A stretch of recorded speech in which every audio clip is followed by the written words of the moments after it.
Hello, and welcome back to Minecraft 1.12.2, Mind Fantasy Reforged, Ember Forged, Arcane Archives, a bunch of other stuff. Astral Sorcery in particular will be a big one today. Now, yesterday, we got exploded by Pi. Not an exaggeration. I was making some meat pies, and the game just kind of died. We're back now, because I went and asked the developer very politely to, save the game world. And he sent me a little Band-Aid patch file that has us up and running again. At least until the next time I craft a food that makes everything blow up. I finished the meat pies just to get them out of the crafting table in case, the way the fix works, it's not going to break again. Unless, of course, trying to cut the meat pies breaks it again. But that, I suppose, is a risk I was willing to take.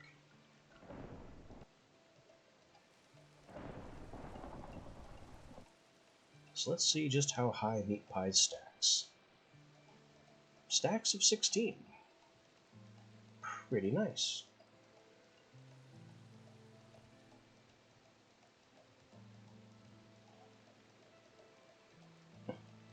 And it gets 9 slices per pie, just like cheese.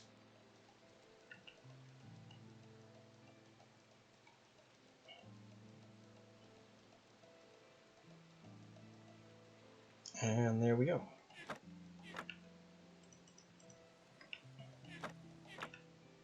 Stick our big meat pie slices in the new snack box. Pack that away with our apparent collection of other boxes. Yes, Snackle box. I like it. I gotta fix my knife. In addition to fixing knife, we can attempt to fix the sandwich, just to see if that works.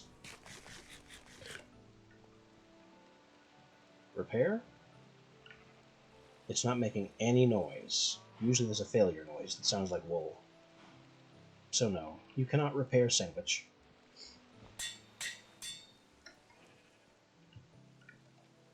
They did think of that. Beat us to it.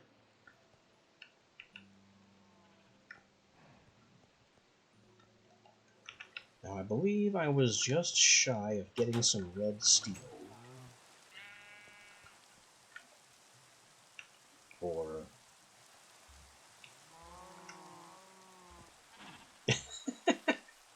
Do you really want a Minecraft mod developer to put in a womp womp noise every time you do something they think is dumb?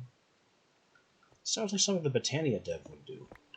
Or any of those other prima donna devs that are like, you're not playing my mod correctly.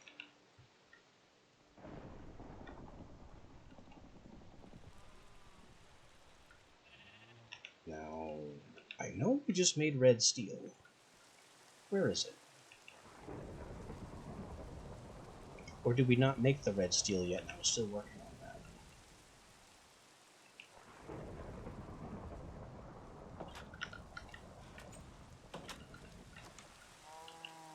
I'm suddenly very confused about where we were in red steel production.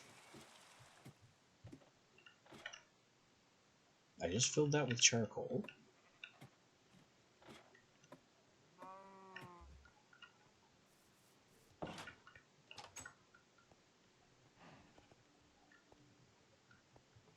Yeah, you really can't play a Minecraft if it's just going wah wah wah wah on loop.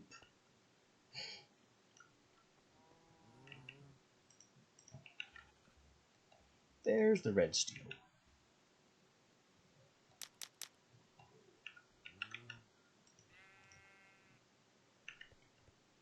Alright, light it up. Get some... You know what? I'm going to stick with the ebony. We have ebony. It's better than refined. We got ebony and strips. And I'm getting kind of low on rivets. That's a little concerning. Fortunately, I have infinite rivets in the form of iron hearts.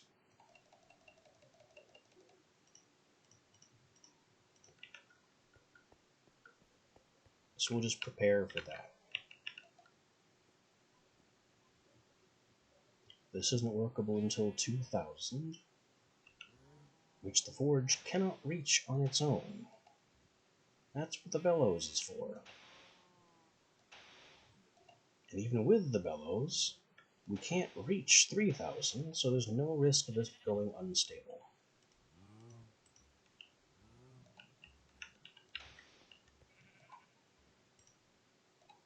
First things first, a hammer.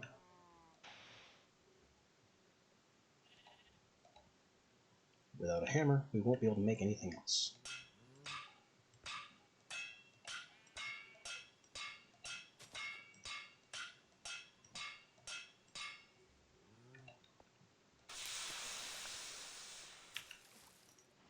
Red steel hammer.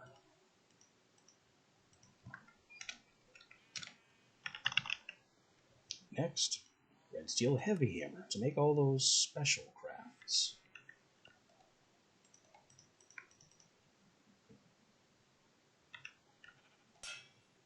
Oops. Did not want to do that. And it's not researchable, so that was a complete waste.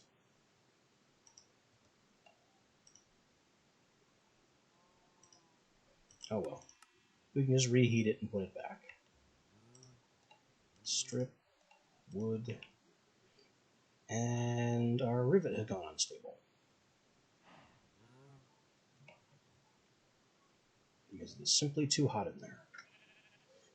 Will it become normal under 2000? Yes. We have saved the rivet by doing nothing.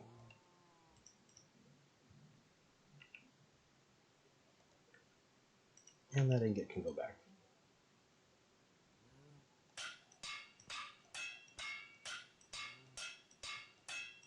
I'm actually surprised it's letting me do this on a black steel anvil.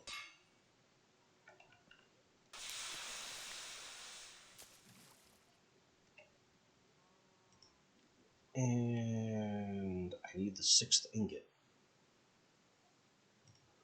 to make the anvil. I also think I wasn't supposed to make a red steel hammer. Wasn't the plan a uh-oh. Alright, we juggle these.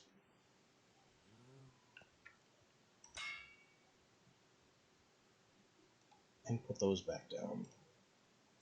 The plan was to make a pick, not a heavy hammer.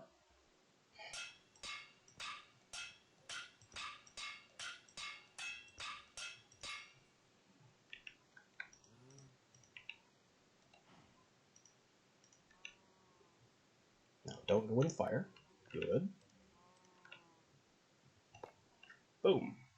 Bright red shiny anvil of next tierness. All this black steel stuff had to be repaired and broken down.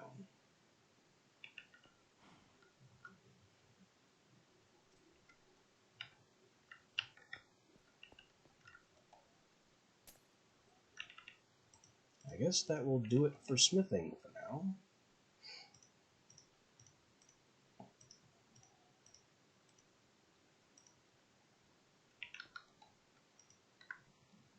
Rivets can wait, I suppose, because I have plans.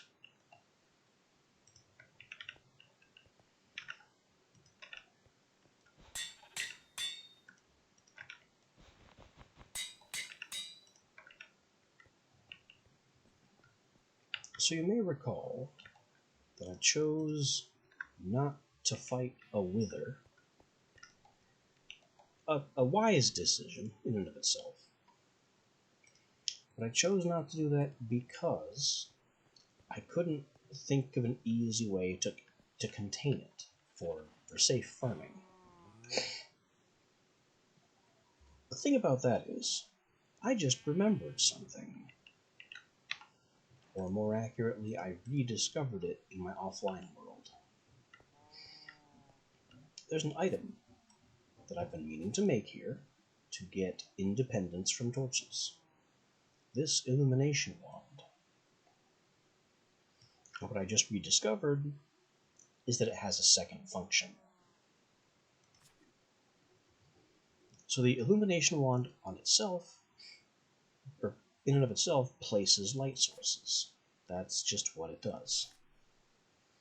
But it can also, besides coalescing a light source, it can reinforce blocks to withstand any damage.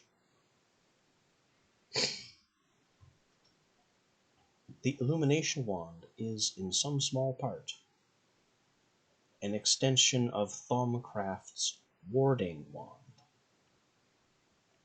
It can turn blocks into a light-based state, and they become invincible, including witherproof.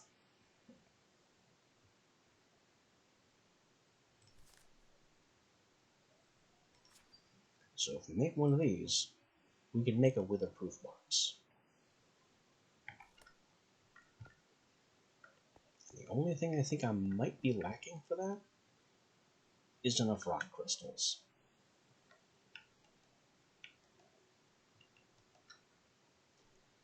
So it's time to go back rock crystal mining.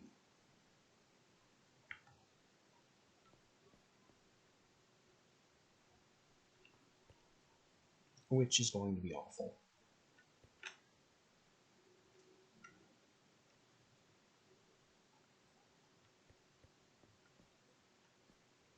Is there something I can do to make that less awful?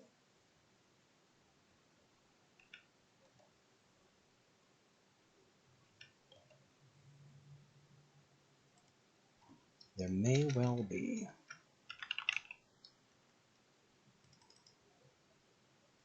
We've got ender chests and ender pouches.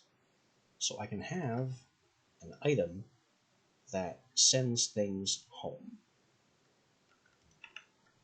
I can maybe combine that with the brazier here. And we're again finding somewhere else for this thing. Because right here is just not the best position.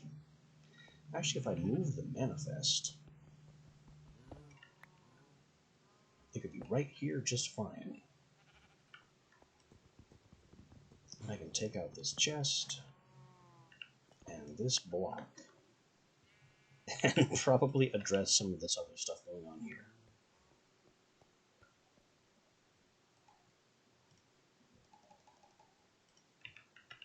So here's the plan. I'm going to make an ender chest and an ender pouch and see if I can hopper things into this box, into the brazier. It works.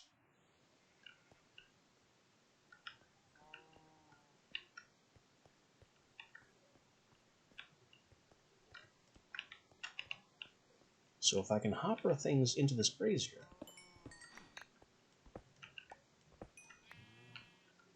then I can use an ender pouch to send garbage blocks like cobblestone and stone back home where I don't have to deal with them right away.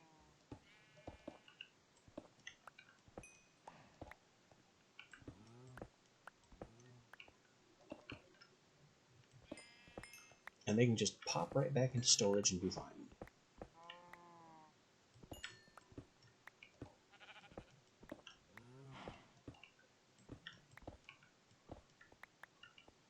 Good God, the ores everywhere.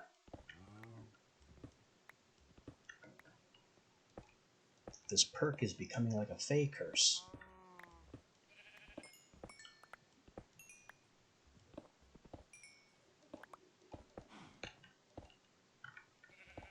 You ask for riches to appear wherever you walk? Here they are, everywhere, in your floor and walls. Good luck ignoring them.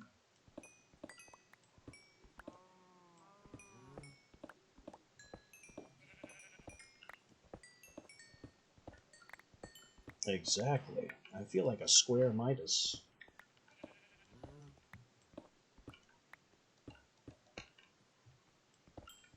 Every block you touch will turn to ore. Enjoy your game-crashing meat pie. I'm sure that's unrelated, but I'm going to go with that narrative for now.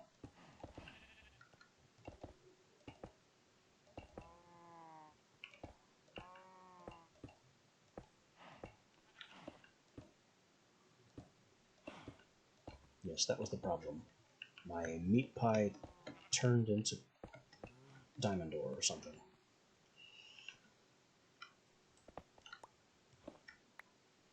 Okay, so this hopper can actually go here.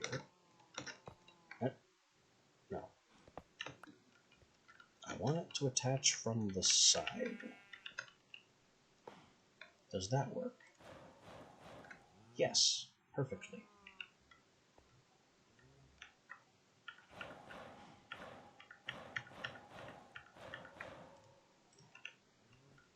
And my manifest can go over here. We'll move it back one.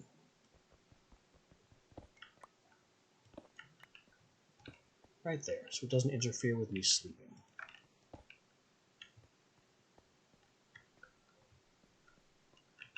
Now, ender chest.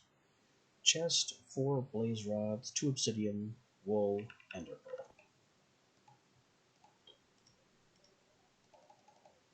This should not be as casual as it's about to be.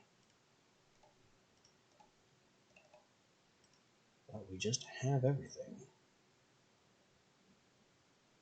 Last one, wool.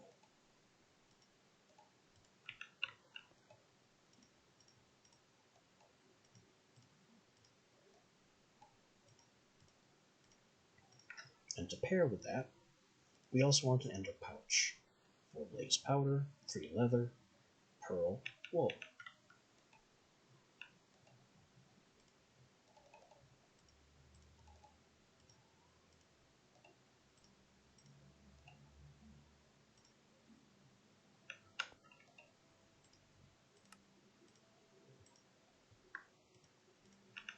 Ender chests. I think this is the chicken chunks version, or some version rather. It's just an ender chest, but it has these 3 cloth patches on it that can be dyed.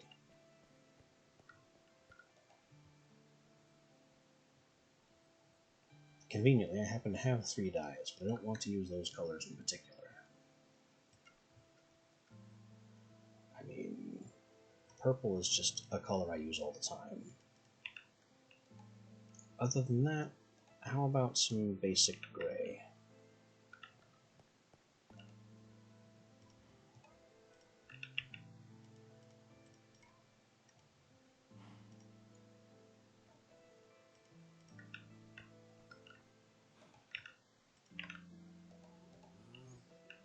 Then we shift right click with the ender pouch to copy those colors. And now this pouch opens that box. And I can use this pouch from anywhere in the world to open that box and feed things into this hopper and therefore into the brazier. In theory. In practice, it would only work if I had a chunk loader. Because while I can put things into the chest just fine, because on the back end that's treated as some kind of invisible container that I carry with me, part of my player data almost. In practice, the hopper only functions if it's in a zone that is currently loaded. So the upshot of this is that I can fill the chest with garbage, and I have an extra chest's worth of inventory now. And when I get close enough to home, or if I stay close enough to home, which I'm not going to because I'm looking for rock crystals, but if I did mining closer to home, then things would automatically be fed into my storage system, just due to my own proximity.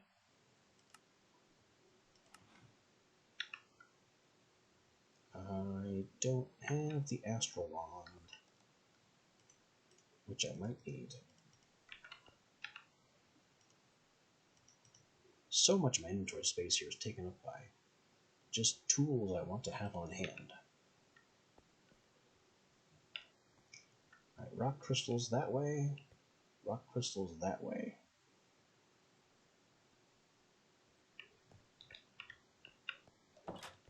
Our path is clear.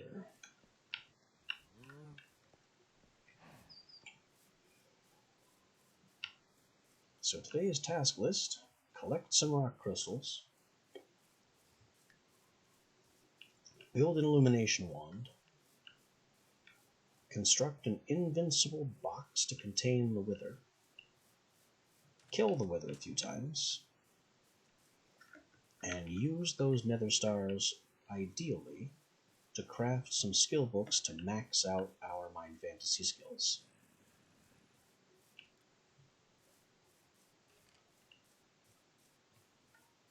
Engineering first, then artisanry if I have enough skulls to do it again. If not, we go get some more skulls.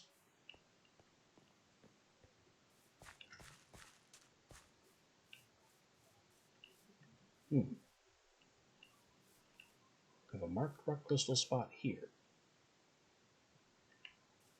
Can we confirm that?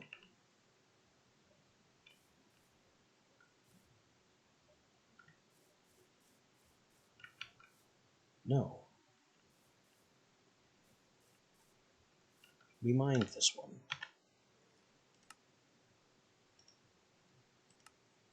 I have been wondering. That leaves 400 meters that way, or 400 meters that way. Not much choice, really. They're equidistant.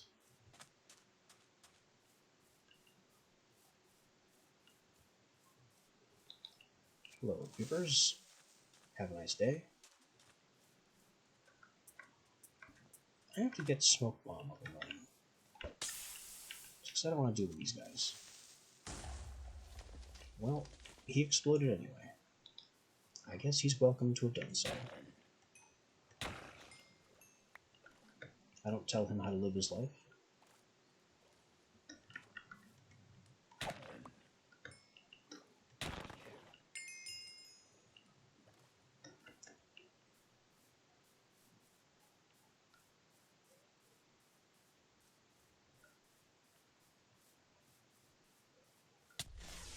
What?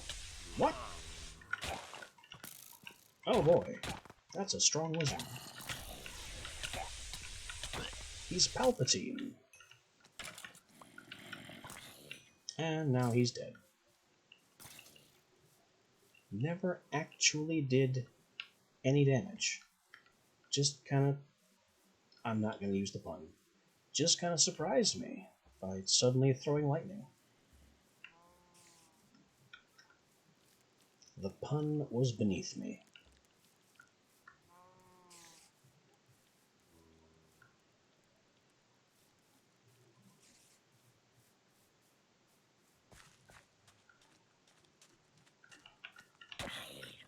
Look, I'm just taking a walk. Leave me alone.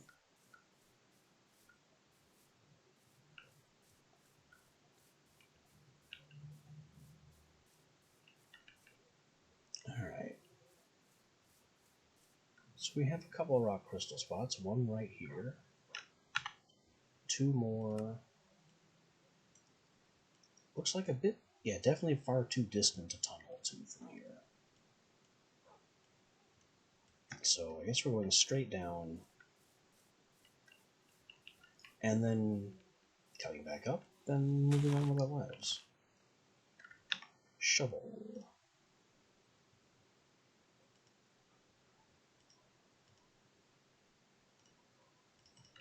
Now I've got a sandwich.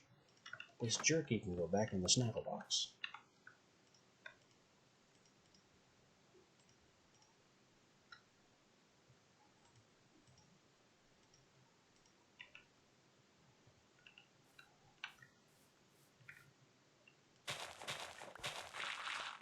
Whoa, shovel's a bit too fast.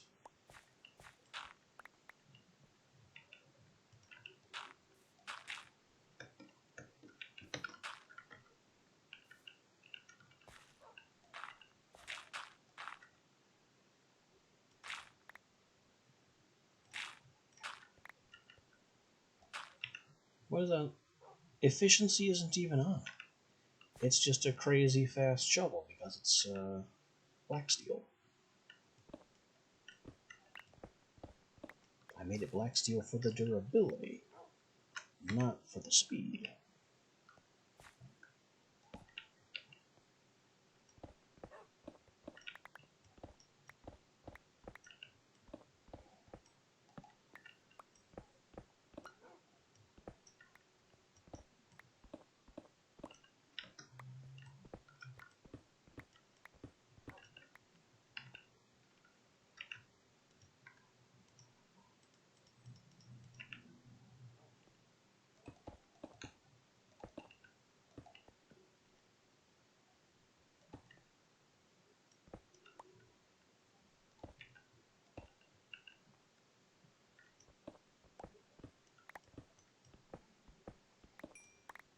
As a creeper-related aside, I've heard it theorized that they're not actually creatures, but they're some type of plant.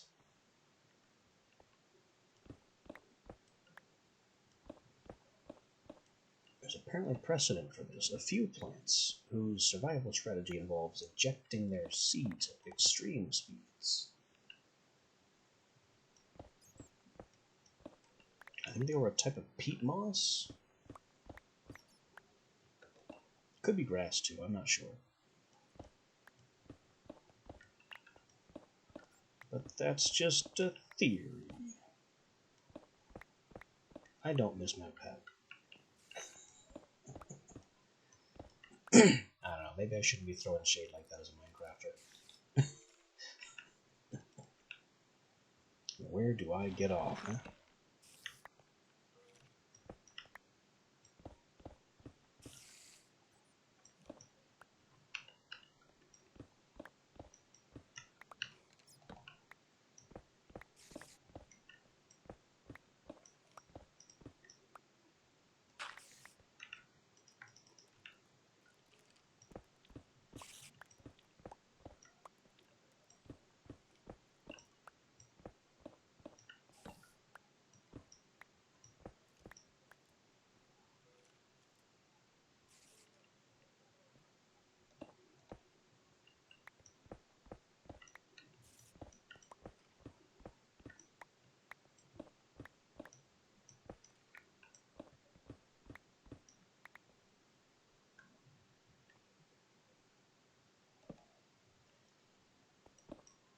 I haven't really been following game theory exactly.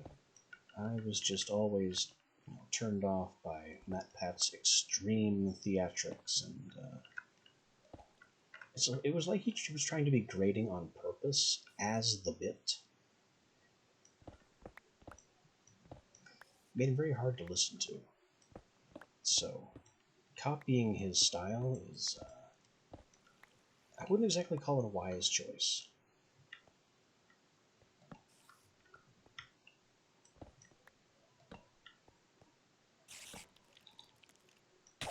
Oh, right. Offhand, two-handed item. One day I will not make that error. That day is not today.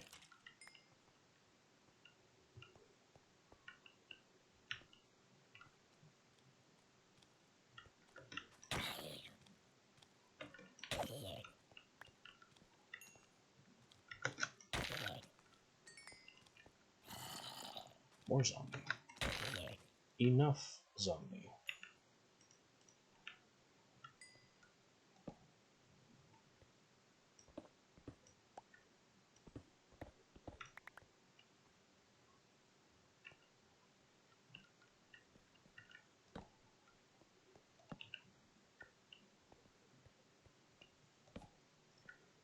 Yeah, it had to be intentional. It was like the character was pretty much the embodiment of actually.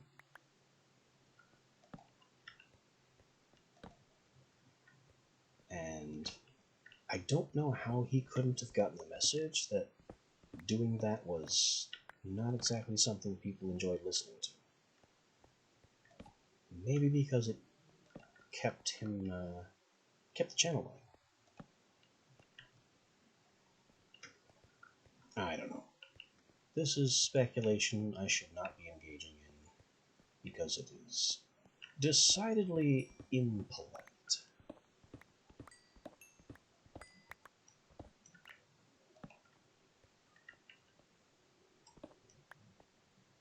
especially there we go.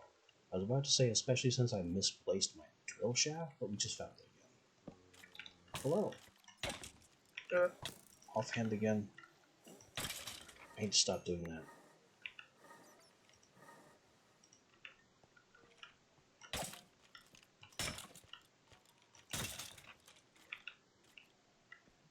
Just trying to safety man this little side tunnel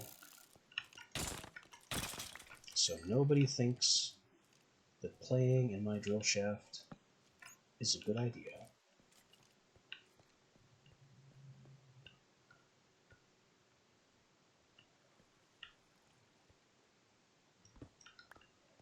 Nope. They've got a bone to pick with me, little human. Because they've seen where I've been, and they don't like it.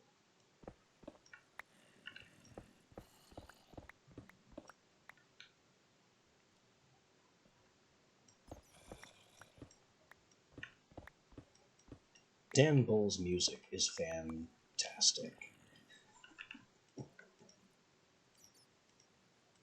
There's some commentary I have no qualms about making.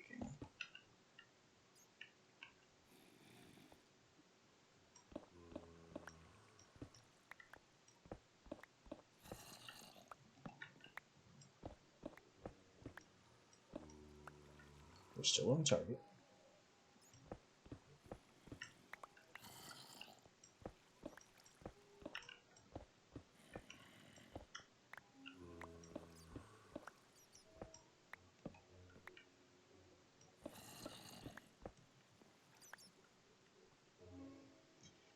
Alright, let me take a pause for a second here and go find one. See if I can bring it up without having it play in the audio.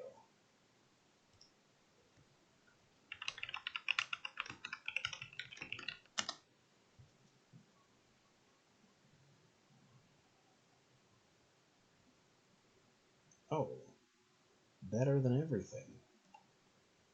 Here is a playlist, but it won't let me grab the... Nope, I think that lets me grab the link.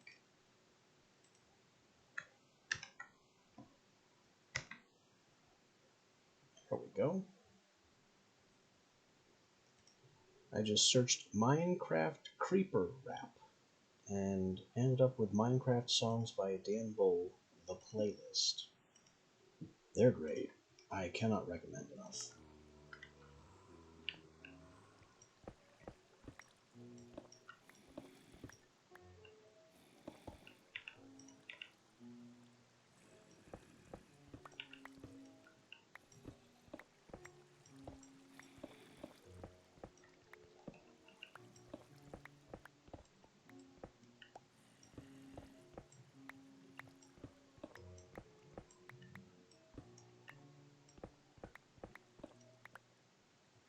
A couple of them are a bit less catchy, but as an album per se, they are fantastic.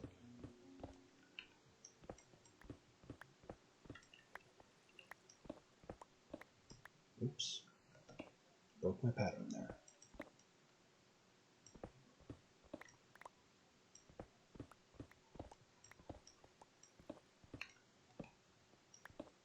Alright, make me chase the Orsine to the wall. I will do so. That's ore. That's not a jump block.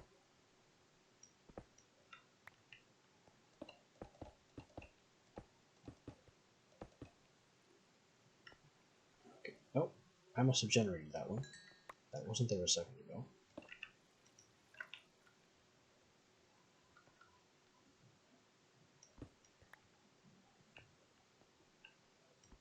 We are still circling this beam.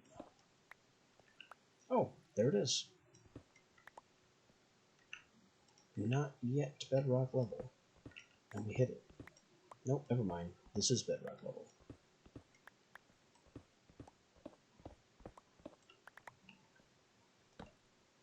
Easiest one yet. It was just right there. Time of day. Close to dusk. I can just hold this to see if there's a second one. There is a second one. We have more sparkles. They're faint, but that indicates that there is another one of these ores somewhere around.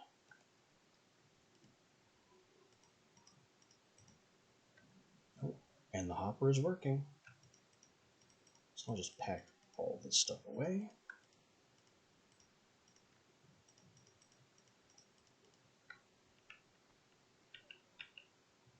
There it is. I did not go deep enough to see it. Fortune is huge for collecting these. And no more ambient sparkles. So that's 5 rock crystals.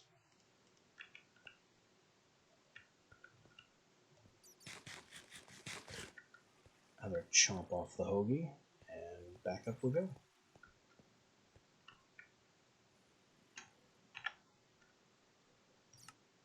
And this rock crystal marker gets removed.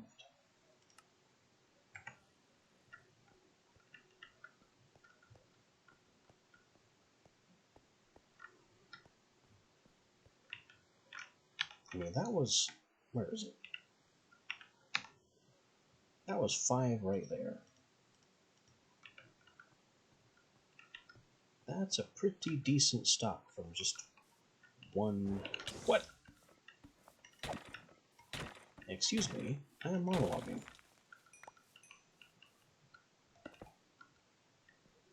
As I was saying, that's a pretty decent amount of rock crystals for just one dig.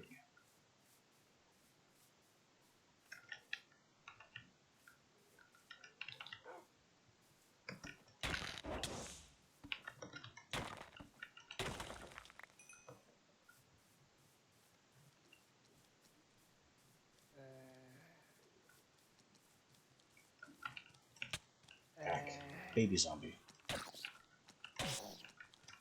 They're so tiny and hard to hit. Leave a... Stop it.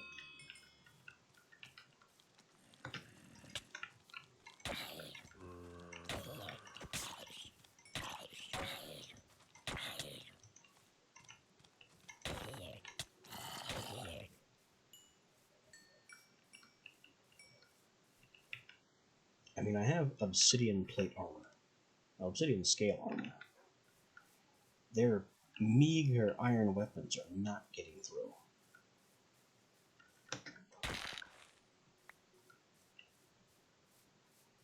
It's just a matter of time and stamina.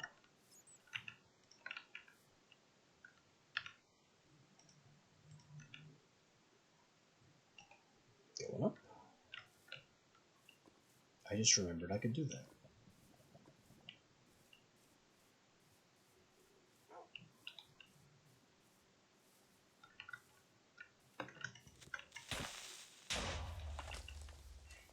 Alright. You do you, I guess.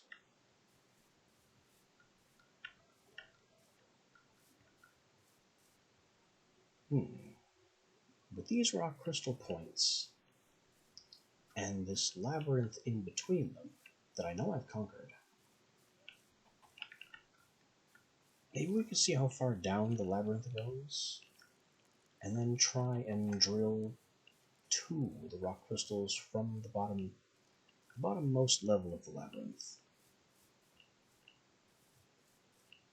That might save us some time.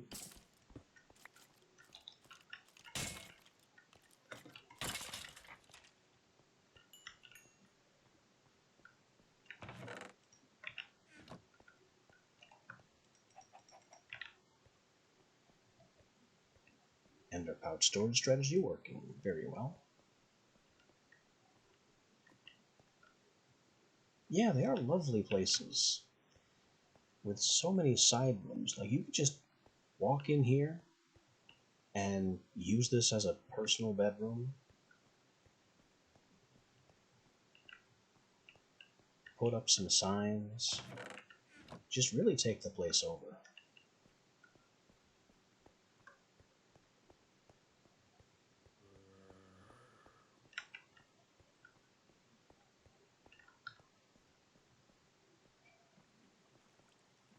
It appears I did not plunder this one of all of its bronze and iron blocks.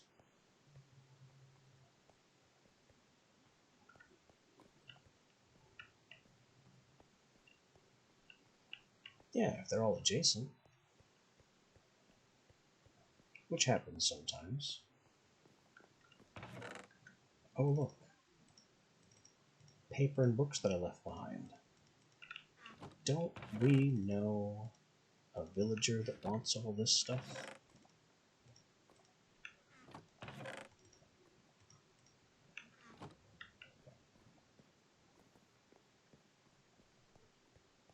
I'm still not breaking the bookshelves. Not really worth the time.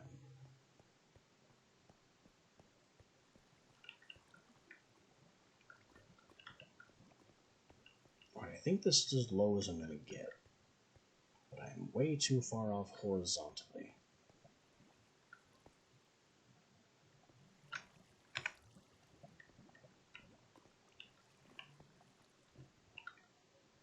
I think this is going to be good. Let me get my heavy pick.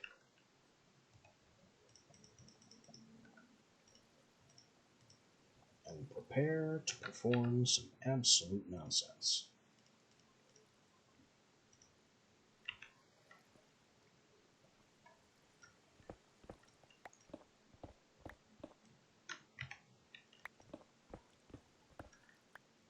Oh, free gold. Lots of free gold. I'm always so short on gold, despite finding bunches of clocks to tear apart.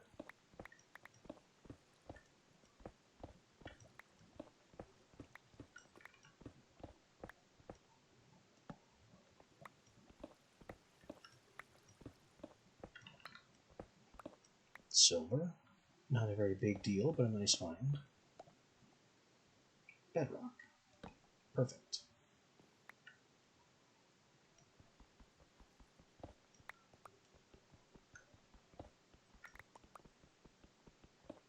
Now to start ripping things up for real. And leaving behind all these. What is that? Wolframite.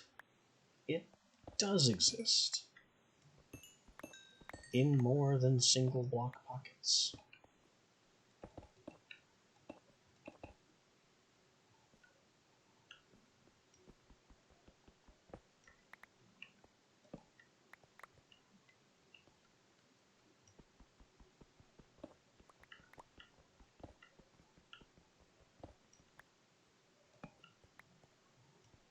Now, one thing that's concerning me more than a little bit is, well, all of that.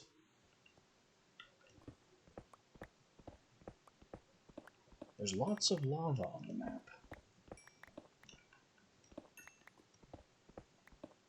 And my lava tank at home is not only out of range, it's full.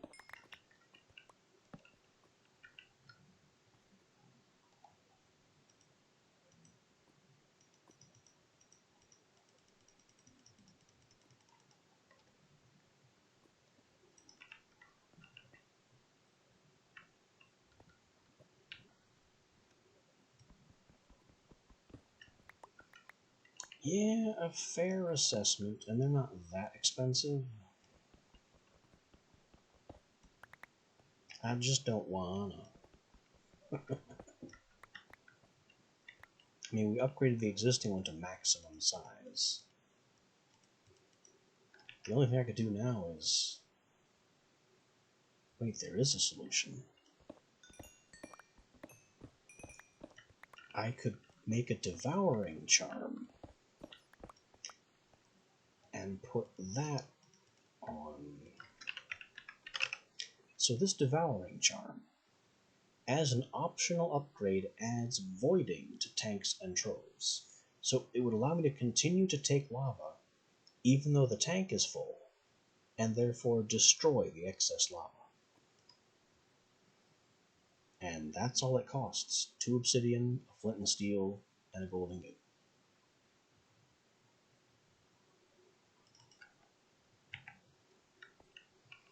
Yeah, I have a method with torches.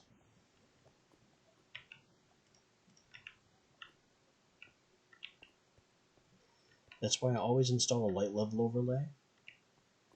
And when I have one like this one that uses numbers, I always place a torch on 4. So when the light level reaches 4, I place a torch. And I think that's decently efficient on torches.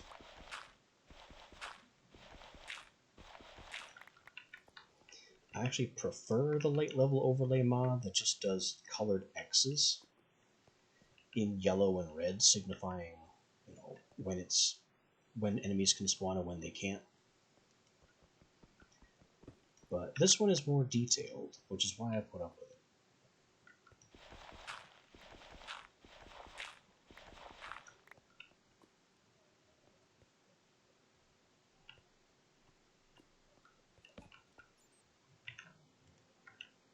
Not quite, I don't think. I mean, the charm has to be made in the gem cutter's table, which is at home. And flint and steel is a bit more complicated under my fantasy conditions. I can't just put iron and flint together.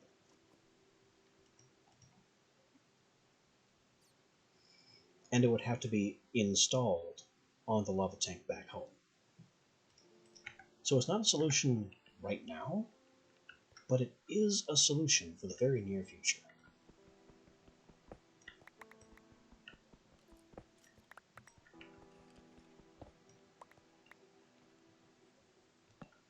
In the meantime, I am silk touching tons of ores, which is going to be very funny later.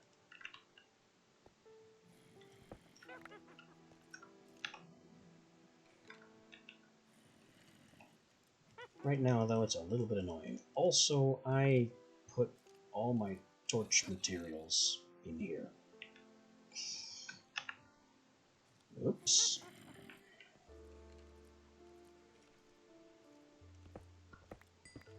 Well, while I can collect more coal, I'm going to have to dig my way out to collect more wood.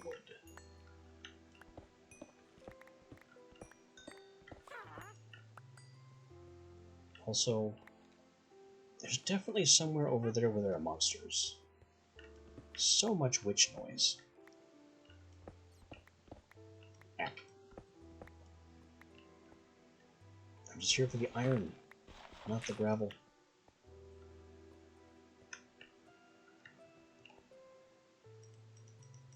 Keep the coal, you fool. You're gonna need it. And lumber axe.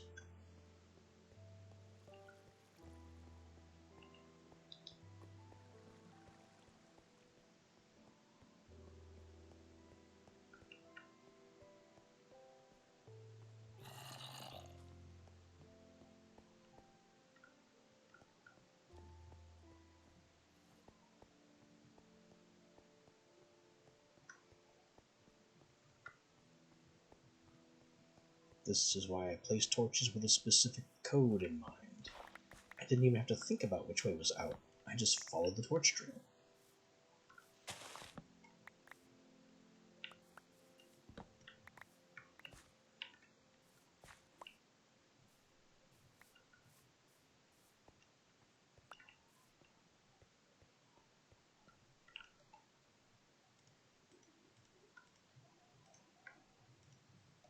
Break down to wood. Make a door, why not?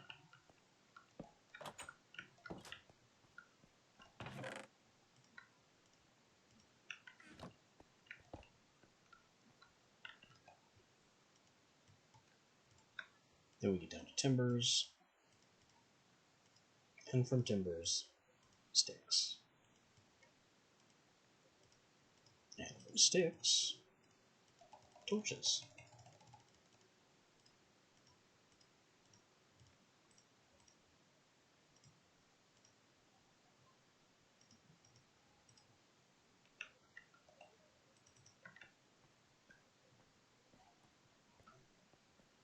Back to the depths.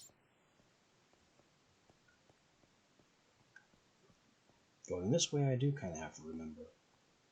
But it was pretty much a straight shot, so it's not a big deal. Oh, it may be a big deal. Here we go, further down. This one? This one.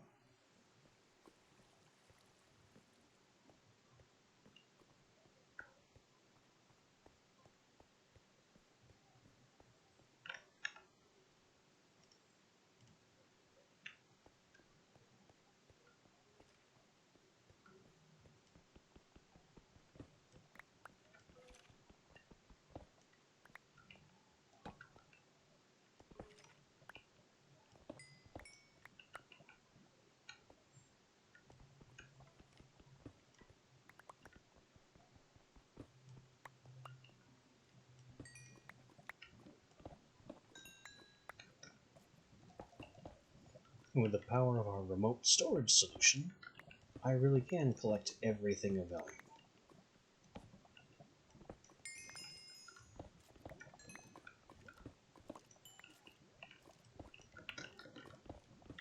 Whoopsie. No? No. And then just send it all home for processing.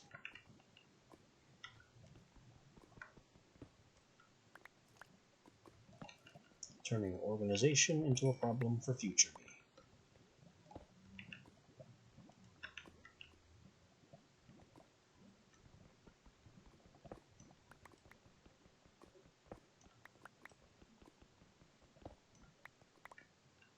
That is more wolframite. Why am I only just seeing this today?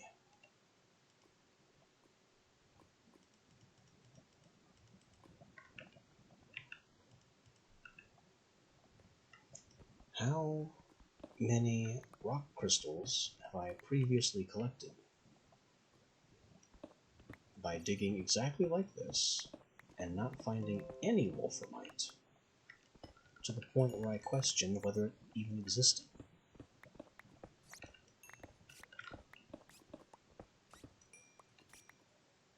Speaking of questioning reality, let's not question how far I can reach right now.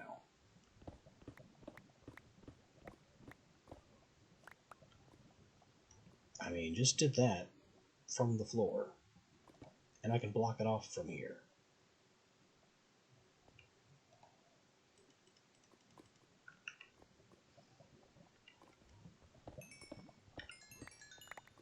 That's not normal.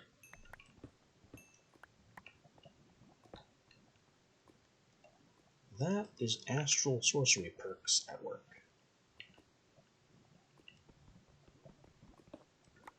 Oh, and we got the rock crystal, which apparently cannot be silk touched.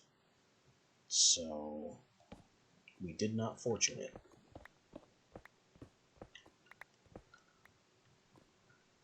Daytime.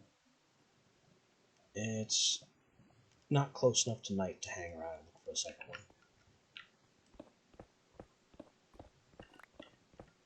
I'll just shred the area a bit, but I don't think there's a second rock crystal ore around.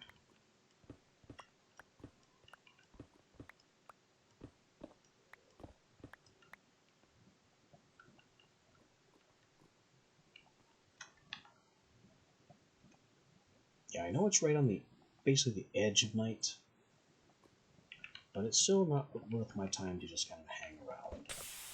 Oops, meant to open this.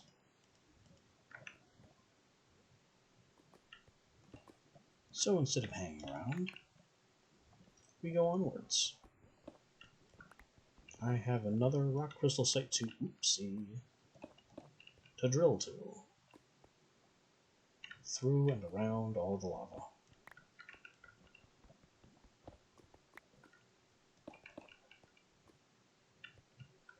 Which will continue to be a big problem at this depth.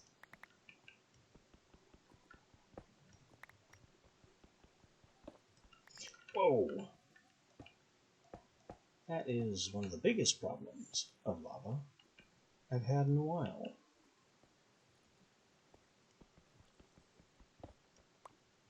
What? No. You stay there.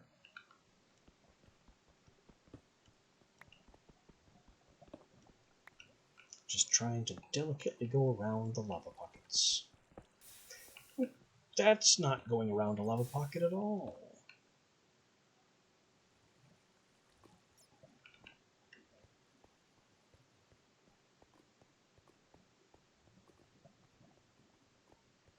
Okay.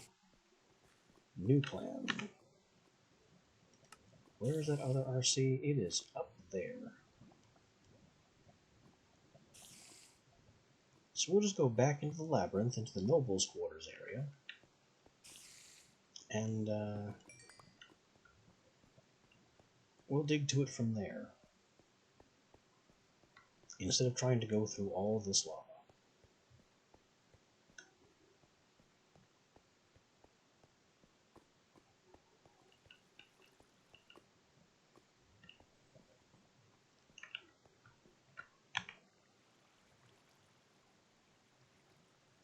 Yes, I don't know how to get there.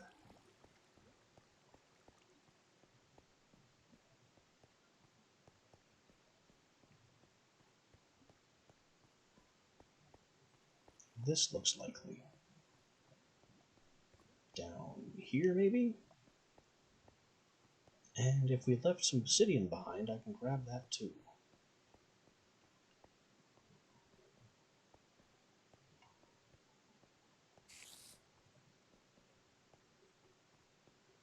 Oh yeah, this is the spot.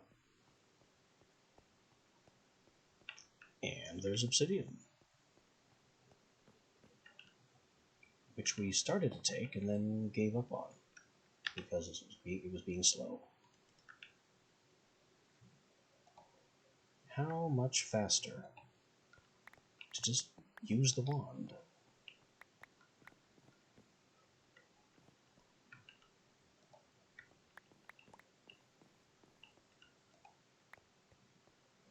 Interesting, too, having two materials selected, kind of randomly arranged them.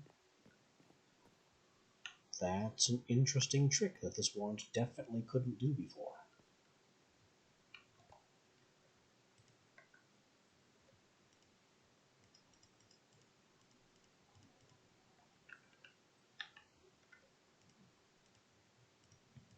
Making it even more useful for building purposes.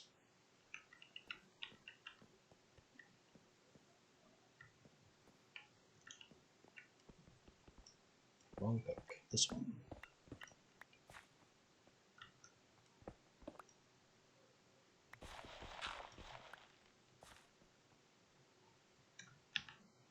Oh, the conversion wand?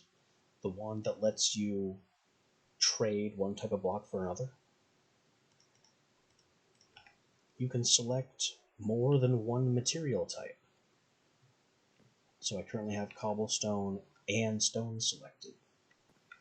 And I did that here to replace the obsidian, and it kind of randomized the cobblestone and stone together.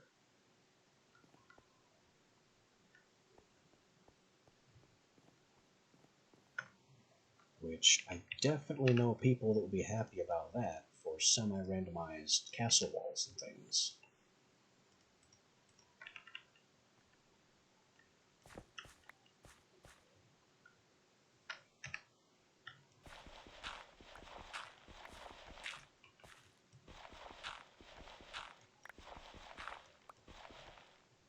Wait, we're already at bedrock level? This labyrinth goes all the way to semi-bedrock?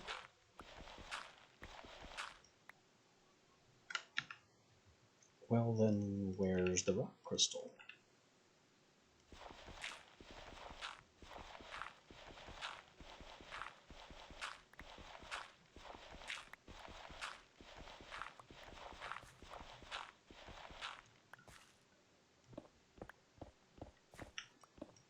Right here. And there's two of them.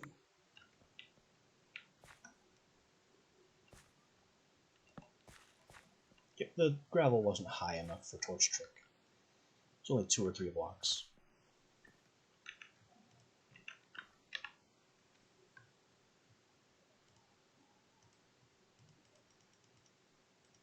Now this is some rock crystal stock.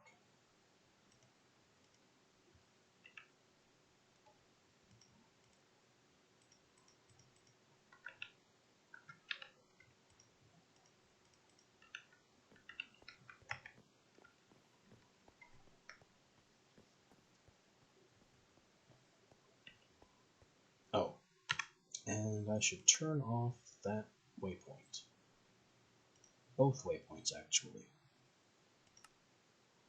Although before I turn off this one, it is dark now.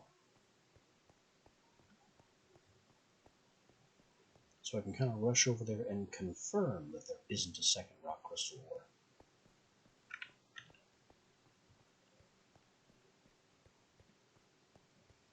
Then we can be on our way. It was right opposite the entranceway, then down the next staircase. First room on the left.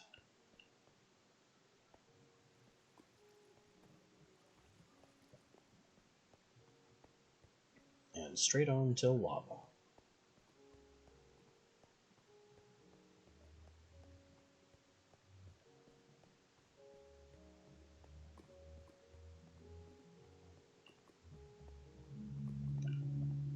No sparkles. Nothing else here.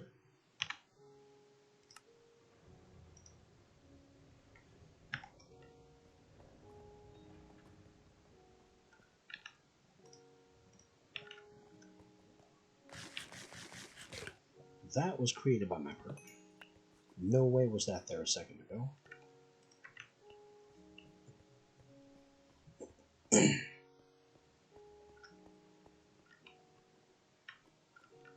This one too. Single iron blocks. Single iron ore blocks aren't natural.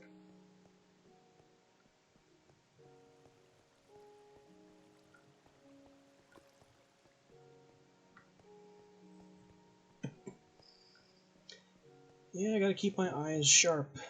Never can tell when a sudden extra ore block will just be popping out of nowhere.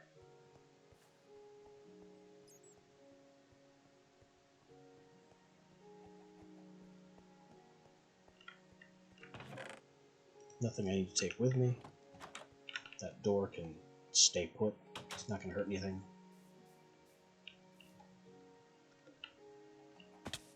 Ow. I think that's the first time I've actually taken damage from using this thing. Whee! I'm going to take damage again if I don't land another one.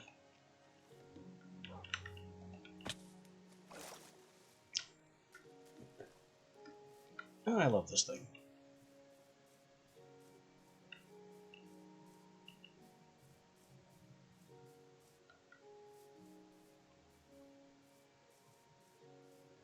What's kind of a surprise is how much I'm struggling to get the next Astral Sorcery perk point. Oh yeah, the glowing XP bar is the fact that I'm holding an Astral Sorcery wand. That is the mana bar for this thing.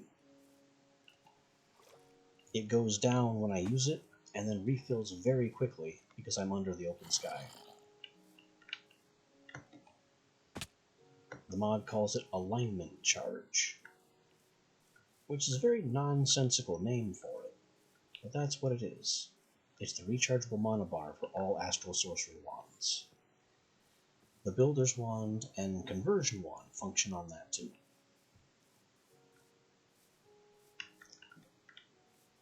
And so does the Lighting Wand that this trip was all about making.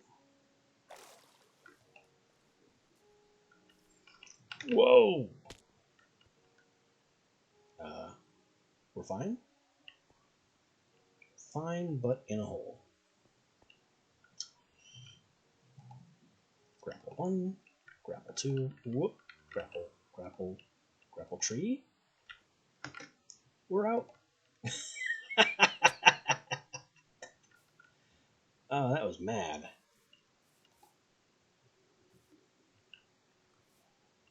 Absolutely insane physics behavior. I think it's because this orb was out and in flight. So even though it hadn't connected to anything, it still canceled fall damage. No, that's not why.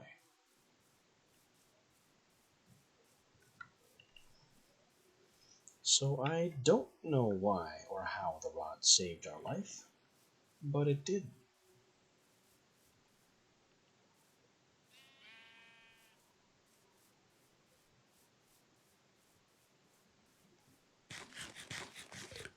Farewell, non-repairable sandwich. Your experiment is complete.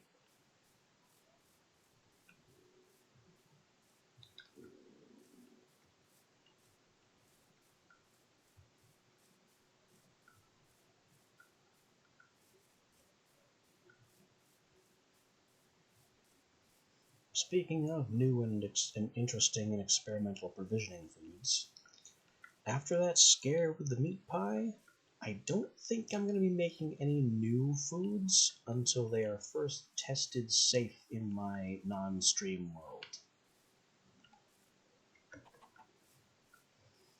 I don't want another pie-based unrecoverable world error that I have to beg the dev to fix.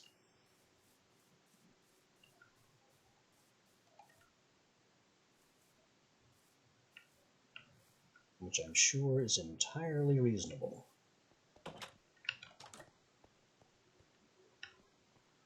Alright then, there's our chest system, the hopper, the brazier. My overflow chest has nothing in it? Oh, because this is also an overflow chest, and for some reason, this one's prioritized.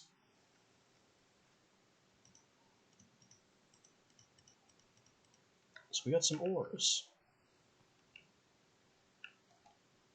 And magma cream is a mob drop. Ores are ores. Except these ones get... actually, I wanted to hang on to a single sample of a couple of these. Especially you. Also a surprise tool that will help us later. The sulfur quartz. Yes, that's exactly what I was doing. And we have some raw wolframite, which is not researchable. Kind of surprising. I thought it was. And the rest of these can just get fortuned.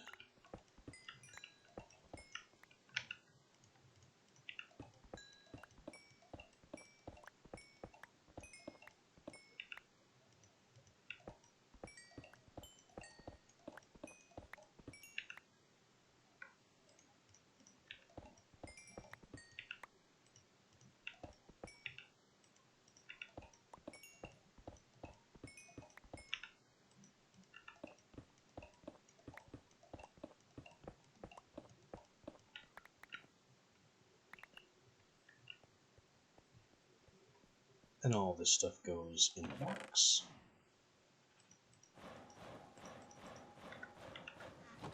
Which noisily feeds it into the hopper one by one. Which I guess is fine. And we have all these rock crystals with various levels of size and purity and cutting and a ton of other stats. And I'm going to tell you right now, none of those stats matter. They're supposed to. But really, they don't. And we'll get to the reason why they don't eventually. But for now, just kind of take it from me. They don't matter.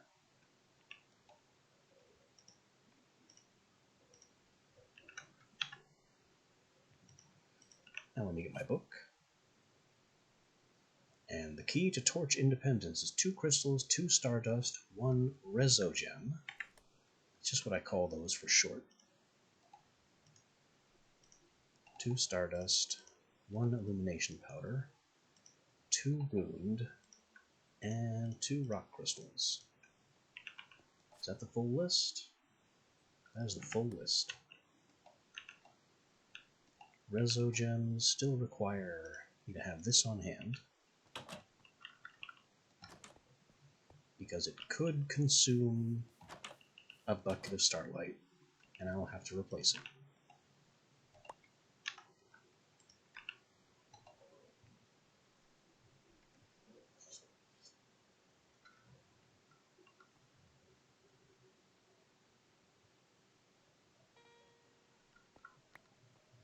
It did not consume one.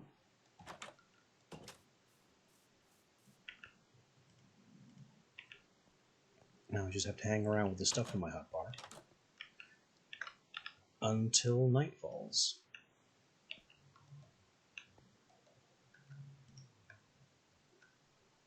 Well, if I'm going up there to craft stuff, what else do I need to craft? And do I happen to have a... I do happen to have a flint and steel kicking around.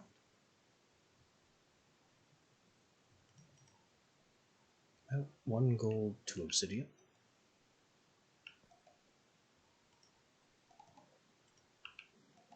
And we will make the Devouring Charm.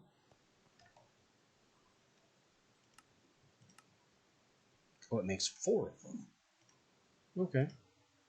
And it only damaged the flint and steel? Wow.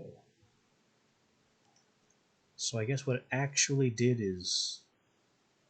This is supposed to be a micro nether portal. It's a golden charm with obsidian inside, and they use the flint to light it. That is the logic there.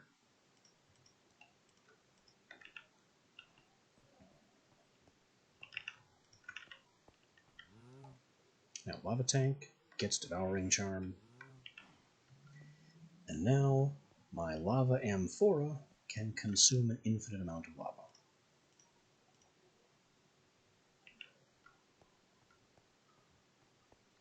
And I still have the flint and steel. An unexpected triumph. I thought I'd lose it.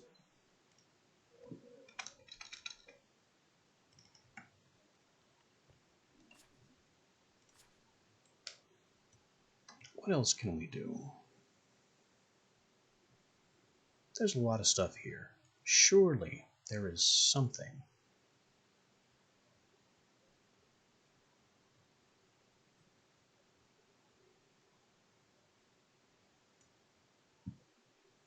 There's that. Which is the reason that rock crystal stats don't matter. Celestial crystals are straight up better than rock crystals. They're created by combining rock crystal with stardust. And you can feed them to make them even bigger by placing them on star metal ore.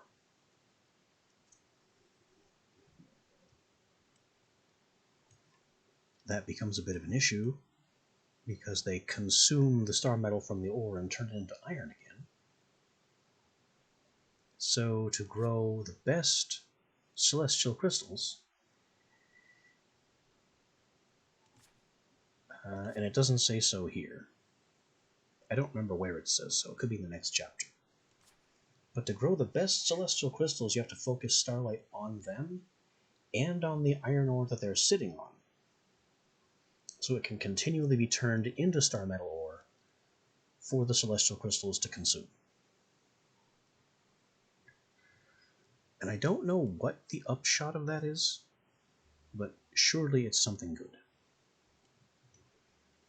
And there's the iridescent altar, where once I make a celestial crystal, or a few, I can upgrade my altar to the final stage.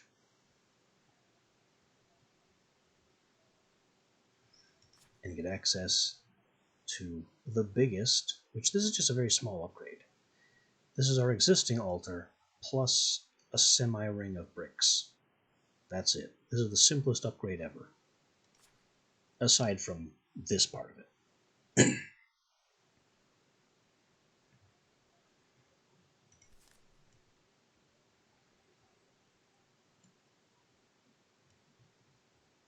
But it's almost nightfall, which means it's time to go up and make our light wand. I guess without building anything else. The other things I want to build can wait.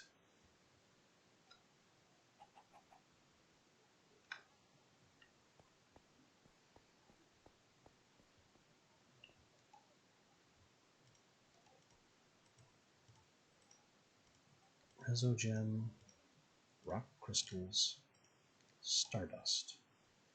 And it needs to be almost full of light to pull this off. So I need that moon to go higher.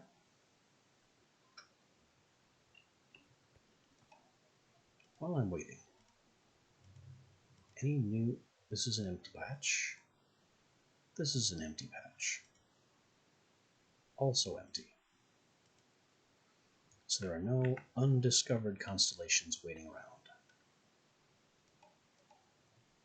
This is ready.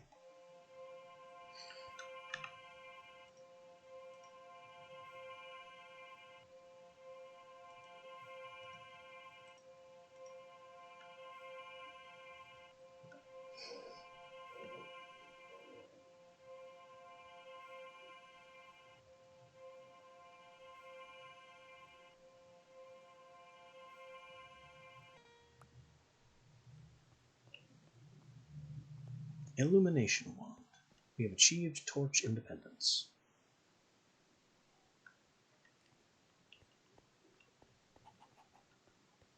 This wand can just kind of, boom, light source. And take them away.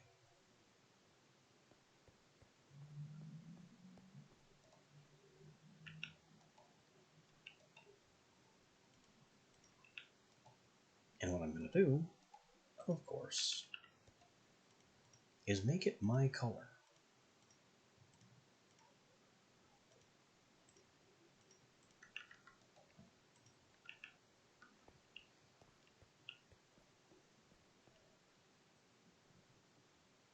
Next thing.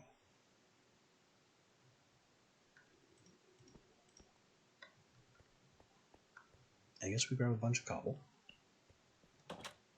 and figure out where I'm going to put this wither cage.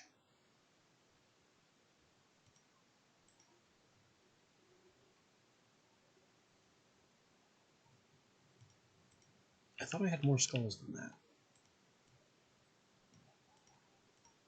Well, we do now. Did I leave all my skulls in the nether? I mean, that's a fine place for them.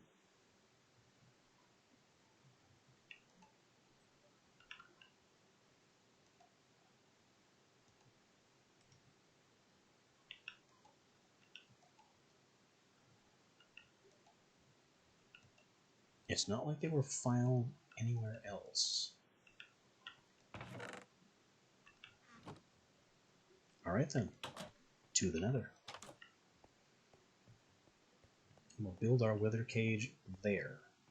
So even if he does escape, which shouldn't be possible, then there's not really anywhere for him to go.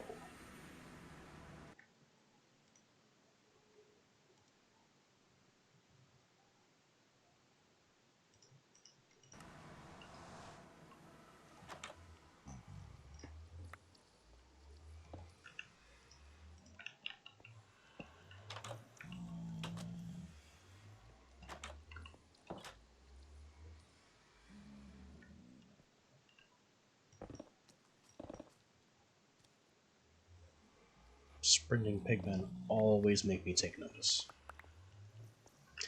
I'm missing a door. And there are the rest of the skulls. I had wondered.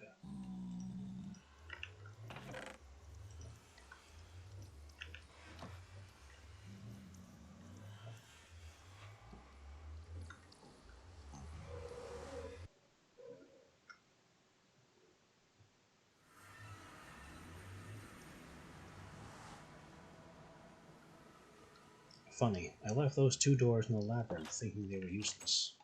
And now I want doors. Let's make dark oak doors. I've always liked the way they look. Just this super fancy, classy looking gold bound door that I'm shocked doesn't require gold in its construction.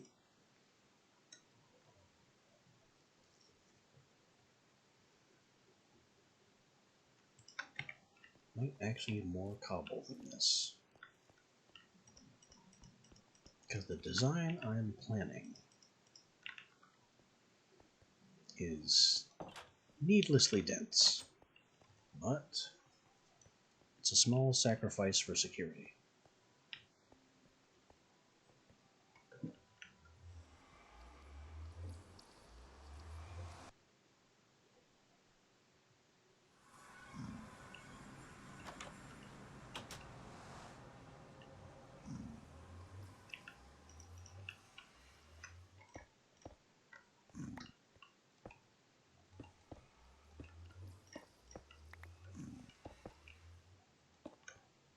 First thing, door. Now I can build undisturbed.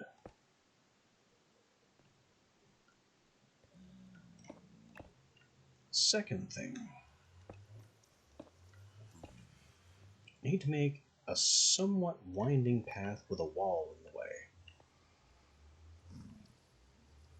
So the wither explosion doesn't travel straight back through our little tunnel here.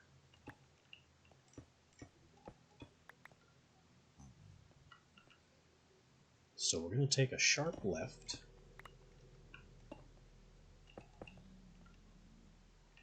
for just a couple of blocks.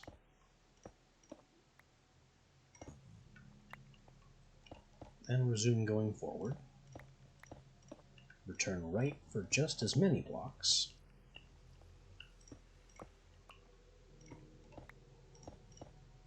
And then carry on to the main room,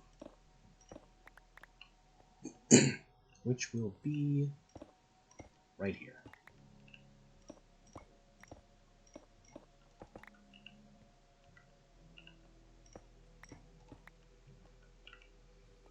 And this doesn't have to be very big. The wither is only 3 blocks tall, and we are only 2 blocks tall. So it's definitely to our advantage to take advantage of that height difference so he can't escape us.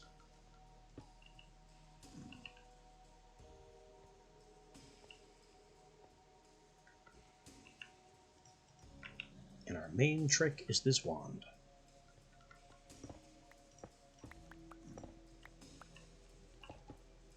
So here's how that's going to work. We turn these blocks into light.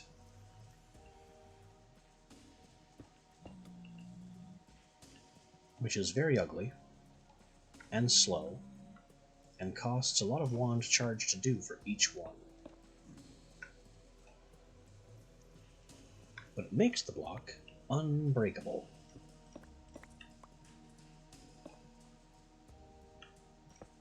Not even wither nonsense can destroy it.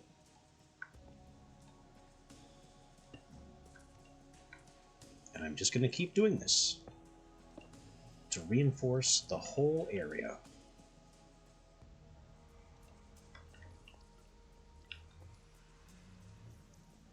This also conveniently makes them kind of transparent. That's basically a side benefit, if it can be called a benefit at all.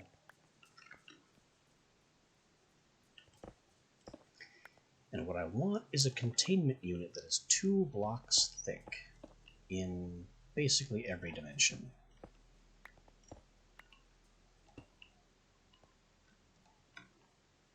Which is going to be slow going, because we're no longer under the open sky, so our Astral Sorcery mana bar recharges a lot slower.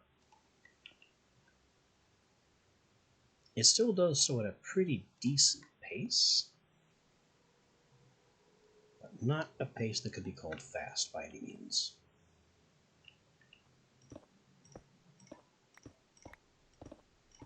Also have to be careful with the pickaxe, because it is too powerful for another wreck. Let's see, 1, 2, 3, 4,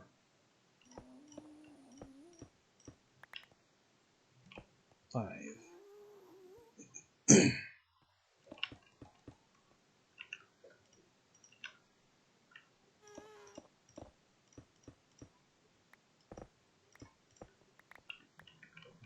I don't mind using extra cobblestone that won't be reinforced around the outer edges if I accidentally break more than I need to. Because it's just cobblestone. Cobblestone is basically free. If I really wanted more cobblestone, I'd just go home and build a cobble gen.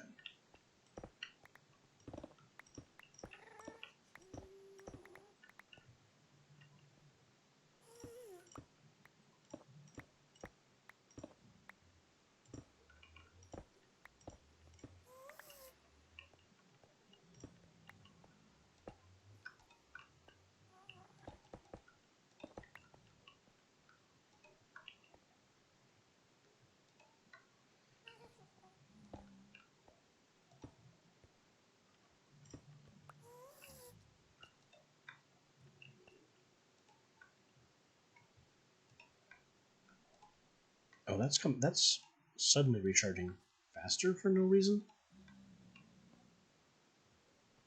And then stopped. Not sure what that was about, but briefly, the wand recharged a whole lot faster.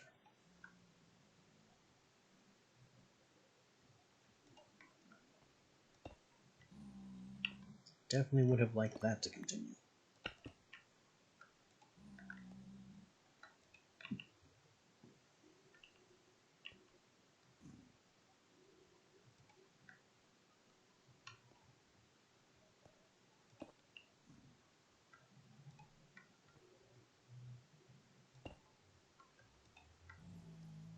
In the end, this little containment thing is going to be a case study in form follows function.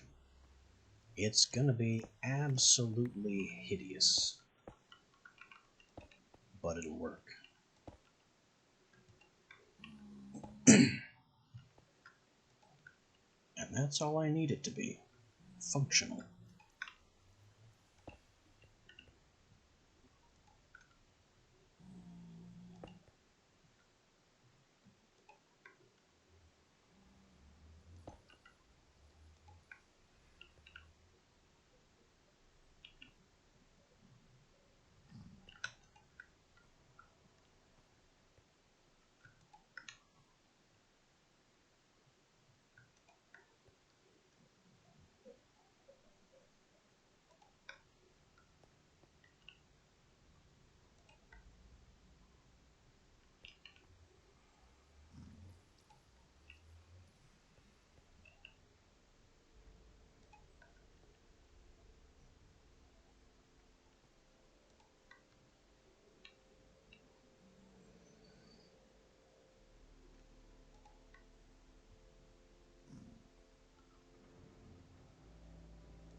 And the thing is, I have to do it this way, double thick.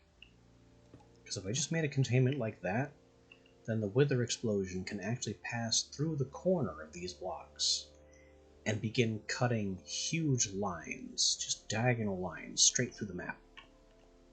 I've seen it happen.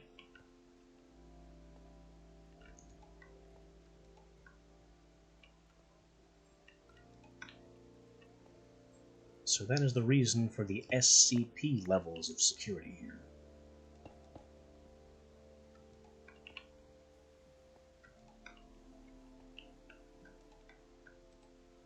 Oh, we have a sudden supercharge again. Don't know why that's going on, but I'm going to exploit it. It's a result of where I'm standing, and I don't know why.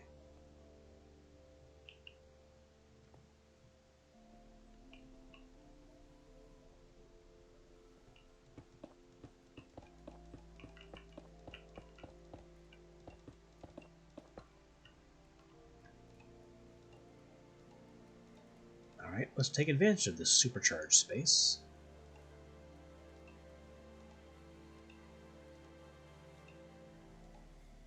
Because the faster I can do this, the better. Alright, that's our floor. Double thick as ordered.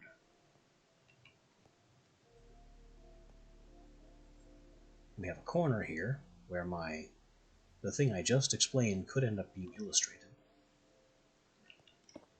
Don't want that to happen.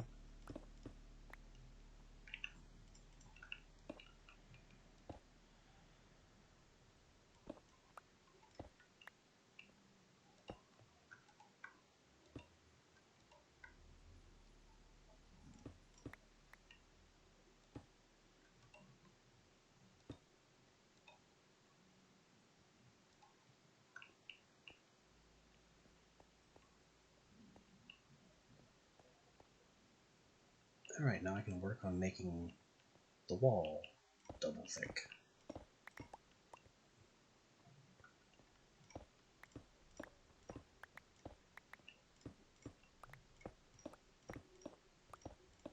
Extra thick in Aku orders a pizza meme.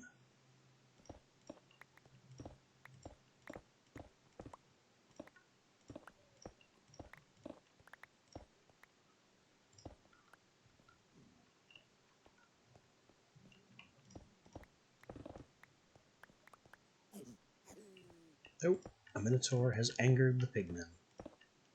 Unfortunately for them, I'm very solidly protected in here.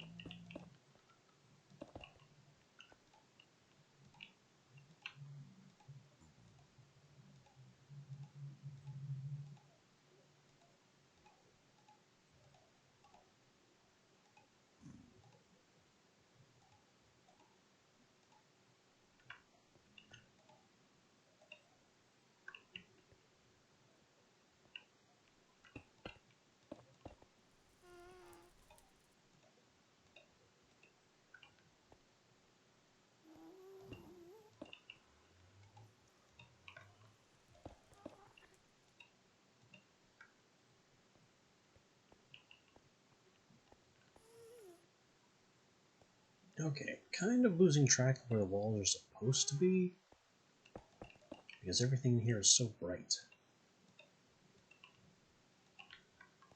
That's the trouble with working with semi-transparent blocks.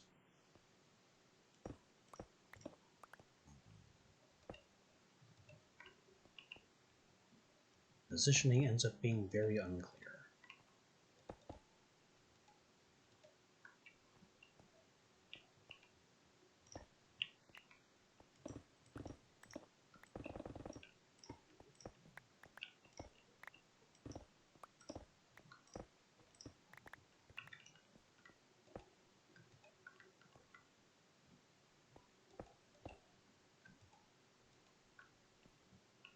Which will end up making it kind of difficult to get out of here in an emergency.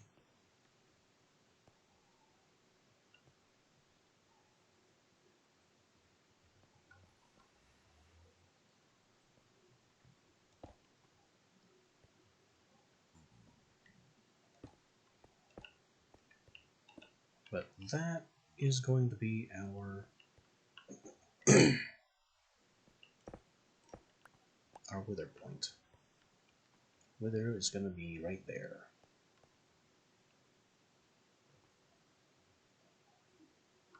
Which I guess means the box needs to be a bit wider, actually.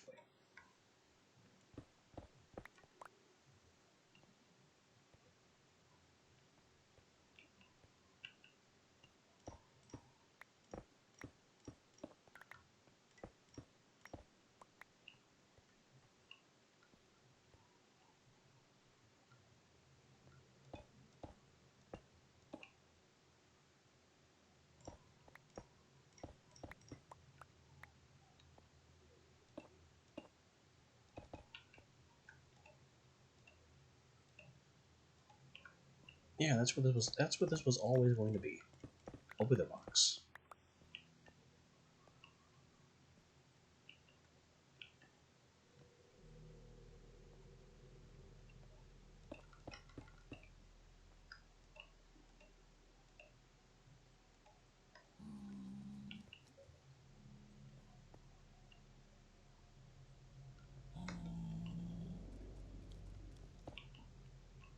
You just not have pigmen dropping in here?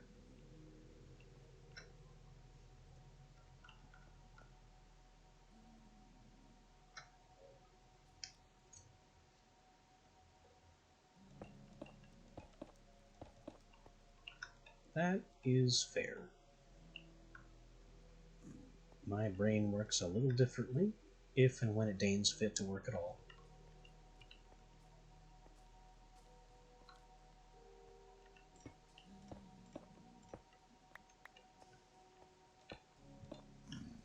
So I'm working kind of inside out and backwards and left side, top side, every other direction, all at once.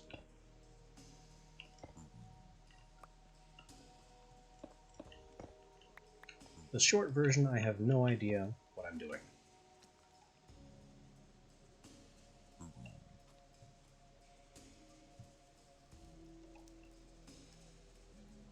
So if it looks like there's a method, it means I'm screwing up.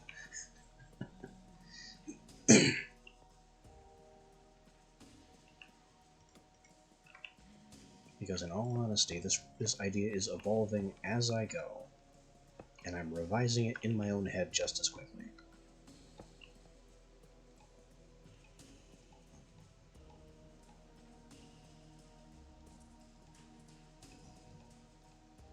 Nope, it's just madness. It's turtles all the way down.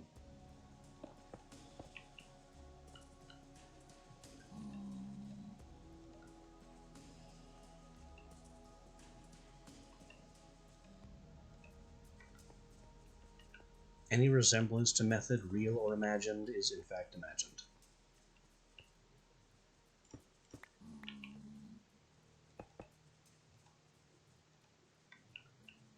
Like those disclaimers on fictional shows. This is fiction, and if it looks like someone you know, oopsie.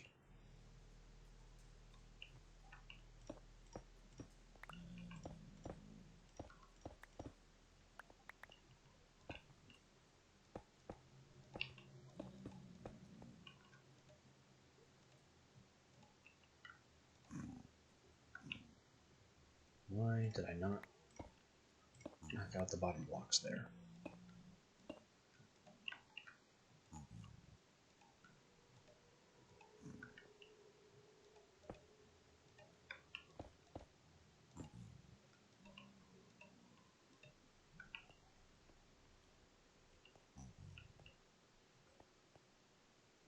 Okay. This is looking a little janky, but it's shaping up to something that works. And I kind of like this diagonal face to it, and the flat back wall.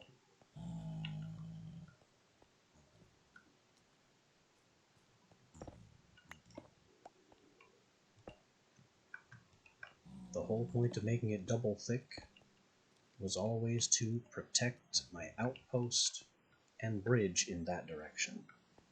This direction, I don't care about.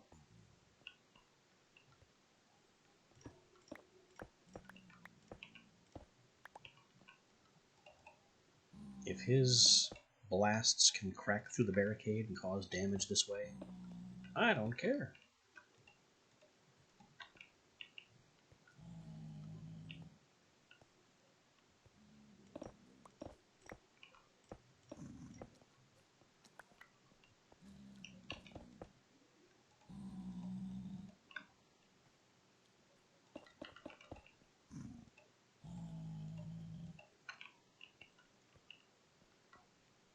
Alright, so I have this, and there's a block like that.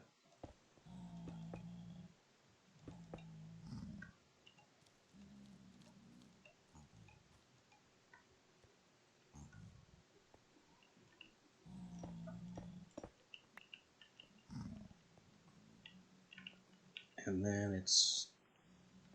I'm glad that I can see the pattern of my own build through my own walls. It really helps with symmetry.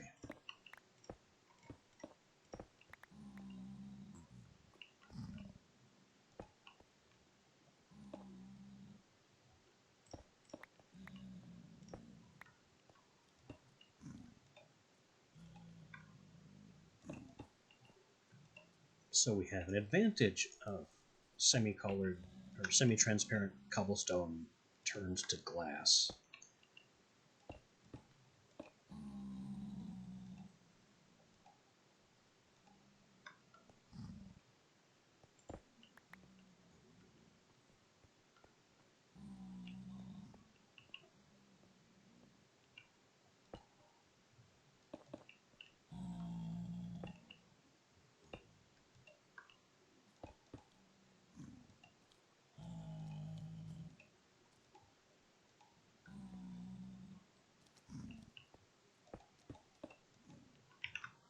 Alright, wall's nearly finished.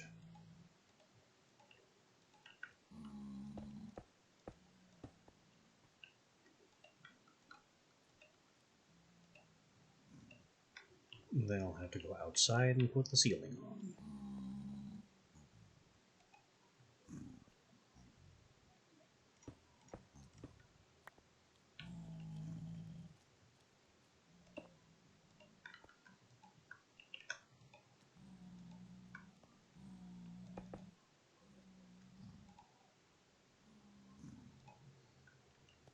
Alright, that should be everything I need to very aggressively reinforce in this direction.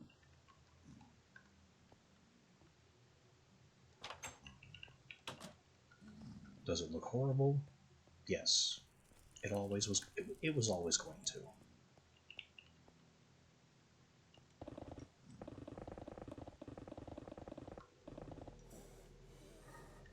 Goodbye, stamina.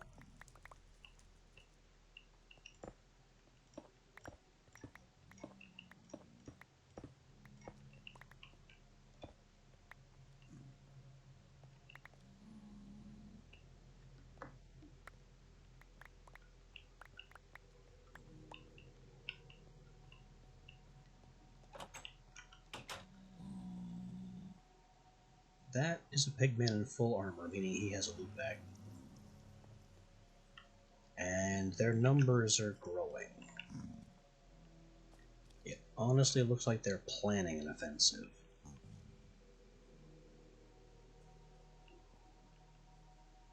I could have, yes. But I don't like the way it looks. I know, me making a decision for aesthetic reasons. Imagine it.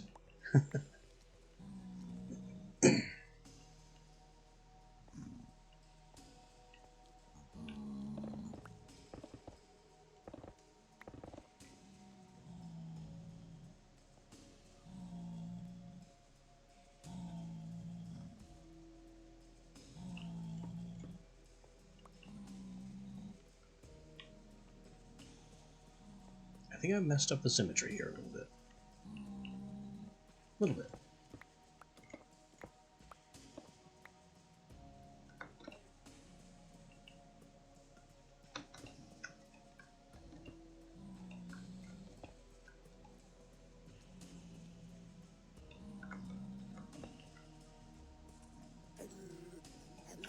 Uh-oh. They're throwing a tantrum. Here they come.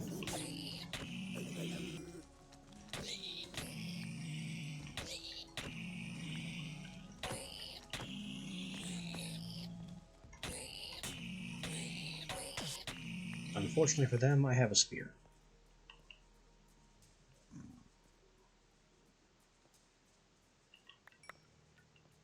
Is that all? Anyone else have anything to say?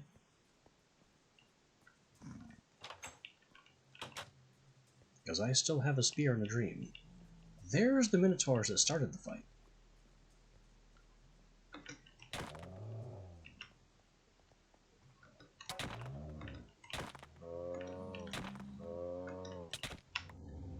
Do not try and carry me to the lava. That is not happening.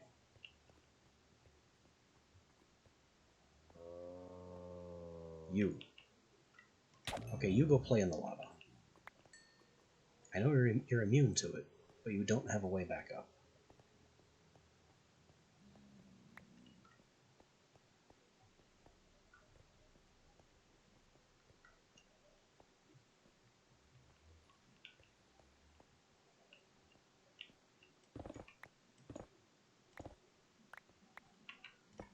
Exactly. Just farewell. Or don't.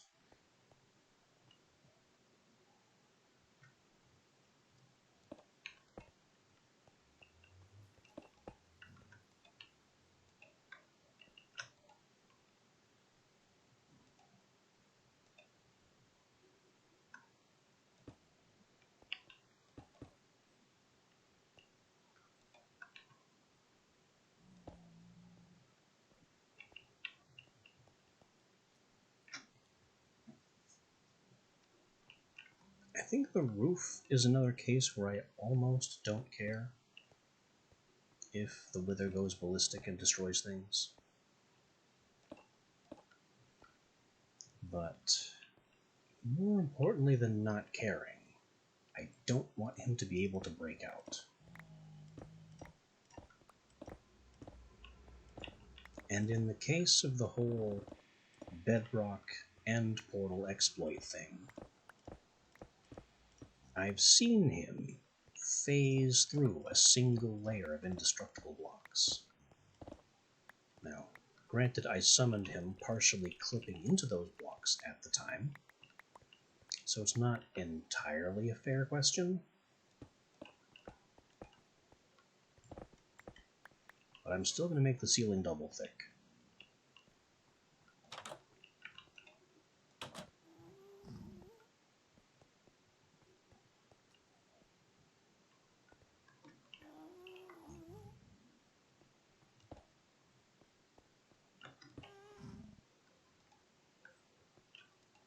I don't know if you can do that. I mean, I'm sure you can in some versions, but this is 1.12.2 Legacy. So it's more a question of whether it is currently possible. Certainly not above trying.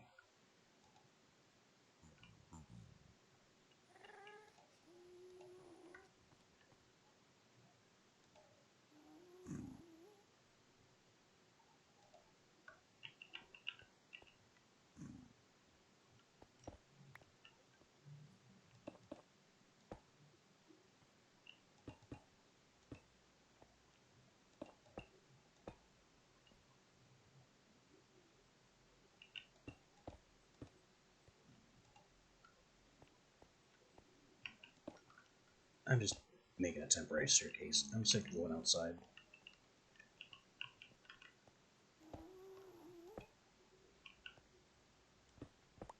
Just to make sure I know that these blocks are temporary.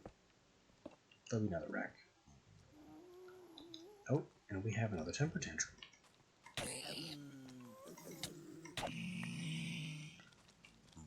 Oh boy, they're fast. But also confused. I did not leave them an easy path to come find me.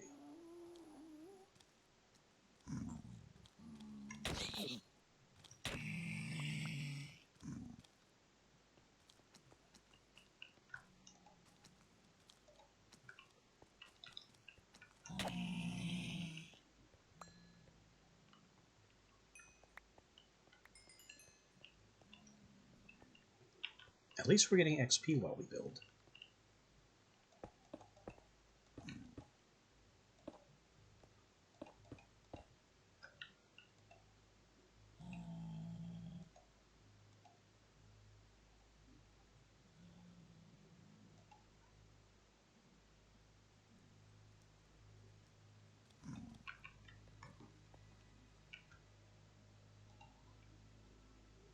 I'm not seeing... Oh, we found a supercharge.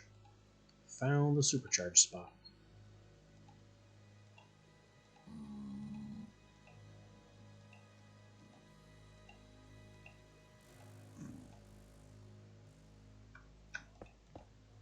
Now, as long as I continue to stand right here,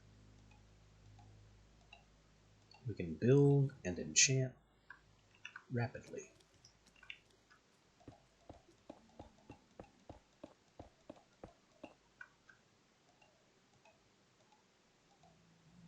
And watch as the dragon health bars appear and disappear, seemingly at random.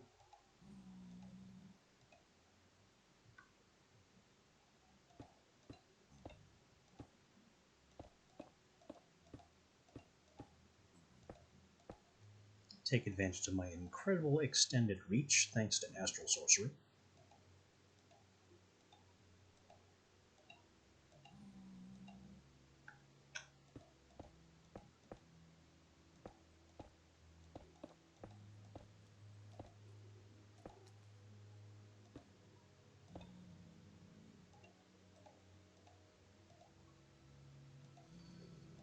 As I was building this, I actually half expected these blocks to be purple when I transmuted them with light. Honestly, kind of glad that's not the case. This wither cage can only be so hideous.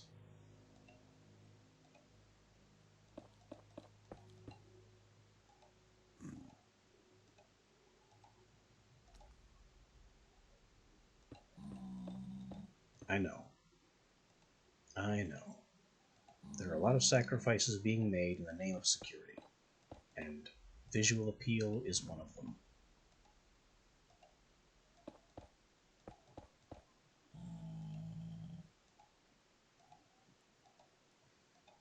Honestly, the only reason I'm using cobblestone at all is because it has an ugly texture that I'll be able to see clearly even when transparent. If I did this with stone, I wouldn't be able to see the stone. It would just become glass.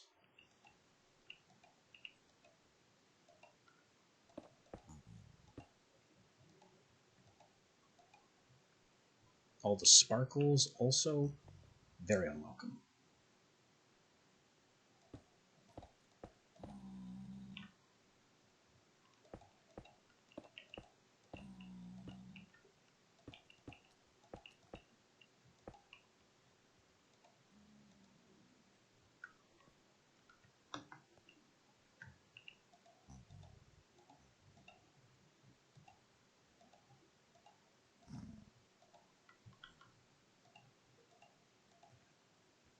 But we're almost done building this functional eyesore. Just need to get the last layer of ceiling on.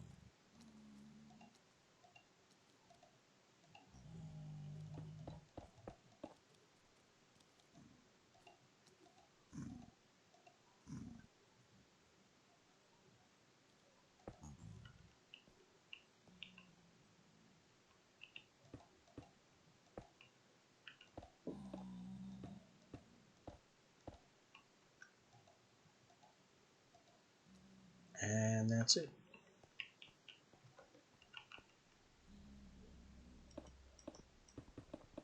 If I can find another supercharged spot to stand in, we can have this done in a blink. But there it is. Found it. I don't know where these supercharged spots come from, but they certainly would. I missed some spots.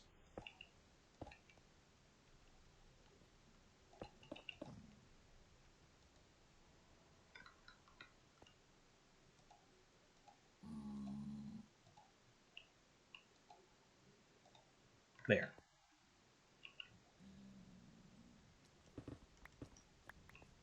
The containment nightmare is complete.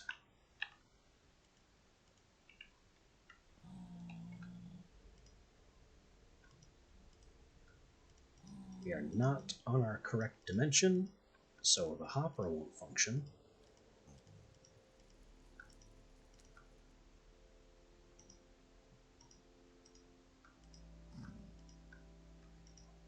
But at least all this stuff is nowhere I have to worry about right now.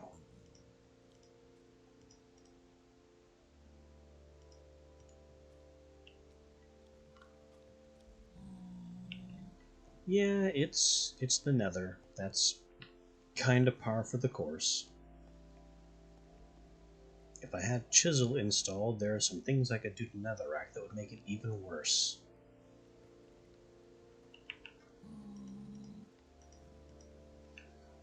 But that's not what we're here for.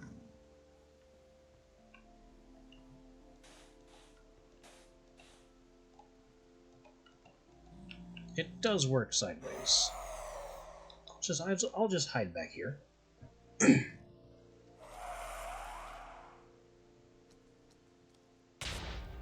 That still hit me. It didn't do any damage.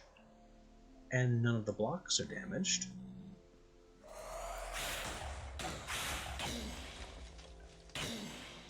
But now I have a wither to stab.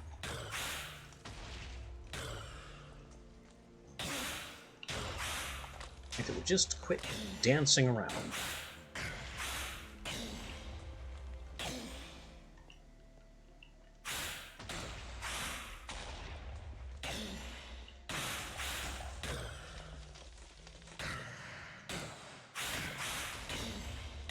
Now it's in phase 2 and would love to crunch through these walls if it could.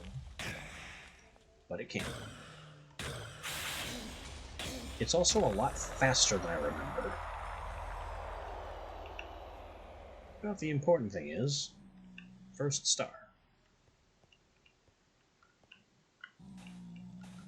Easy. No damage. Let's do it again. Get behind 2 layers and significantly further back.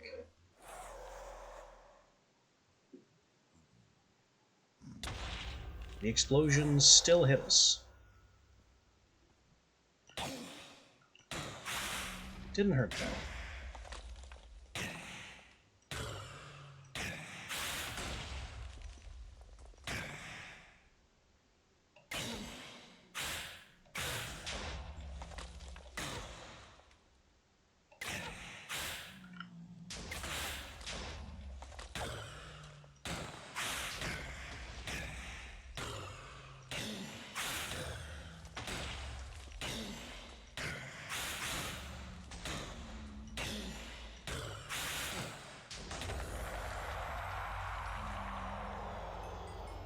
Two stars.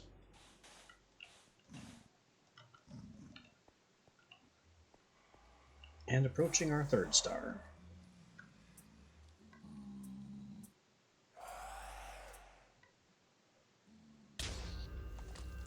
Does freeze work on it? I'm going to take that as a no. I was just curious. What about dart? I mean, dart deals damage. Does it weaken? I don't think it cares.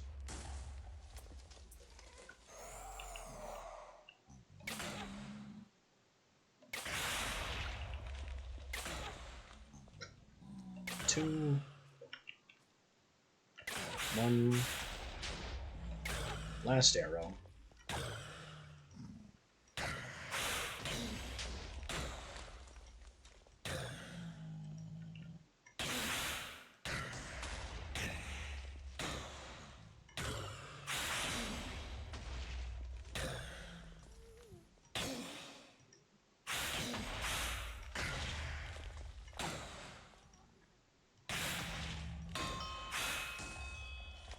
I don't know why my swings aren't hitting it half the time.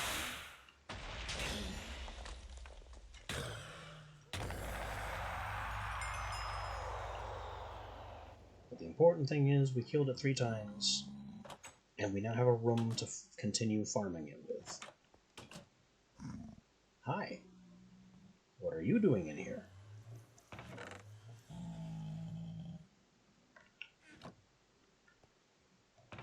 I'll just leave some soul sand here for later. Enjoy the room, buddy.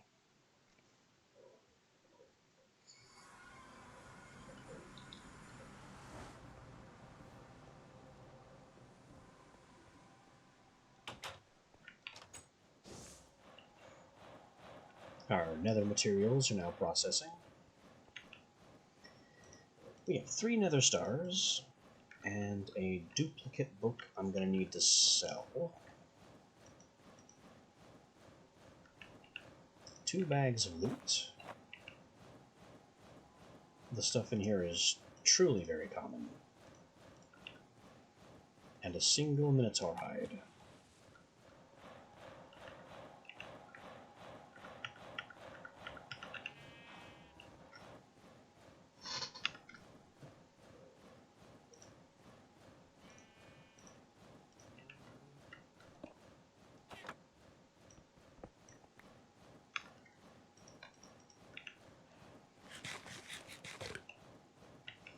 Now these nether stars, I could make a beacon.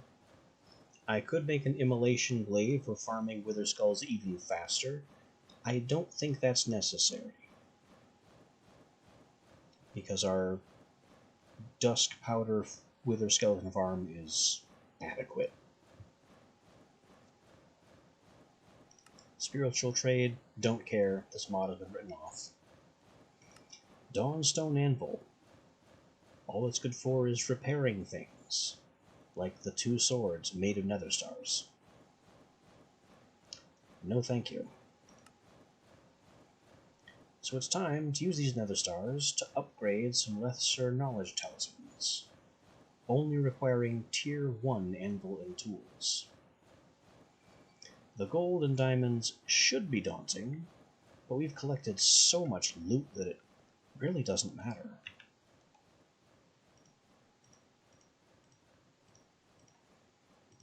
So, time to get my tools out. 3 of these. 12 of those.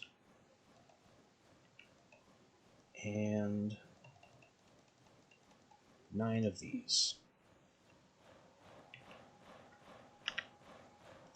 The gold needs to be hot. Not a problem.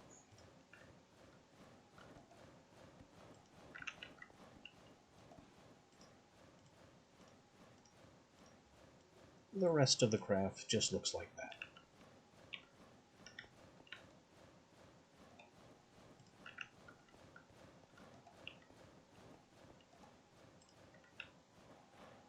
That's going to get obnoxious. It's just going to keep making that noise unless I do something.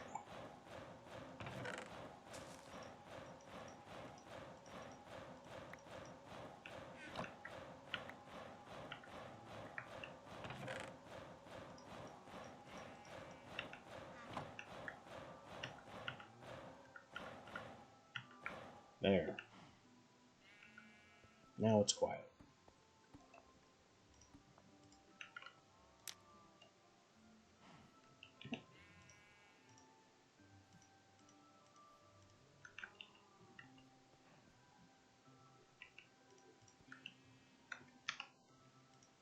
While our forge heats, how's the perk situation doing?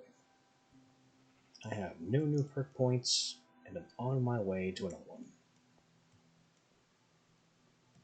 I've got stone enrichment, and armor mending. I think I wanted to go this way to the Epiphany to get perk X. Yeah, that's where we were headed. Is to get to the Epiphany perk to increase experience gain rate. And also spatial manipulation. Now I remember.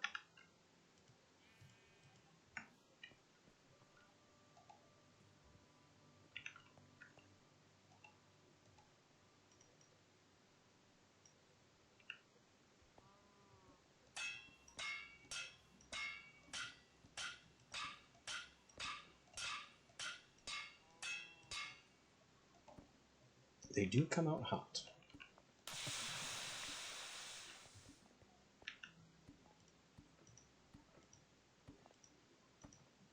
And there's just a golem patrolling around out there. I don't need that hanging around my front lawn. Right, greater knowledge talisman, you just put with a book, and it becomes a super book.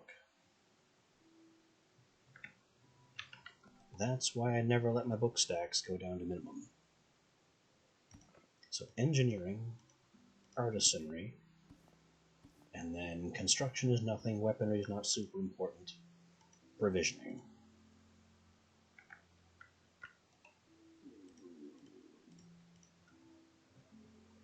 From the art of the forge to artisans through the ages. Instantly done. Advanced mechanics to the engineer's lexicon. And feeding a village to the history of trade.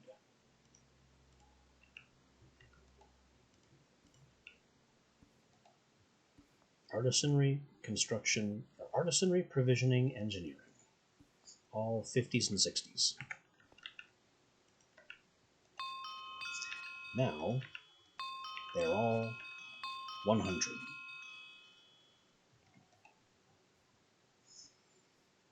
And I will never be stopped by, you need more skill, again.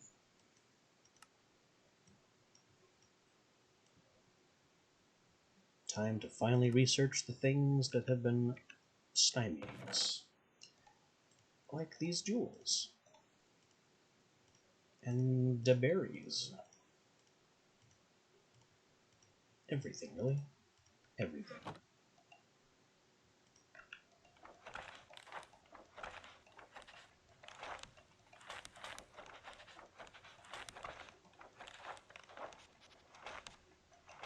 Masterwork Mythics. 1 of 3, and there's 3 amulets. Adamantium Smithing. And we're waiting on something.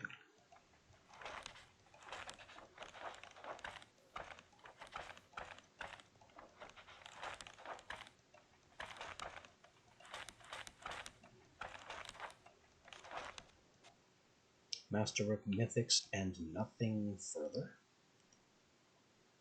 Okay.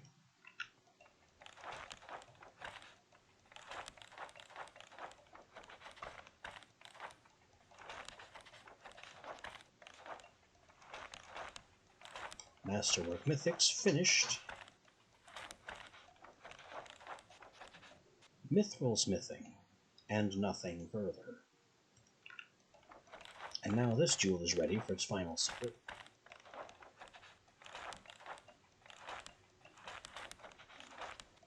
Mythium Smithing and nothing further. Berries are gated behind something. Flour is gated behind something.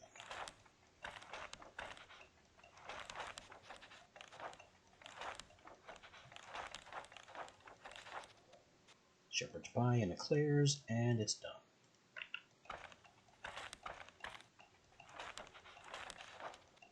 Shepherd's Pie, and it's done.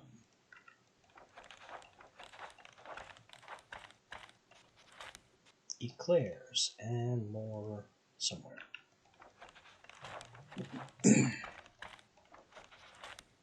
Shepherd's Pie, and it's done.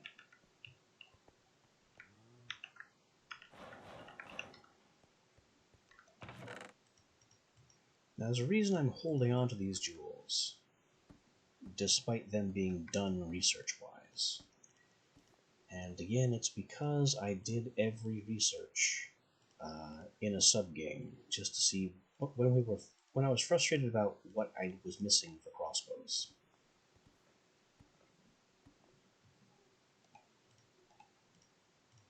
So I know that I still need these jewels. Copper, locked behind knowledge. Silver goes into mithril, and is otherwise done. Gold goes into adamantium, and is otherwise done.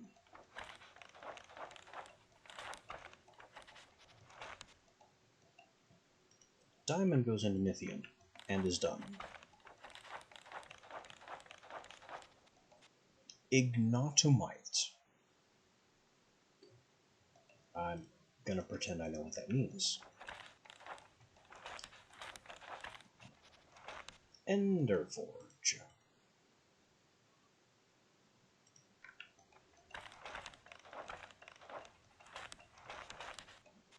Mythium. Gas tiers go into Mythium. That's concerning.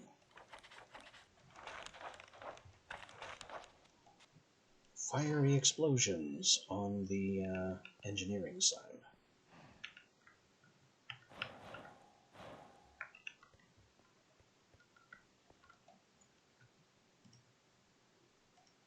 But this means I have another dragon heart to try and retry dragon forging with. Probably a little bit later. Because I can do that with a much more powerful metal. and get some real dragon slaying stuff going.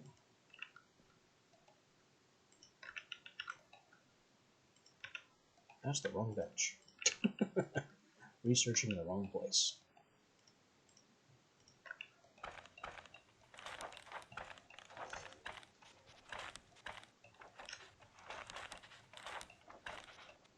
Mithril and adamantium is apparently made of mythic. And we have Cogworks. Wait, where did I put all the mythic? I know I have more than one mythic. It's in here for some reason. And not with the ores, as would make sense.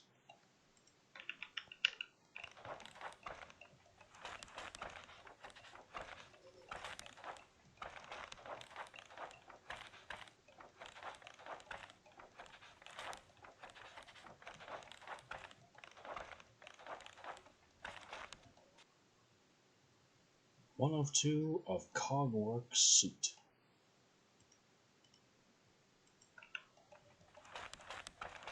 Okay.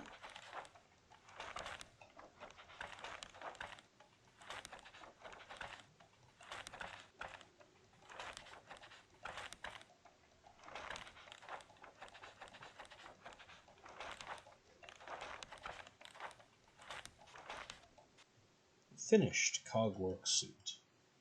Cogwork gears and frame are no longer needed.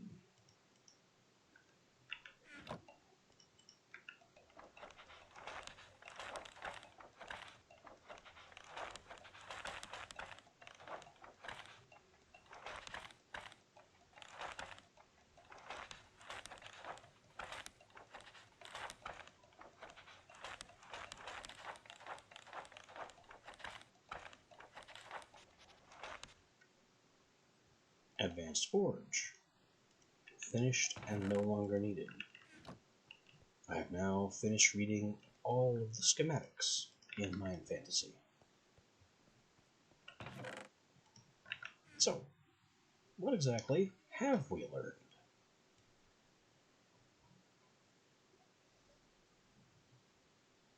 I still need to make ornate repair kits. That's still necessary. We got red steel and blue steel. We've been over that. Adamantium and mithril. Exposing gold to mythic makes it extremely dense.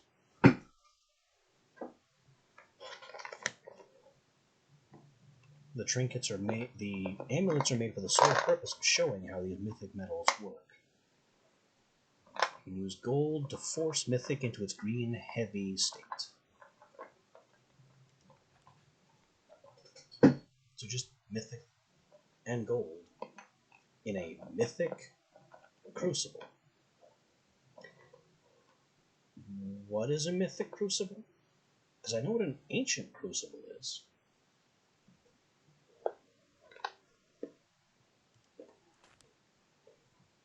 Then mythium.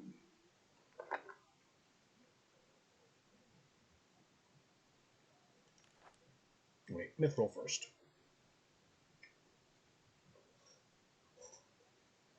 This is a very similar page. Mythic and silver alters its mass and hardness. So yeah, just mythic and silver, also in a mythic crucible, makes mithril.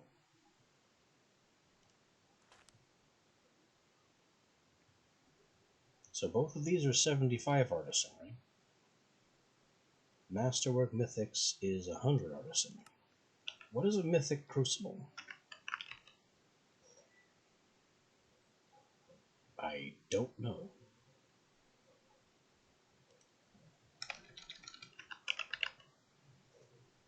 We have the Ancient Crucible, and there's a Master Ancient Crucible, and then I have my Fire, Clay, and Advanced Crucibles, but no sign of a Mythic Crucible.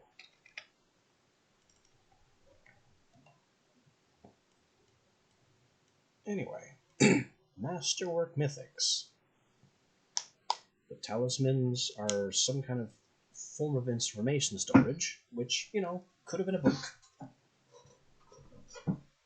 You found a new one, similar to the rest, and okay, so how this works is apparently the first two amulets were supposed to be from labyrinths, and the third amulet came from the mythic the advanced crucible dungeon with all the silverfish.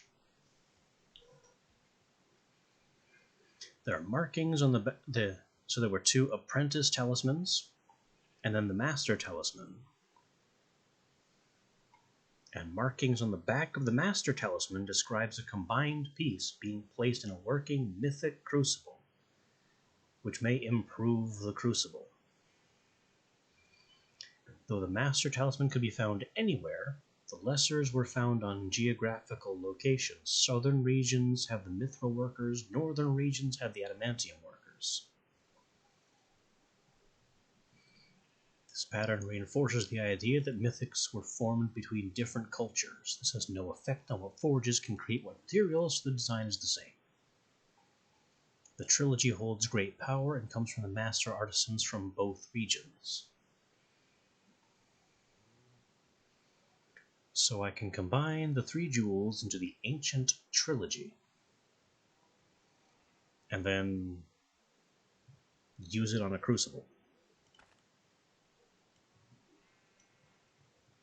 And after adamantium and mithril, there's mithium, ender forge, which we're not done with, and ignotomite, which I'm also not done researching. Mithium is mithril, gas tears, and diamond shards. Masterwork crucible.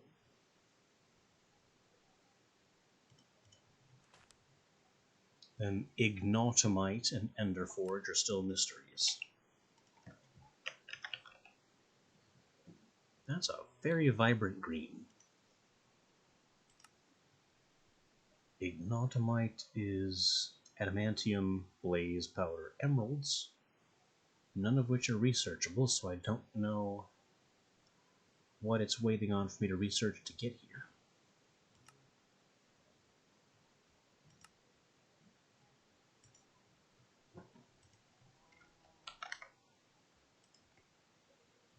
And then ender forge bars, ender pearls, combining mithril and adamantium with eyes of ender and ender pearls makes ender bars.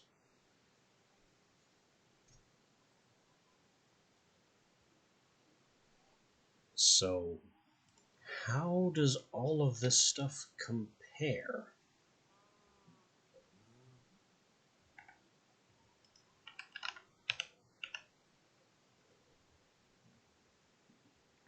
So I'm on Obsidian way back here.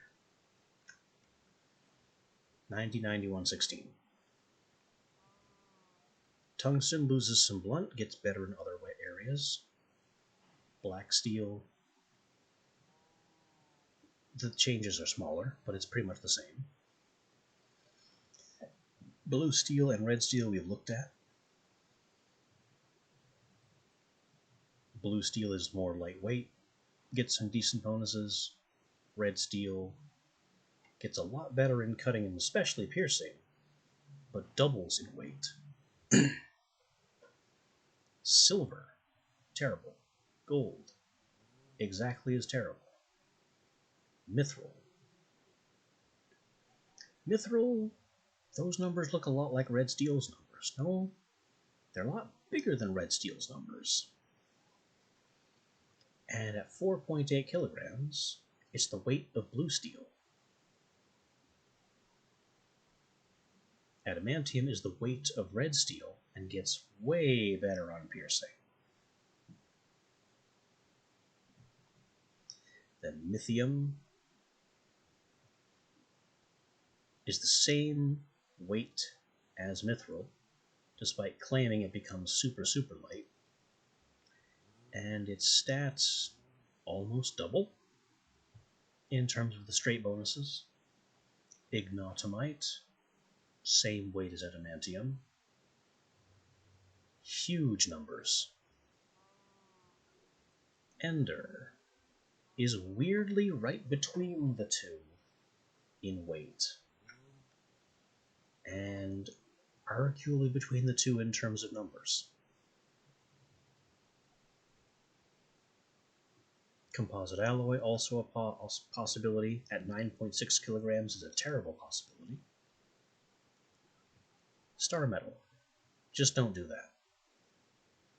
Dawnstone, has potential, not great. Lead, don't. Aluminum, very don't, but extremely lightweight. Electrum, Electrum is as bad as gold and silver. And nickel looks pretty much as bad as lead.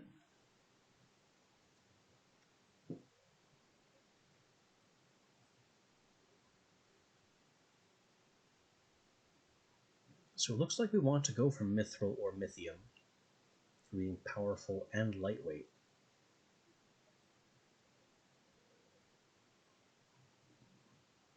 Because I don't want to mess around with 8.4 kilograms. It's heavier than what we currently have on. And I don't want to be slowed down or lose any more stamina than I already am. The problem, of course, is that the whole mithium thing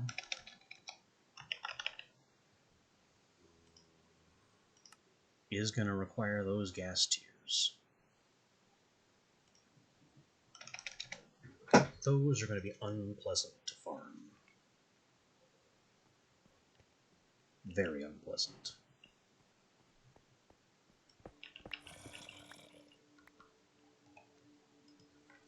Really don't know how I plan to pull that off, because I don't think Dusk Powder is going to do it.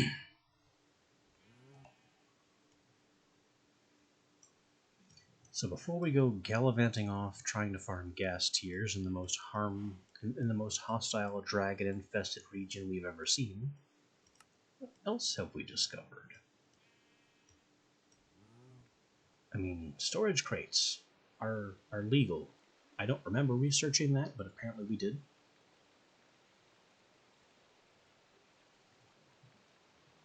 They're made with timber panes, double hinges, nails. They can hold multiple stacks of things. And they can hold a single thing at stack multiples. Not restricted to food or ammo. And then you can carry them around. So they are movable barrels.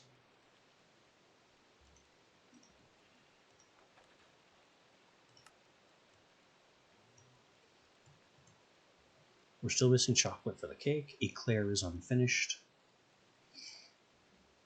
But we got to shepherd's pie, which is a meat pie with carrots and potatoes.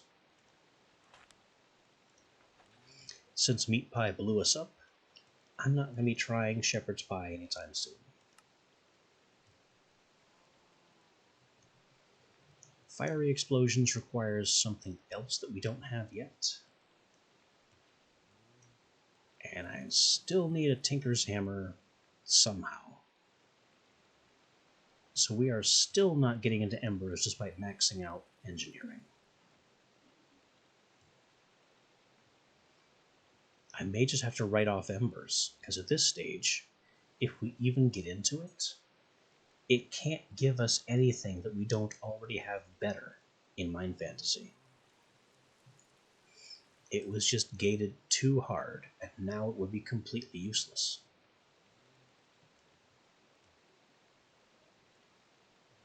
We got the Advanced Forge. It's a forge that I can switch off. That's it.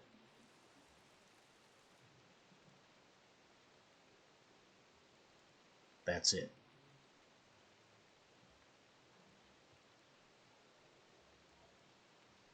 I would have to do 4 plates, 4 bolts, and 2 iron frames, and 2 redstone blocks for the right to, and let me get this straight, not waste a little bit of charcoal.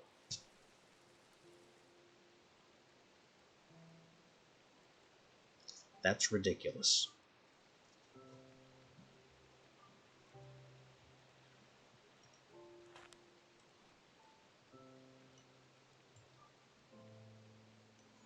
We got Cogwork Suit with the tagline Power Armor. This is a real discovery and highlights why Dwarven Ruins had very large halls. Advanced gears that can replicate a heavy exoskeleton. A massive suit of armor makes the wearer nearly invulnerable to damage. It must be powered by pure fuel, so that's coal coke. No actual suits have been found. The assembly systems are intact, and they're more than capable of fitting a suit to something more human-sized. Shame I broke them.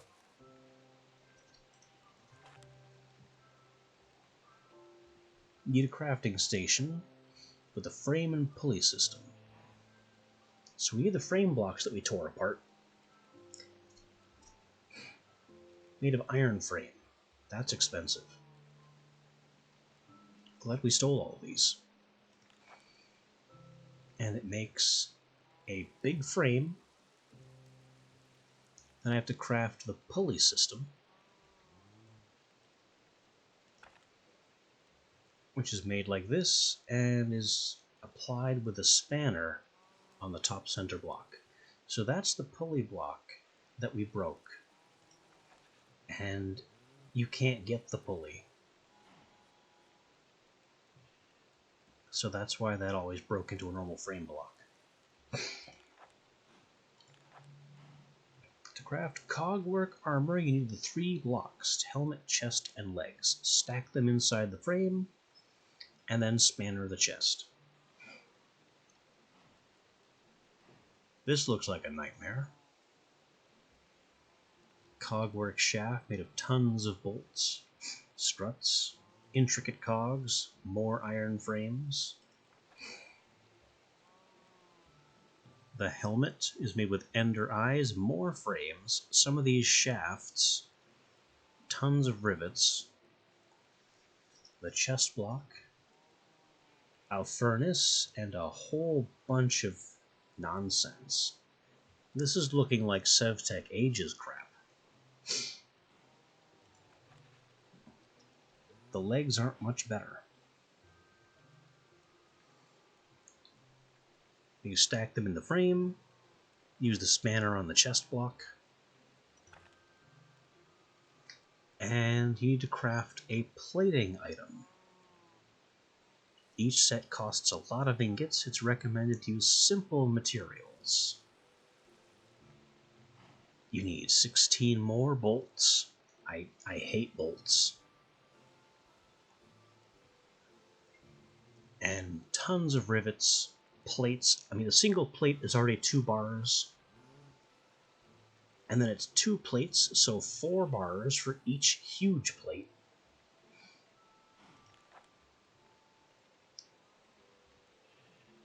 Yikes.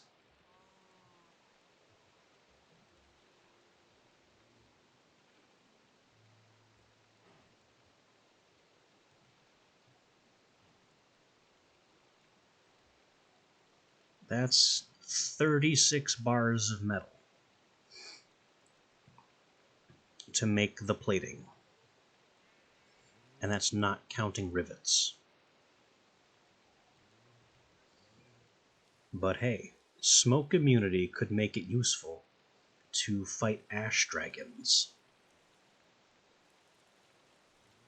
And this is the suit without armor. Smoke immunity, no fall damage, increased attack damage, no stamina decay. All that for the cost of, well, tons of everything, including iron and steel. When fitted with plating, the suit is sealed, huge armor bonus, breathe underwater, remove poison and wither damage, fire immunity. The armor can still take fire damage depending on its melting point. Higher durability tiers make the armor last longer, and the plating must be removed at the cog workstation for repair. You can't jump. You can't sneak. You are slower, but you can walk up single blocks. Explosions bad.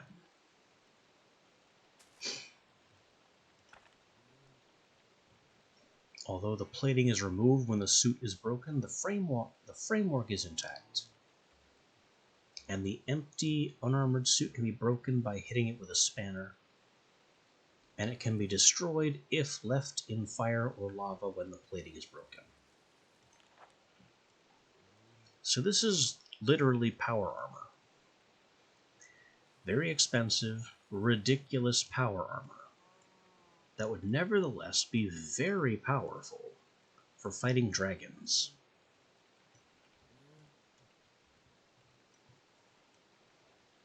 Farming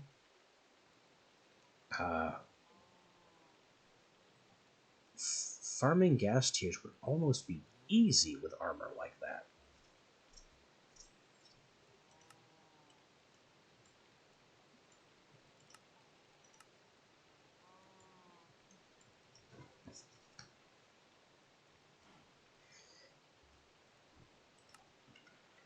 But given the sheer expense, I think I'd have to make it out of iron.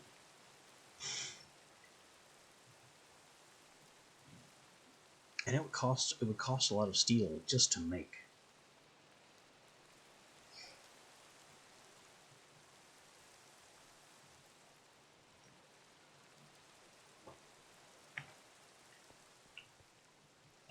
I also really want to get into this mythic stuff. Adamantium and mithril. What do tools made of that look like? So we've already established red steel is times 7, blue is times 6, mithril times 8, adamantium 9. I think we can do mithril, because I'd prefer the lighter weight material and use less stamina per block break. So mithril tools seem like the way to go. I can go ahead and lose that 1 point of speed multiplier as well, because let's just not go too crazy on the dig speed. I need my tools to be controllable. And then in terms of, say, a spear, blue steel 10, red steel 11, but heavier. Mithril spear 12, adamantium 13. 1 point difference for the adamantine being so much heavier.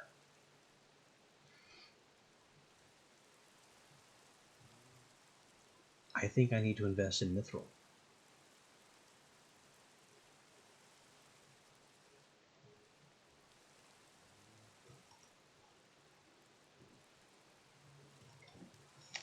And I'm going to bet that it's going to want an anvil as well.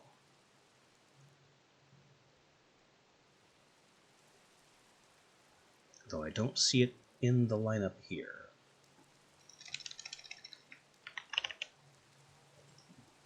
Huh, no. The blue and red steel anvils are the last tier.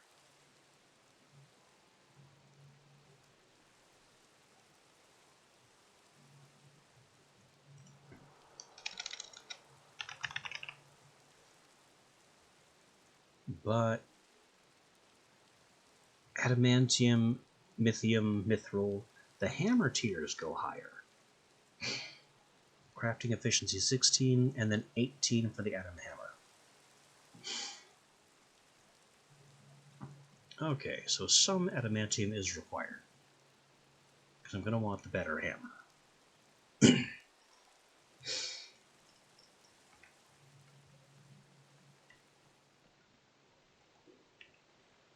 Alright then.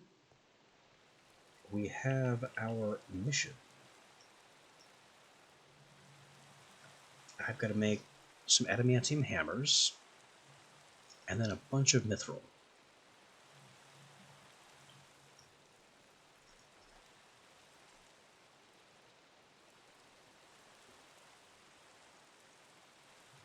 The pair of adamantium hammers is going to be 4 adamantium. So that's 2 mythic, 4 gold.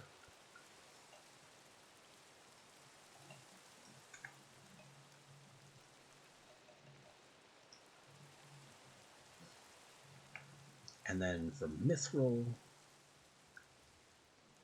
I just want a lot of mithril. So I can make armor, tools, everything really. A weapon.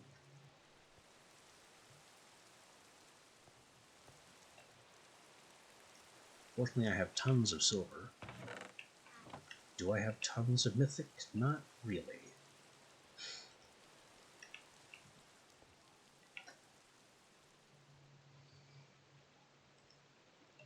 So it's 3 for a pick.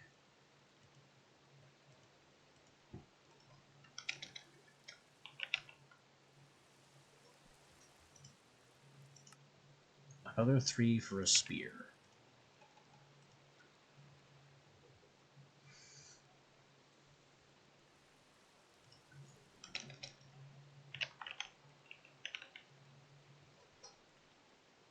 There's also the small little detail that I'm going to have to be dealing with very pink equipment. But I guess that's fine.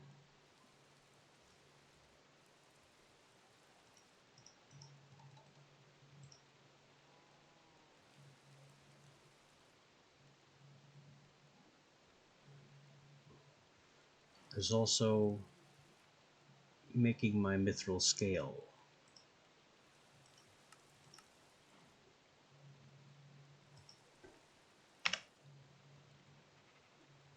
Oh, what's this? Gilded scale? But that's with Dawnstone. I don't know what that's about. 4, 8, 9, 10, 11, 12, 13, 14, 15, 16. And each of these is basically a bar.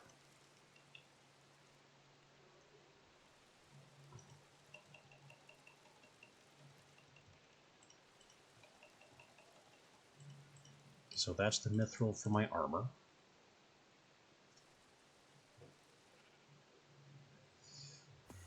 It's armor, pickaxe, and spear.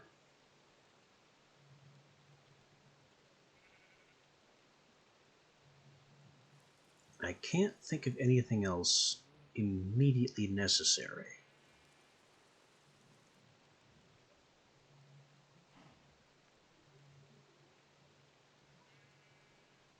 Anime blush helmet? This over here? The mithril coif? That is chainmail.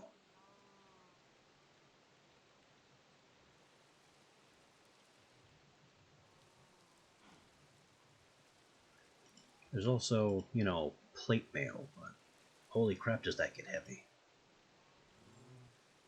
And there are also dragon forged and ornate options. And the ornate options are still weird to me. Because, scale suit. I'm only going to go off bonus numbers. This is 60, 97, and 4 better than what we're currently wearing. But if I make the ornate scale suit,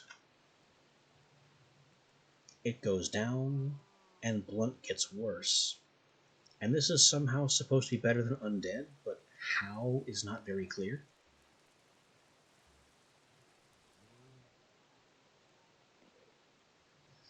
And sure, being better against the undead is all fine and dandy. Skeletons and zombies are very common.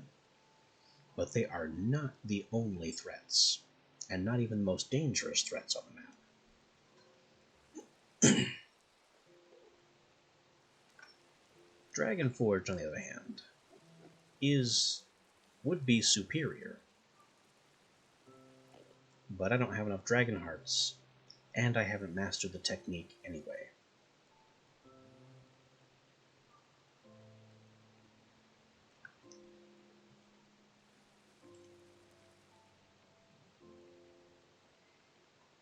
Mattock.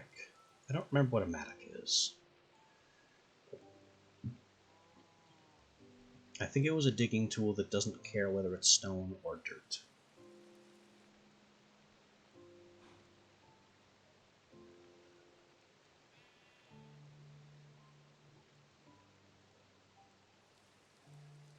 Yeah, I don't think I need any more mithril. Maybe I could get a mithril handpick and just hope that it farms enough random nonsense for me.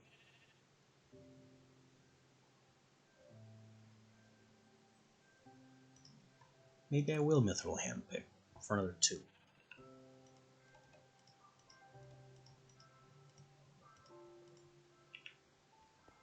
Put the rest of this stuff away.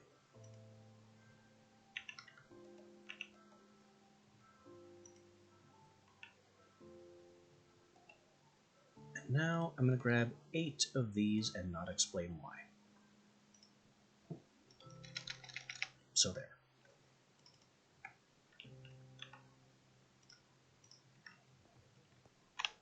And where are we going? The nearest ancient crucible. And I don't remember where that is. Oh look, I have markers that I disabled. That looks like the closest one.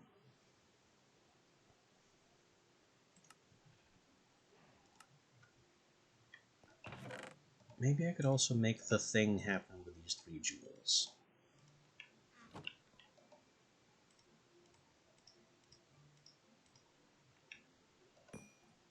Just kind of glue all those together.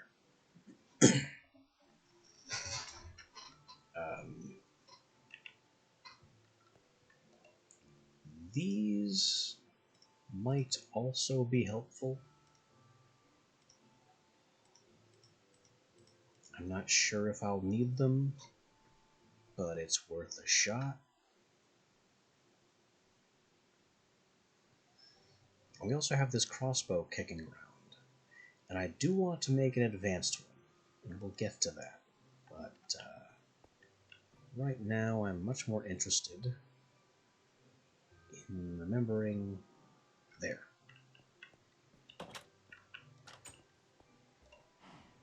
I've got a crucible to hunt.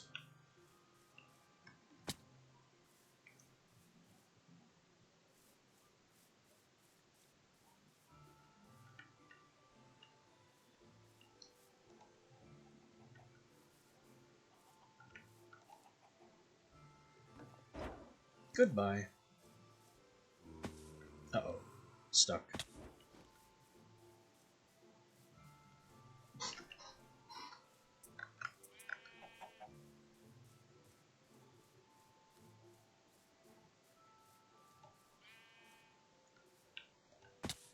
Just absolutely not dealing with their nonsense today.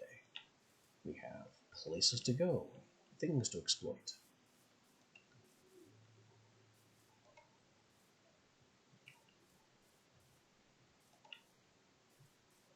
Oh, come on, let me up there. Yoink.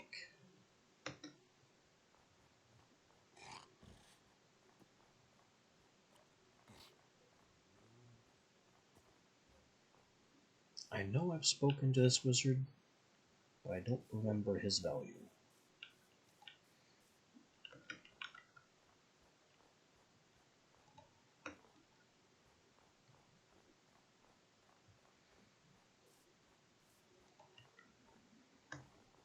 Ah yes, the village that had 2 ancient crucibles.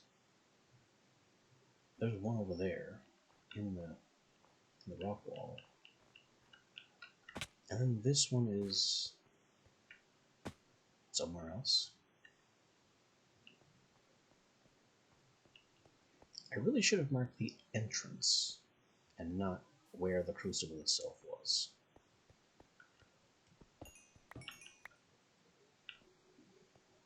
I might just go to that other one, because it's easier to recognize where it is. Ah, here's where to get in.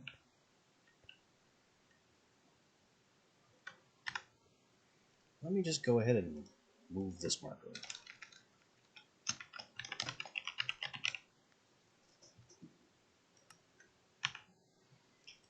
And the other two markers can just go. I'm only going to need one of these.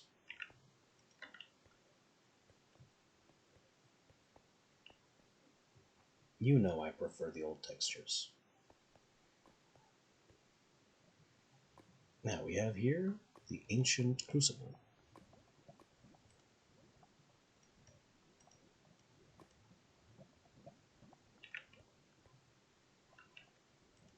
And trough. I'm assuming I'm going to need the ingot mold. I'm not sure if I need the blacksmith attire. We'll find out if we catch fire. But you may or may not remember, if you were here, that the first time I found one of these things, I remarked on the end portal frames and wondered what would happen if we jammed Eyes of Ender into them. And the other bit of knowledge here is that this isn't lit. Well, I discovered in my off-stream game that one solves the other. It doesn't create a portal, but it does turn the crucible on. And because it's using lava as its heat, it functions very slowly.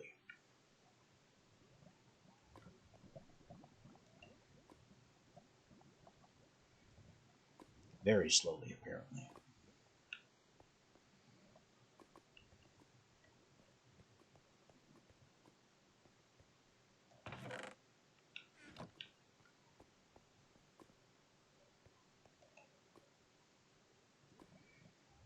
When this adamantine finishes cooking, that will tell me whether it comes out in bar form or in liquid form.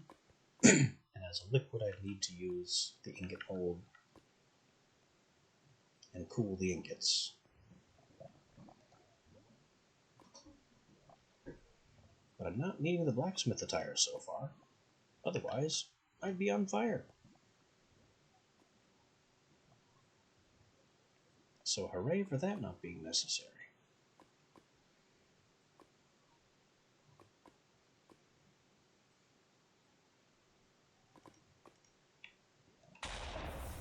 Oh. Okay. Just throw my stuff everywhere, why don't you?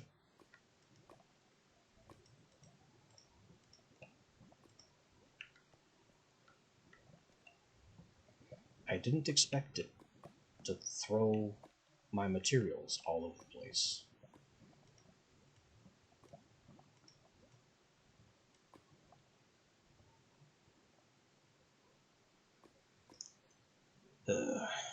Now I've got to leave this cooking and go back and get some more mythic and gold. Some of it landed in the lava.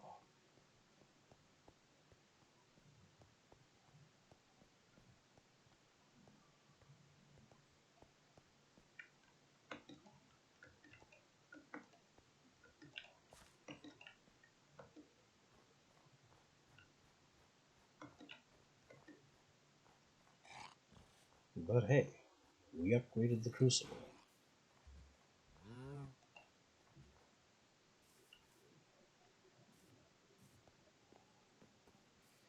It was. I don't know if that's technically a multi-block structure of some sort. Maybe blocking the lava breaks it.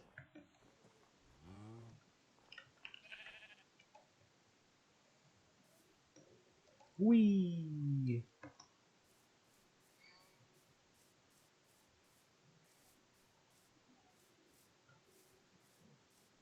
I don't really mind. I've got more materials back home. It's fine.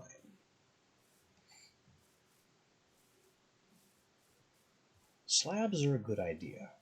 That is a very good idea. Due to their weird nature as almost being transparent blocks.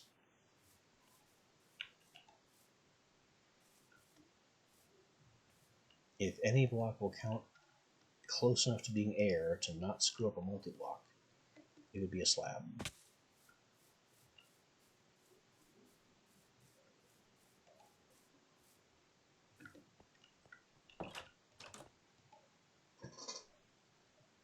I have some slabs, not a whole bunch. Let's make better slabs.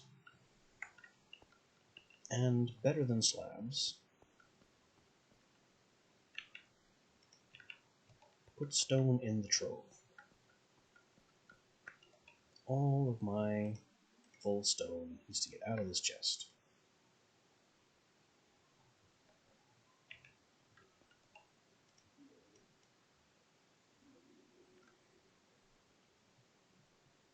This is what? Should be about 25. We'll make a bunch just in case.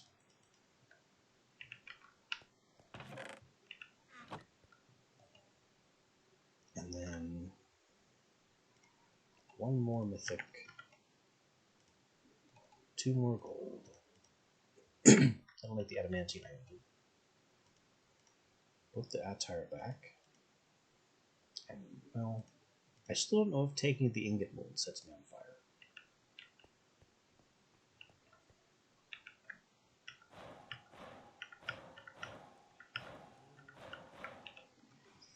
Because in the past, I've simply always had my blacksmith apron on when playing around with molten metal.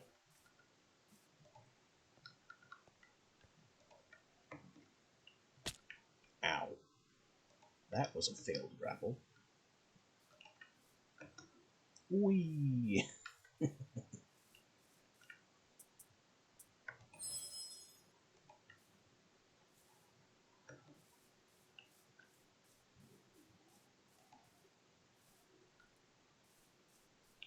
I hear fire.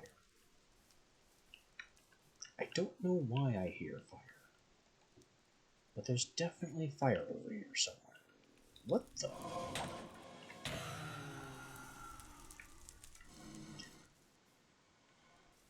Lightning Wraith?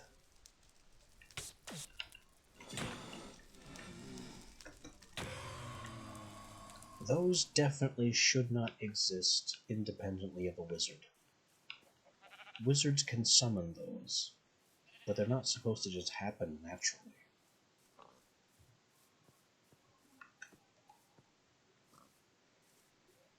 Maybe that was around where that wizard surprised me and started throwing lightning and vine grappled me. Maybe he summoned them. I just never noticed because I was in a hurry.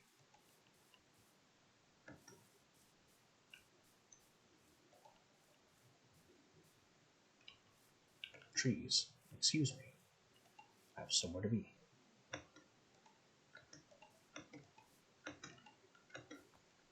Yeah. Come on, mountain. It's a simple grapple. Let me up.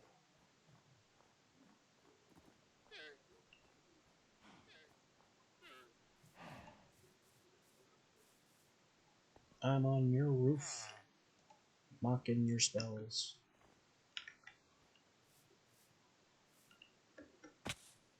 Ow.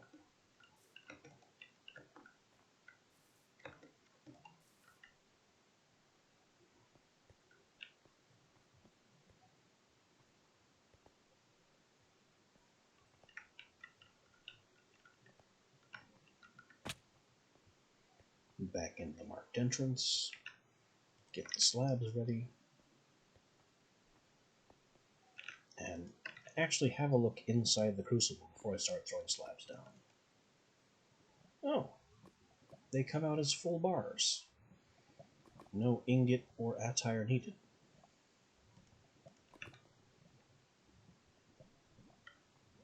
Fascinating.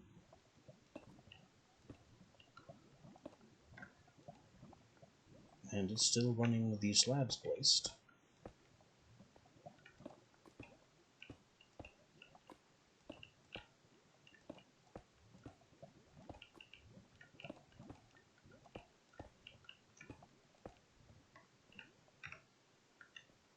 We just lose the lighting.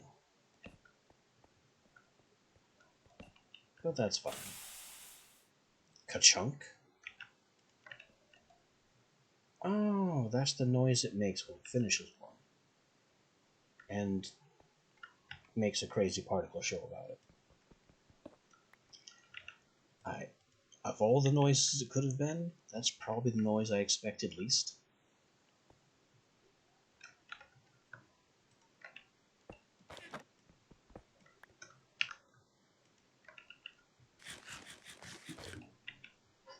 I already had a stack in my inventory.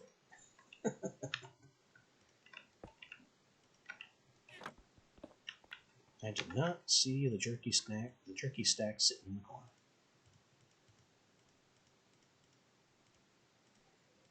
Alright, so all this stuff isn't necessary. I just get to wait here for this to function.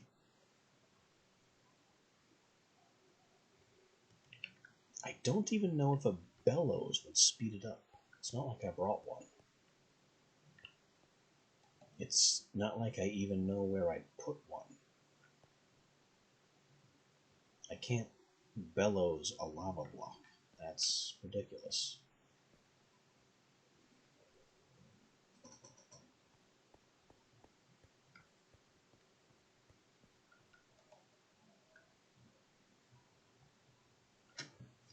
Oh well.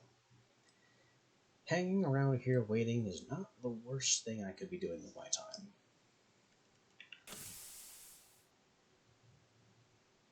But I'll tell you, it's close. Unfortunately, it's also nighttime, so I can't even go outside and safely check what villager trades are on offer.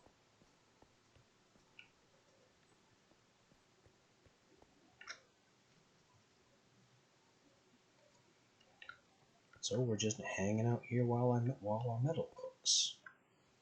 Not the best content, but what choice do I have?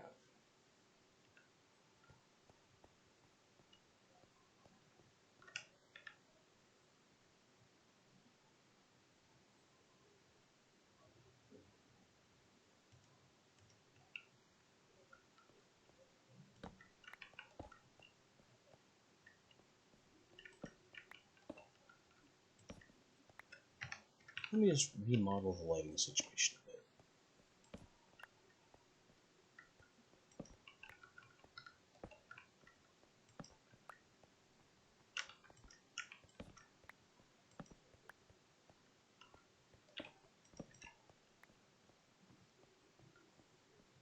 Gives me something to do.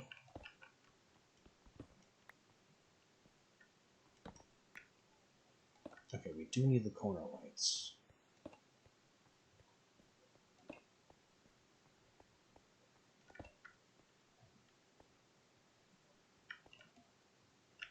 It's almost ready. Reclaim some torches.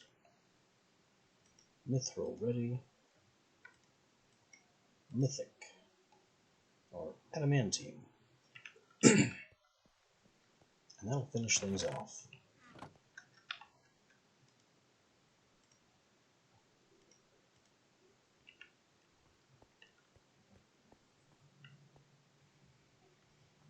The whole reason I applied the trilogy to this crucible is because I thought it would speed it up. Not explode and throw my ingots everywhere.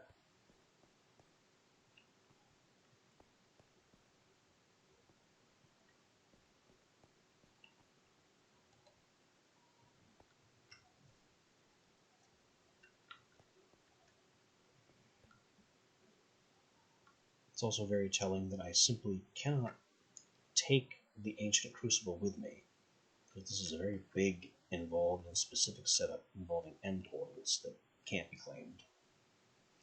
So anytime I want more mithril or adamantine, I have to come here and wait. Same thing if I want to upgrade that mithril or adamantine to more powerful stuff.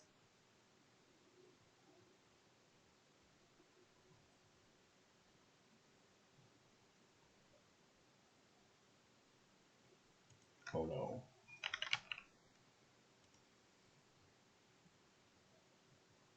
Mithril ingot, can research.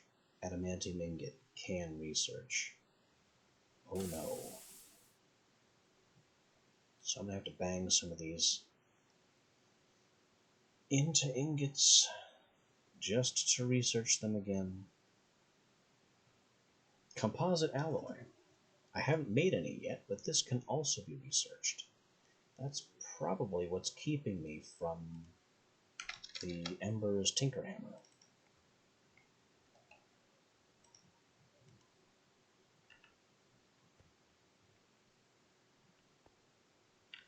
I wonder, if I put a hopper under this and had the hopper pipe into an ender chest,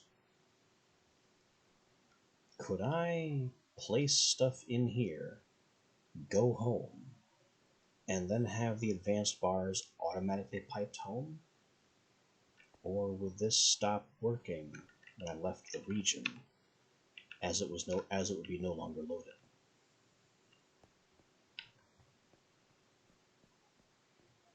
Kind of a fascinating question, but also definitely runs the risk of destroying the feature.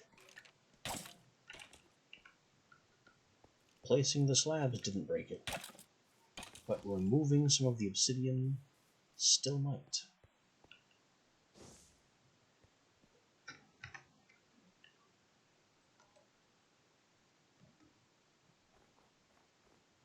But oh well. The important thing is that we get home.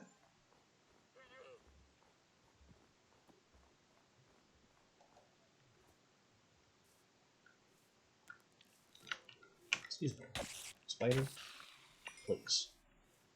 You aren't worth my trouble. You aren't worth the time it takes to stab you.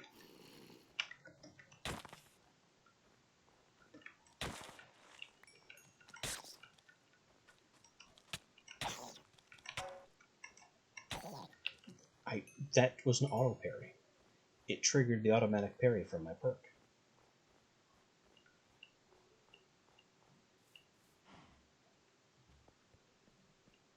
Huh. Is this really where I made Star Metal? This far away from home? Oh, this isn't even far away from home. This is the closest shrine.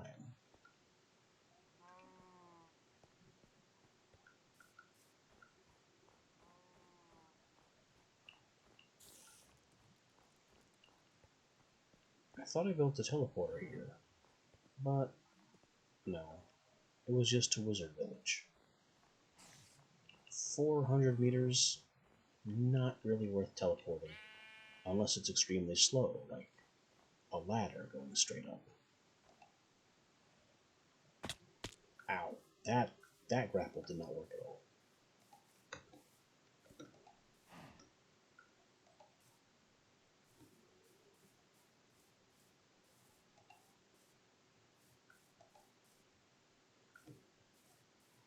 It's a finicky tool. Screwing with Minecraft's physics to this degree definitely includes a certain margin of risk.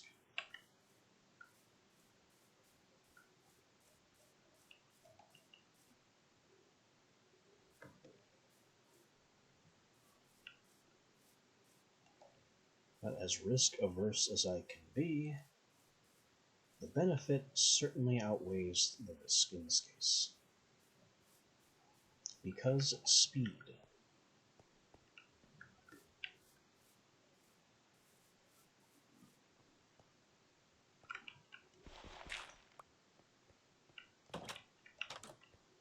You gotta go fast.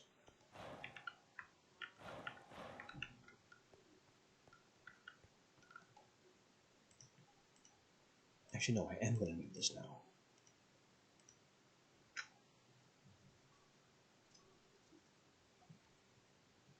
And our hammers. But not that. And not these slabs. Also done with the sling wand for now. So also tongs. And of course tinderbox and some fuel. Trouble here. Workable at 2,500. Doesn't charcoal and bellows cap out at 2,400?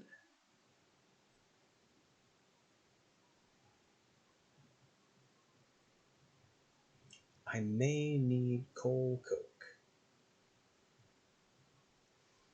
Or I can do something that the dev told me about. When I asked about failing Dragon Forge and how hot the forges need to be. See, they can take charcoal, coal, coke, but there's another fuel. An older fuel.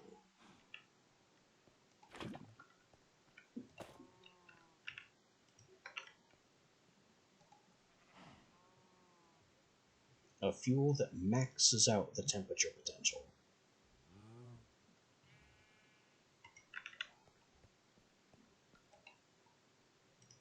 Now the risk here is of having the temperature go way, way too high.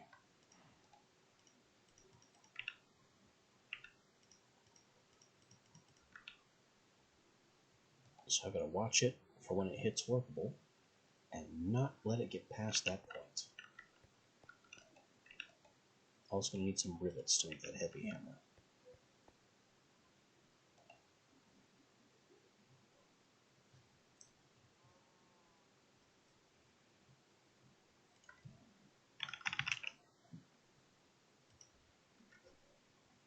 $22, $23, $24, almost there.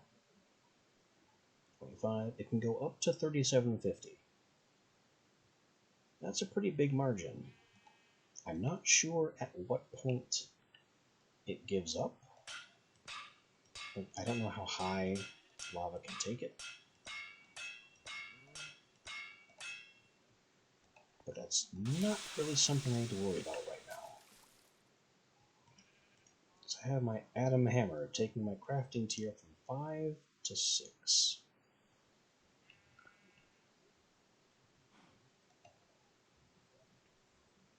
Now, Heavy Hammer. I can never remember what the craft looks like, despite having done it tons of times. In goes the rivet. And the fuel is at almost 5,000 C. Yeah, rivets are already workable and threatening to go unstable.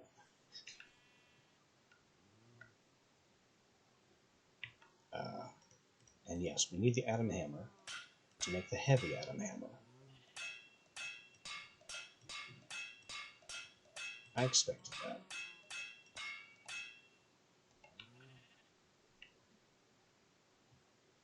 Bang.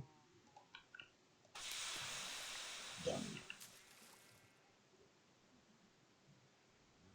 Our red steel hammers are now completely outmoded.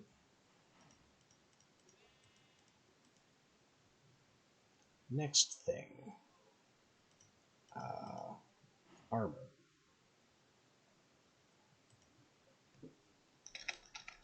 But also tools. Probably tools first.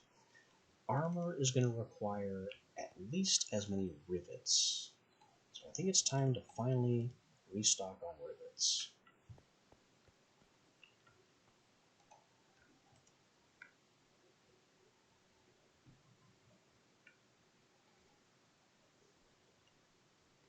Oh yeah, that temperature's flying up. Grab it now before it goes crazy.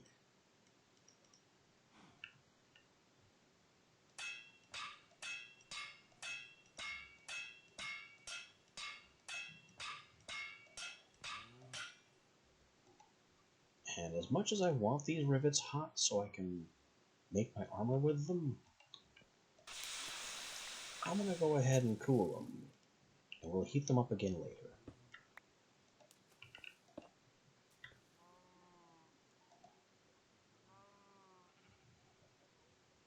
Mithril. I wanted a pick, a spear, a hand pick, and then my armor.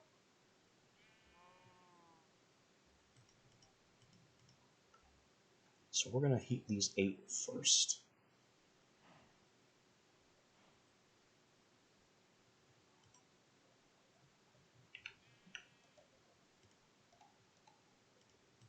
And a pick is made like that.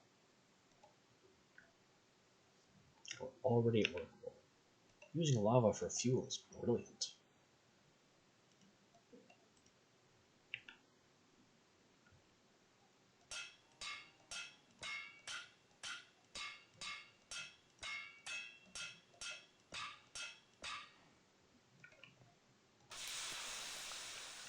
This is the pickaxe that will replace our obsidian one.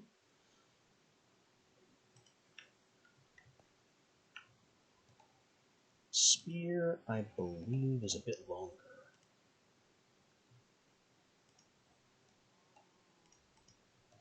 And wrapped like that, perfect, I remember.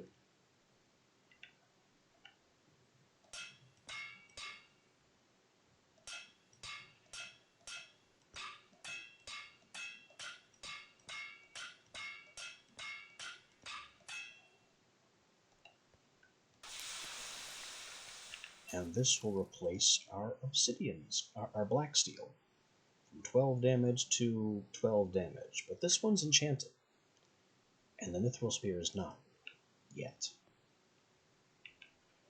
Finally, handpick. 2 bar, that's very small, and needs 1 rivet. So it's strip, ebony, that, and 1 rivet. I think we have enough fuel in here to finish everything. There's the rivet.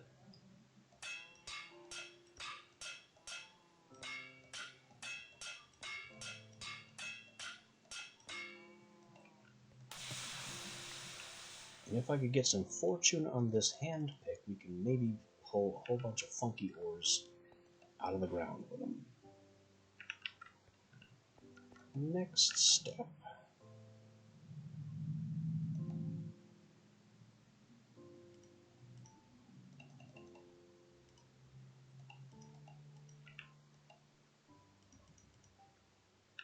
I've got my rivets, my bars, my flux. Heat the bars.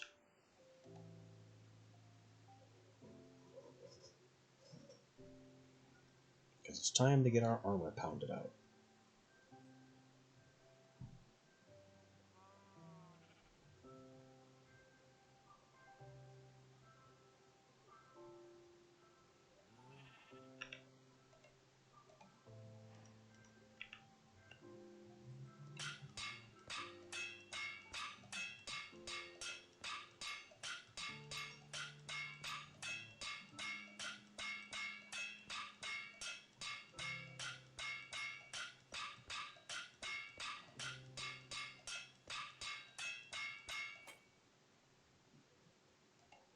Hot mithril hunks need to be formed into scales, which is apparently the opposite of an arrowhead.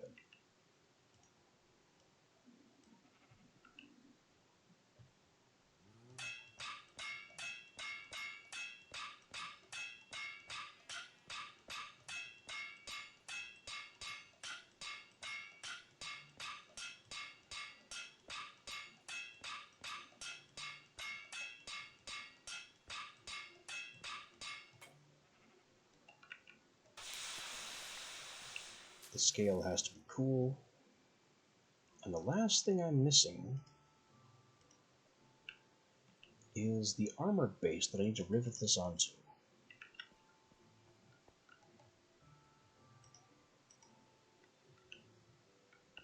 And the way I think I'm going to get that is by tearing apart my old armor.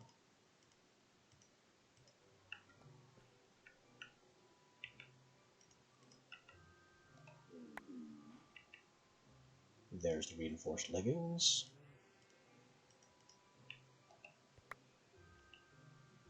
The reinforced boots.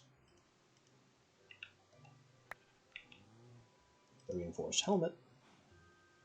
And that's... I put on that so my perk could heal it. And there's the reinforced leather. Perfect. We have obsidian scale mesh to break down. And it just gave us enough rivets to do what we needed to do. So I didn't even have to make spare rivets.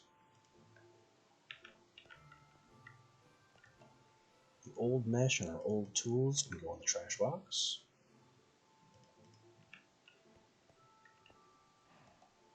And I need some hot rivets before this fuel runs out. But I think... I'm not sure if we'll make it. No, don't take the rivets out. Just barely. Just barely.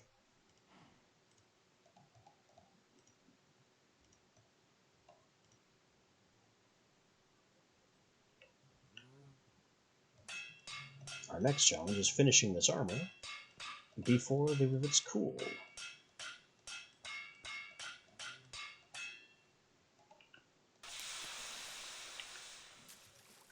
Helmet, check.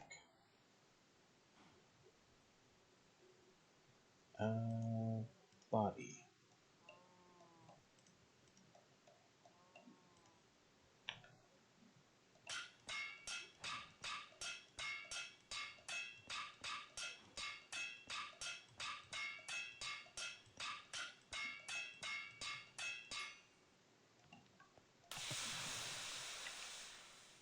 Body, we got the superior on it, so that's nice.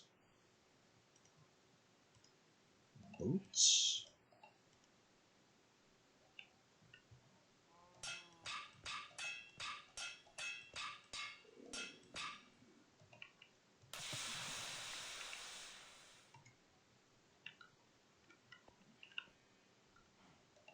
And leggings are the last.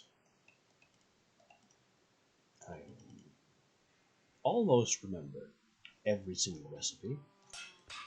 Just messed up on what the leggings were shaped like.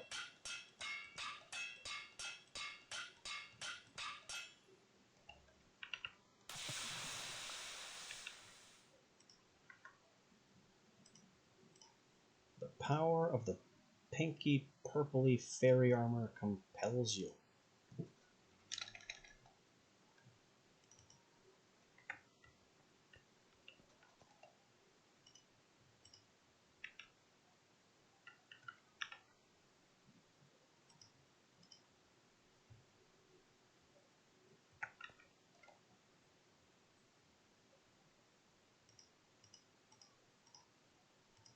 Alright, tongs, adamantine hammers and things. Absolutely terrifying level of tools.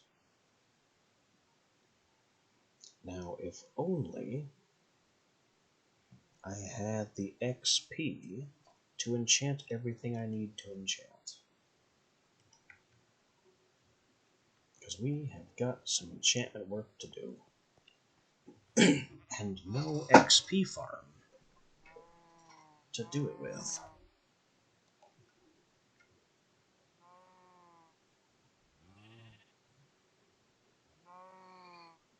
I think the priority here is going to be the weapon, because our obsidian pick is sufficient. It does everything we need it to.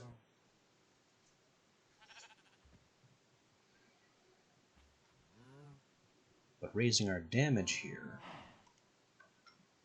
is going to be a bit more important. And let's step away. Do we step away from sharpness and go with smite?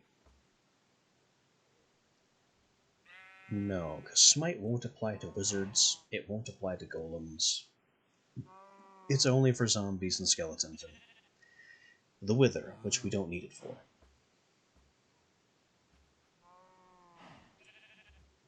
So let's give it all the sharpness it can take.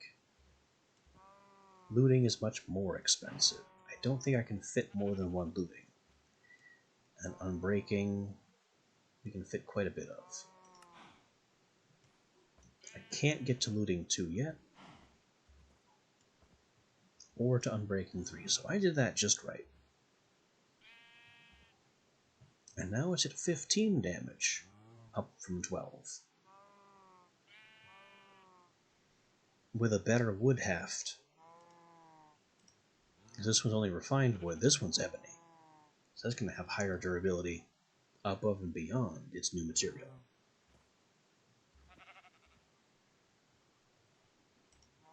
There's also my yew and black steel bow that I have to get rid of.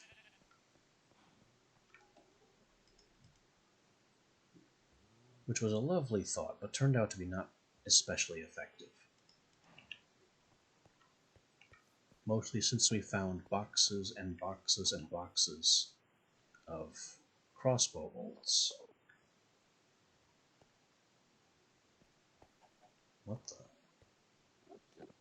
An Enderman must have stolen this block. There was definitely a block here.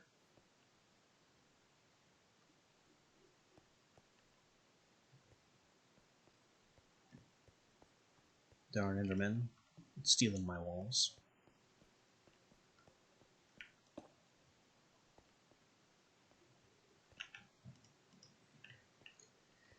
Alright, next move, I think, is making a more powerful crossbow. Which means this crossbow is also going into the destruction box. In fact, maybe I can break this down for parts that I can use more or less immediately.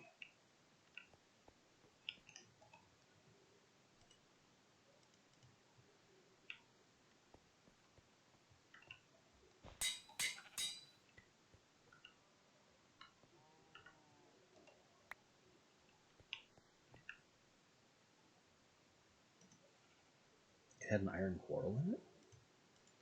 Heavy arms, crossbow stock.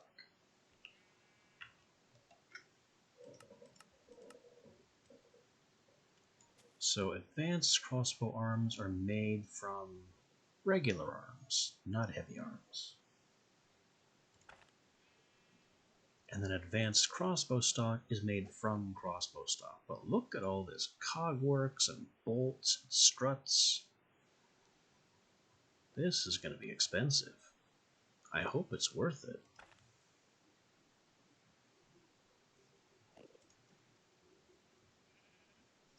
I could also put repeating on it. Who cares if I increase the spread if everything else I'm doing decreases the spread?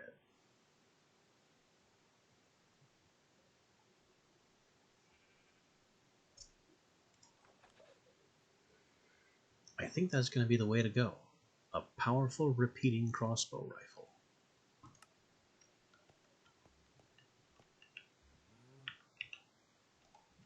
So we break down the heavy arms, and we get regular arms. And those regular arms we can use to turn into advanced arms. I have this one leftover iron quarrel. This is going in a box.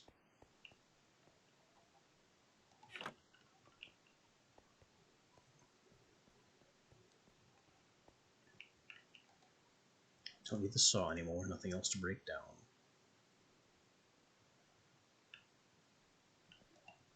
Okay, so starting with the arms. I need an intricate cog, 2 nails, and 3 steel tubes. I have an intricate cog. I have nails. It's the 3 steel tubes, which are probably over here. Intricate cogworks are bronze cogworks plus tungsten. Steel tubes are steel hunks and rivets. So I need 3 tubes for the arms. Any tubes for this? Only if tubes go into iron struts. Do they? No. So it's 3 steel bars for the tubes. And then the iron struts are also a steel bar each. Let's worry about the tubes first, and the rest of the components after. It's also the small fact that I need more steel.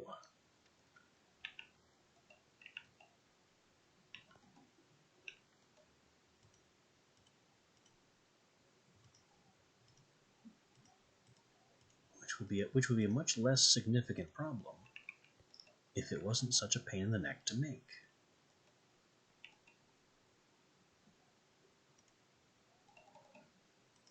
Also, I'm honestly running out of flux, which is somewhat more concerning.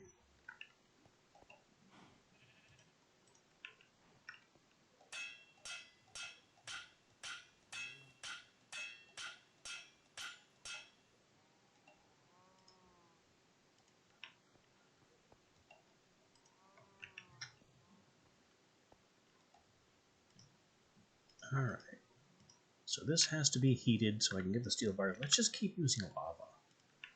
I've got it.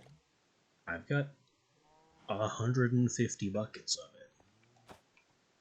It's the perfect forge fuel.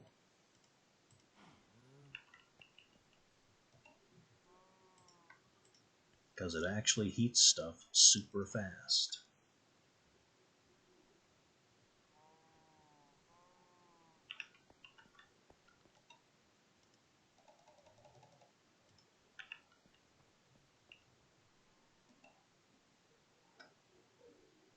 Once it gets up to temperature, anyway.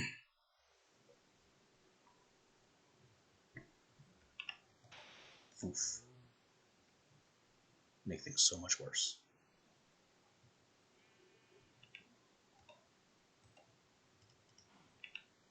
Alright, steel. Hunked. Steel hunks. Engineering tools. Heat the rivets.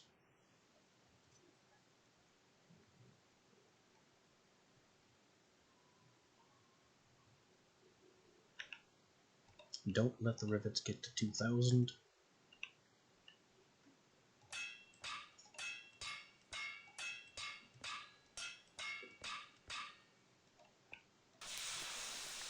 Steel tubes. That makes the advanced crossbow arms.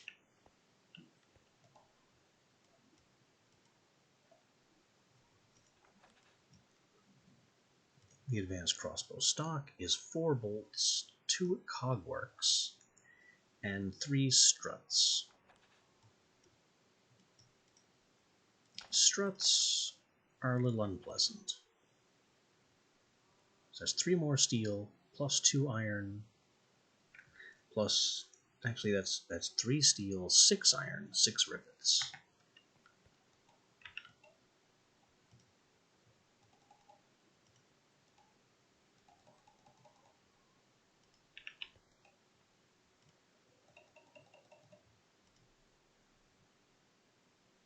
And the steel has to be hunked.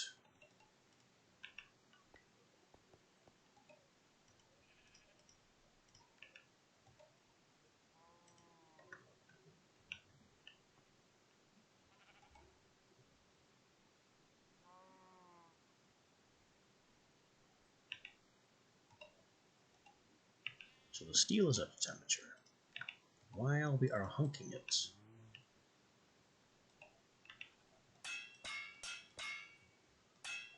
that's now workable. Grab it now. Too late, it's unstable. That's fine, we do it again. Oh no, I put 1 in.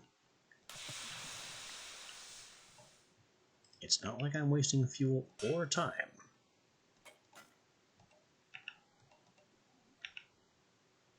Workable.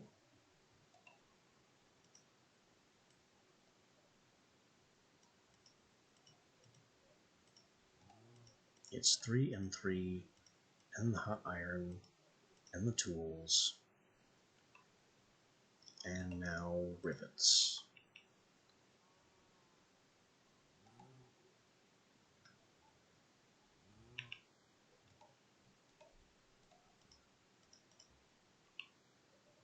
Iron struts are a heavy hammercraft.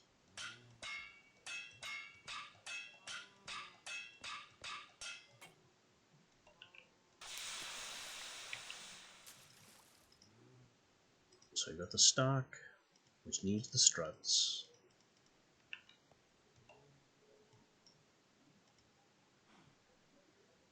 Four bolts, 2 intricate cogworks.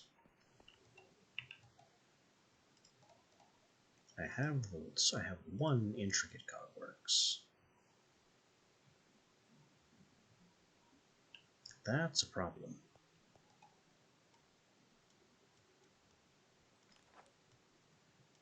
Because, as previously stated, the other intricate cogworks is bronze plus tungsten.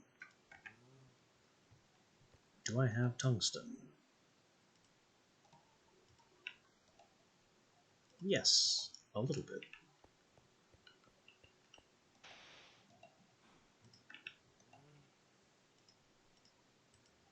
The tungsten will have to be hunked. Which is a verb now. This is inescapable.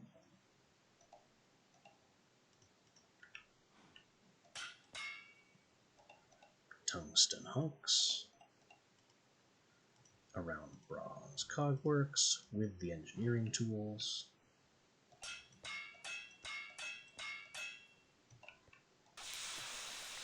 Makes our other intricate cogworks. And I think the only thing I still need for the advanced stock is a single block of obsidian.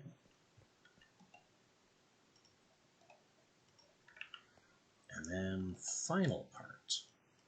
I want to get the repeating mod, which is another intricate cogworks, and everything else is easy.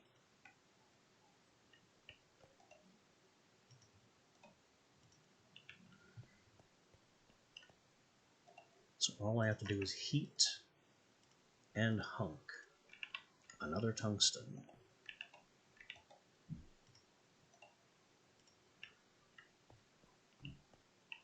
It's already workable. That did not take long. It was almost unstable.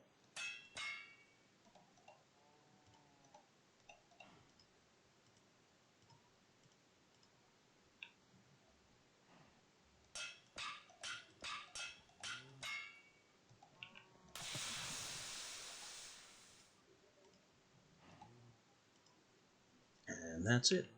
That should be everything I need for this crossbow craft.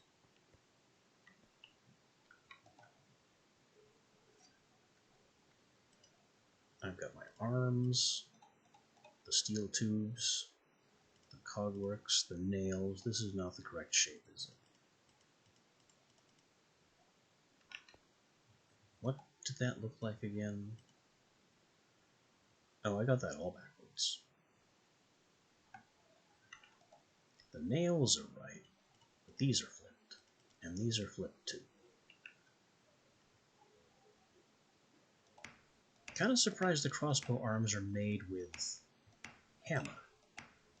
I would have expected this to be a spanner craft. So there's our advanced crossbow arms. The advanced crossbow stock. That is a weird shape that's going to take me a few references and changes to get. 3 bolts, 1 bolt, obsidian, cogworks, stock, struts. This is a spanner craft.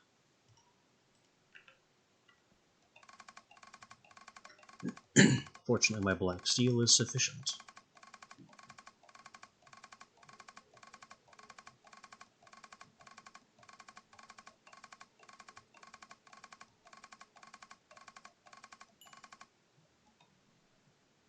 Those are 2 of my 3 crossbow parts. So the third one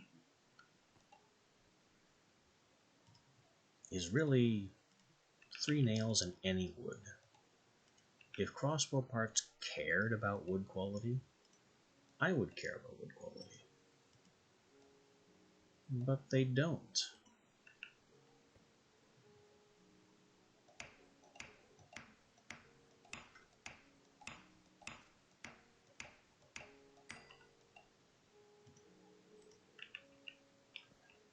Now on our crossbow table we have arms, stock, mod.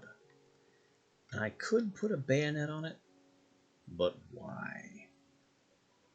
The bayonet is not going to be anywhere close to my spear's damage.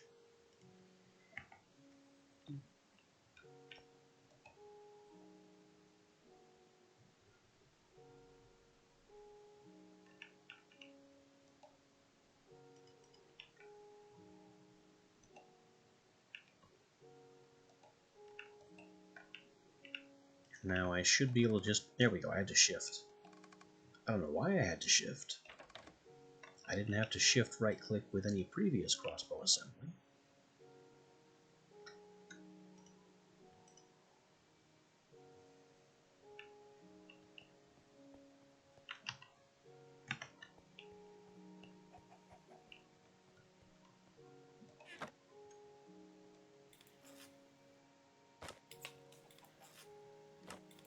Oh, that is a long and unpleasant load, isn't it?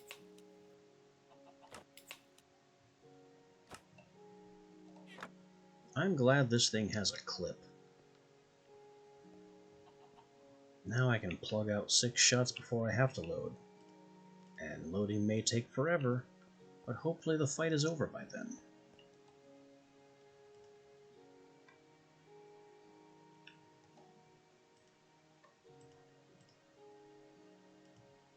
Hammer, actually tongs first, hammer, spanner, tools,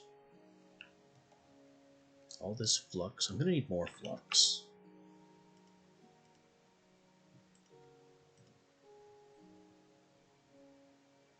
These hand picks are now completely outloaded. I don't need them anymore. My black steel pickaxe was supposed to replace my obsidian pickaxe, but now it too has been replaced by an unenchanted mithril pickaxe. My technology is advancing faster than my ability to enchant it. And my shovel is still black steel. Boy, I really need to have a word with my tools and technology, don't I? Efficiency 4, Fortune 3. Efficiency 4, Fortune 3. Or did obsidian... No, obsidian and black steel are the same. Why are they the same?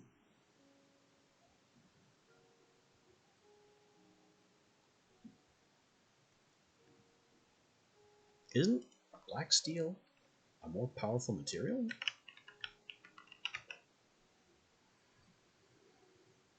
Obsidian times 4, black steel times 5. It's because my obsidian, I think, is superior? Yes. So the only thing the black steel has over the obsidian is better durability.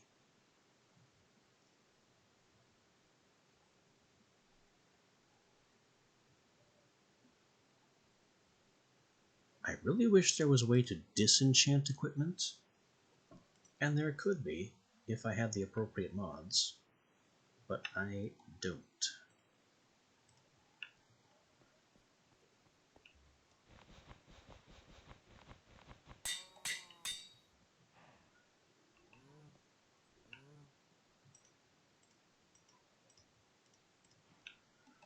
Instead, I just have a ton of equipment that needs to be torn apart. Bronze, iron, ornate obsidian greatswords. Imagine these being outclassed. That was some powerful stuff. Carried by not even mini bosses, like actual bosses.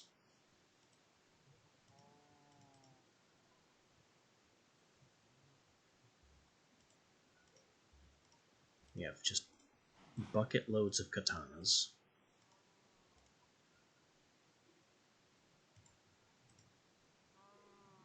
Oh. Didn't I want to make a halberd and not a spear? I'm just now remembering that from yesterday.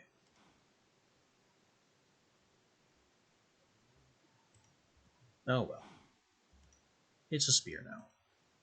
We get the extra point of reach. No, halberd has the same reach. What am I missing out on? Mithril spear base. That's Dragonforge. Base. 12 damage, 1.5 speed. Halberd. 17.5 damage, 1.2 speed, so it's a bit slower.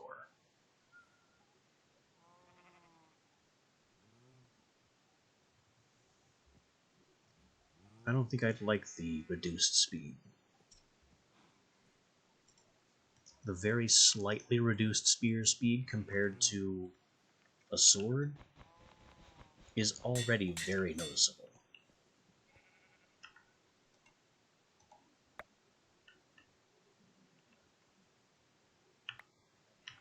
Iron, iron, iron, iron. Iron anvil is nothing but iron. Obsidian I have to be a little more careful with because I think obsidian is a composite material. That's even ornate, so there was a chance I could have... I don't know, was there a chance I could have gotten the ornate sigil back? I don't know. I just don't know. Iron mail suit. A spare reinforced leather armor from that. I'll break that down too. It gives me rough leather armor. Break that down. Iron chain mesh. Breaks down into hunks. This encrusted handpick that we specifically made to hunt for wolframite. Now completely outclassed.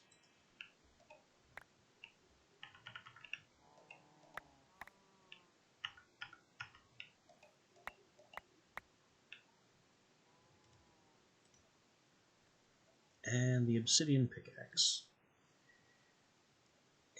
It's gonna hurt to break this down. It just bothers me that there's not a way to get the XP back out of this thing.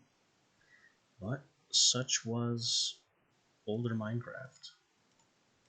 Grindstone doesn't, vanilla grindstone doesn't exist yet.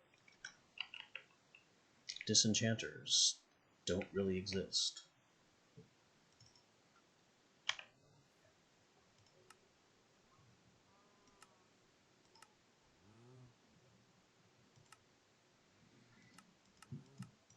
Anvil can put more enchantments on, but as far as I'm aware, there's not really a way to get enchantments off.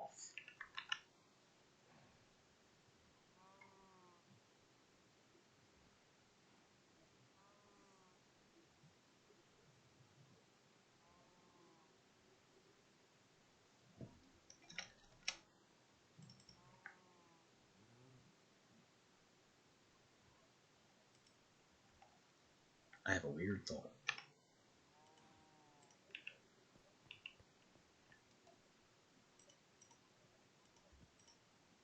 No. I don't know why I thought that would work. Just transfer enchantment to the new one. Nope. Wait. It does work? Mithril pickaxe. That's all the enchantments from the Mithril pickaxe. It would just cost 22 levels. Which frankly is a bargain. It works.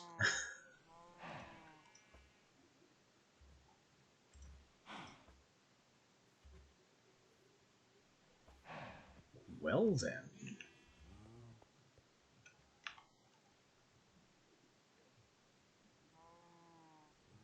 I'm keeping these around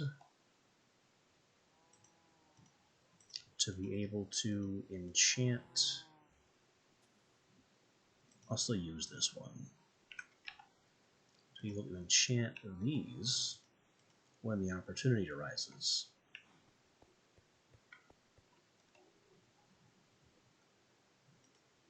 I did not expect to be right about that being a valid thing.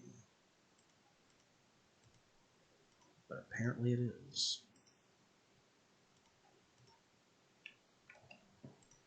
Leather, way too many rivets now.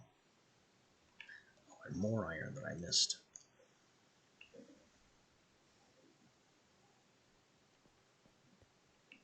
Alright, the only thing we need to do now is farm levels so we can get all our stuff enchanted. And there's more things we can do with astral sorcery besides. The important one being getting some celestial crystals.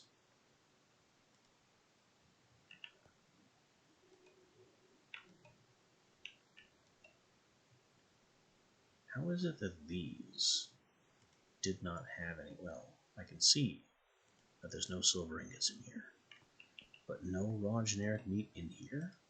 Shocking.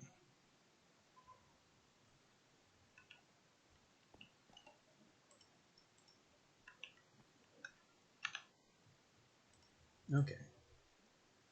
Celestial crystals. This is going to require the linking wand, some rock crystal. It doesn't really matter what the rock crystal stats are, they will be completely subsumed. I should probably start with 2 because this is a janky process early on.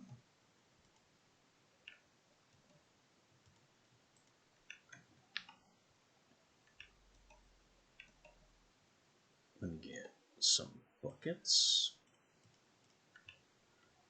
Buckets of starlight. Why am I carrying the amphora when I can just take the buckets from here? We're bringing buckets because the amphora only works if the radiant tank is loaded. And we might end up too far away for that to be the case. I don't know why I have 4 buckets. Not enough. Actually, I do know why. This will be more fascinating secrets. And some glass panes would be nice.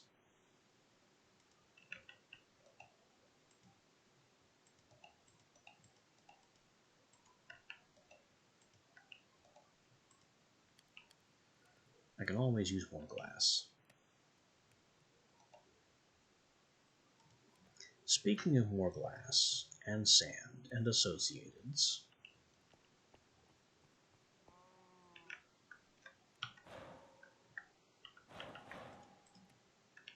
I do have a ridiculous trick to reveal.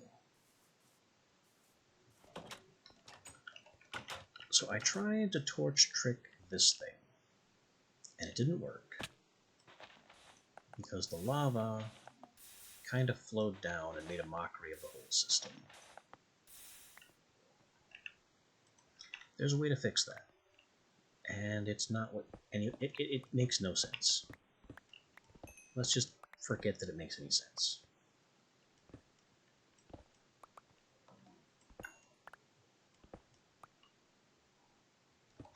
So I'll just make the lava pit deeper so it flows straight down and doesn't try to flow to the side.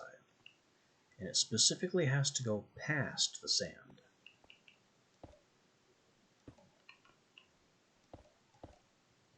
And now that that's done, and this is flowing and touching lava and becoming sand, now I can just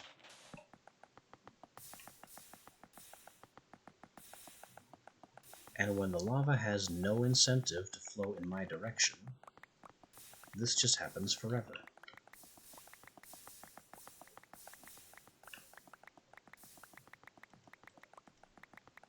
Infinite sand with a slight chance of,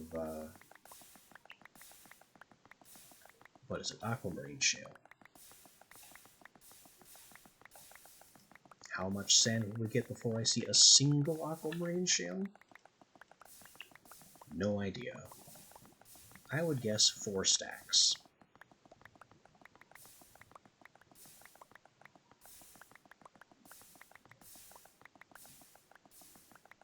There's also the small flaw that some of it gets burned up in the lava. And there's really nothing I can do about that. I've tried.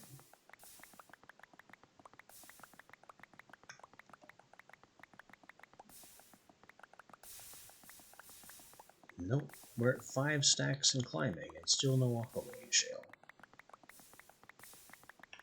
2% chance, remember.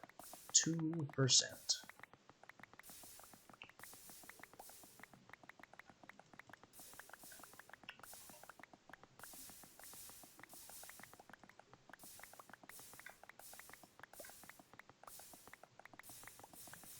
But hey, need glass? Infinite sand.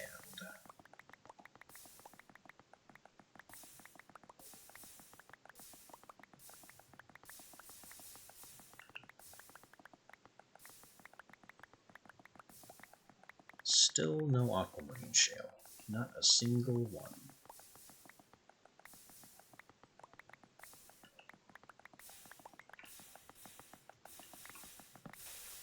Okay, well, I have other things to do. Besides being disappointed in the aquamarine shale situation.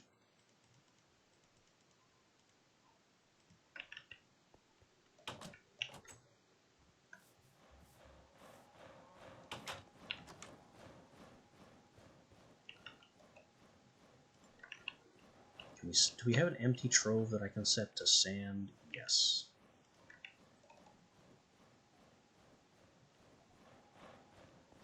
Now the brazier is supposed to prioritize troves.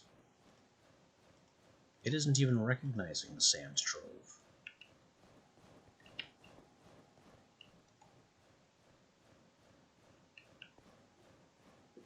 Which is weird, because it should not be too far away.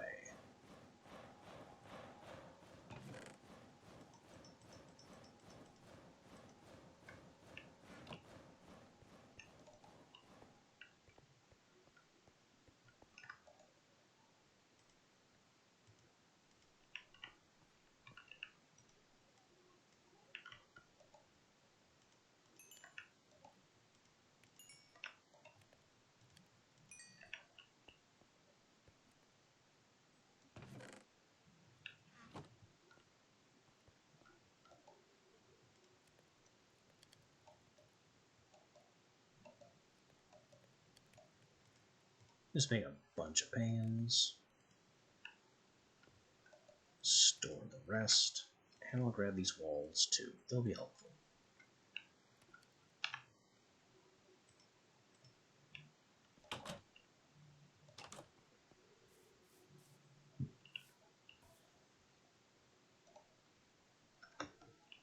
Whee! That was a good sling.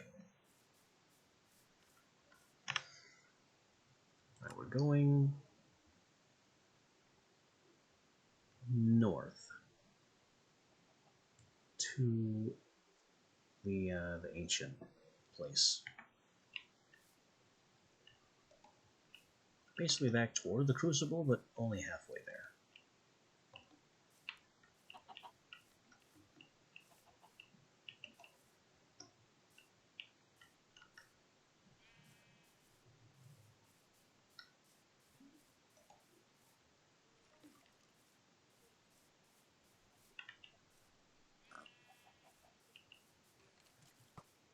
Whoop, that's me. I don't even know if the arrow could get through my mithril armor now. It's just a vanilla skeleton with a bow. And I have 700 piercing resistance.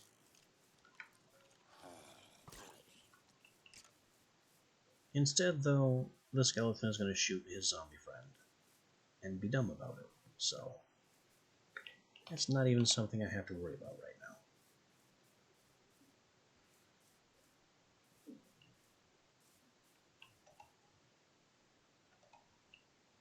Zip. Jump the chasm.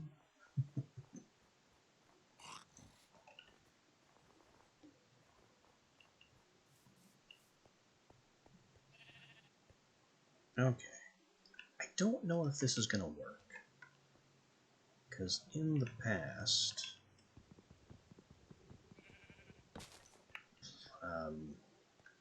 places that I've used these crystals, if I've used one of these crafting tables, stop wanting to... I forgot the iron ore.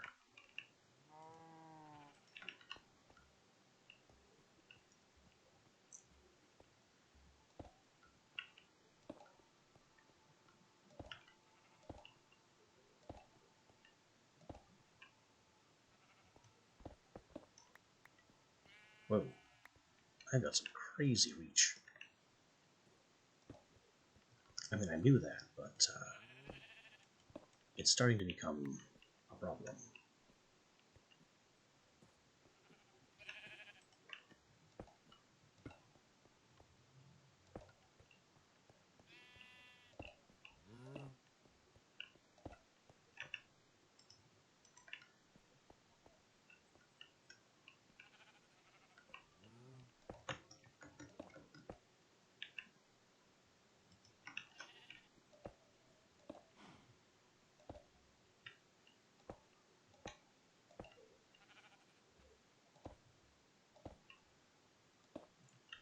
What I'm setting up here is very specific and not entirely necessary, just partially.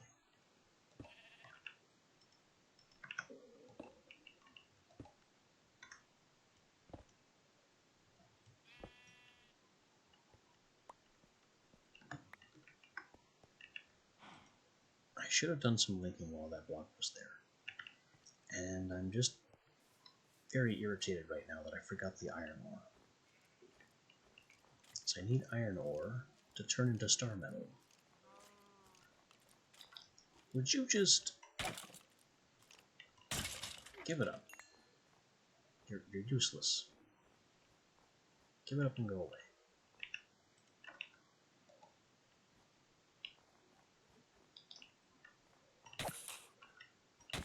The foolish undead have no idea how outclassed they are.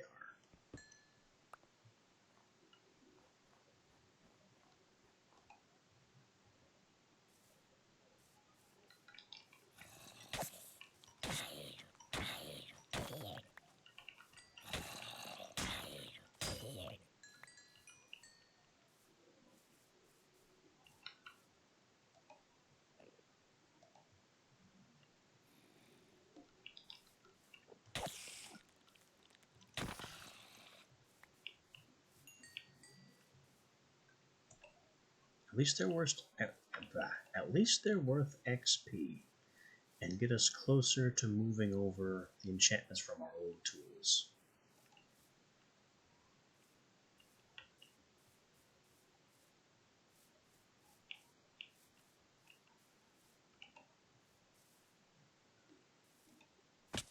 If I had remembered that was possible earlier, I wouldn't have enchanted, what was it, 3 pickaxes from scratch?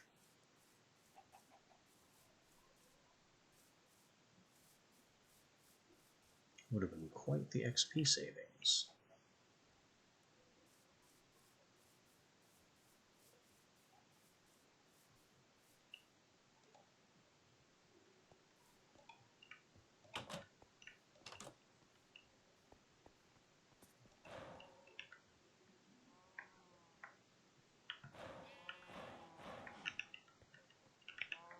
more stuff to repair and break down.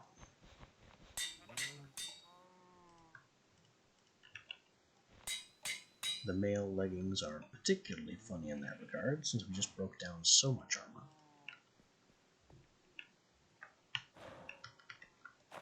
This loot bag contains iron bars, Art of the Forge. Art of the Forge is no longer something we require at all.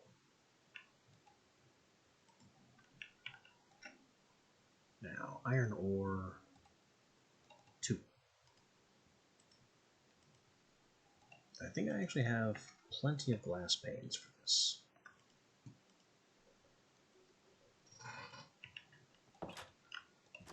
Excuse me, you aren't invited. Be gone.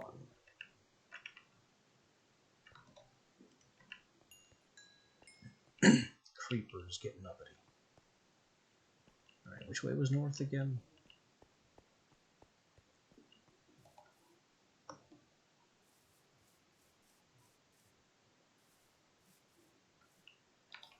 That's not a creeper. It weirdly chose to ignore us, which was rather wise.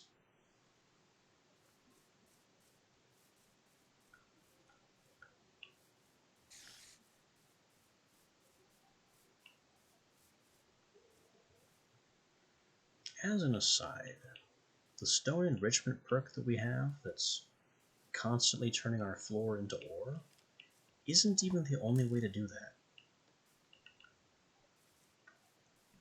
Astral Sorcery has a second way to turn stone into ore in a configurable area significantly, and I do mean significantly, faster than my perk can do it.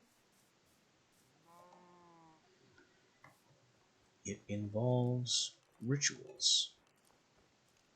If I were to attune a crystal to Mineralis, come on, zombie, I know you're there, and set up a ritual thing, then ores would just kind of happen constantly.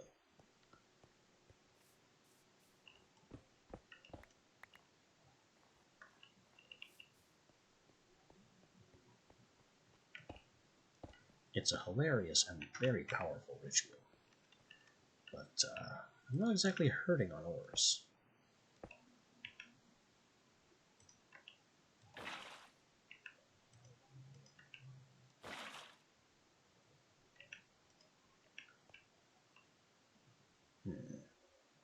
I didn't quite think this through fully.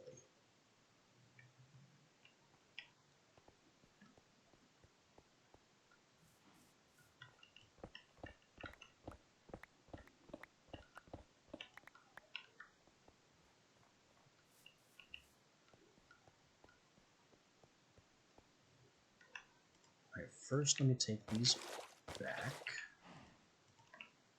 Then we'll place some cobblestone for a moment.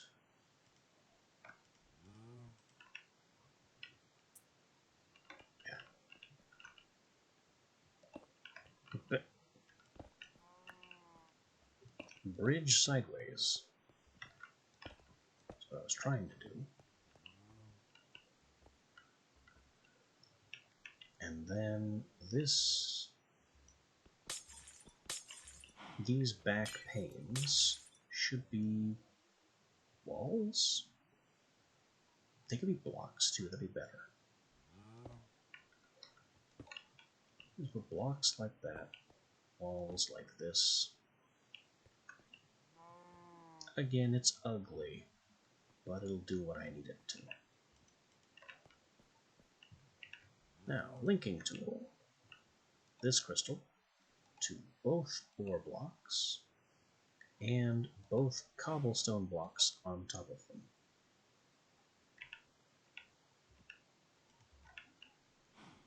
I'm not linking to the cobblestone blocks specifically. The intent is to link to the block space that the cobblestone occupies.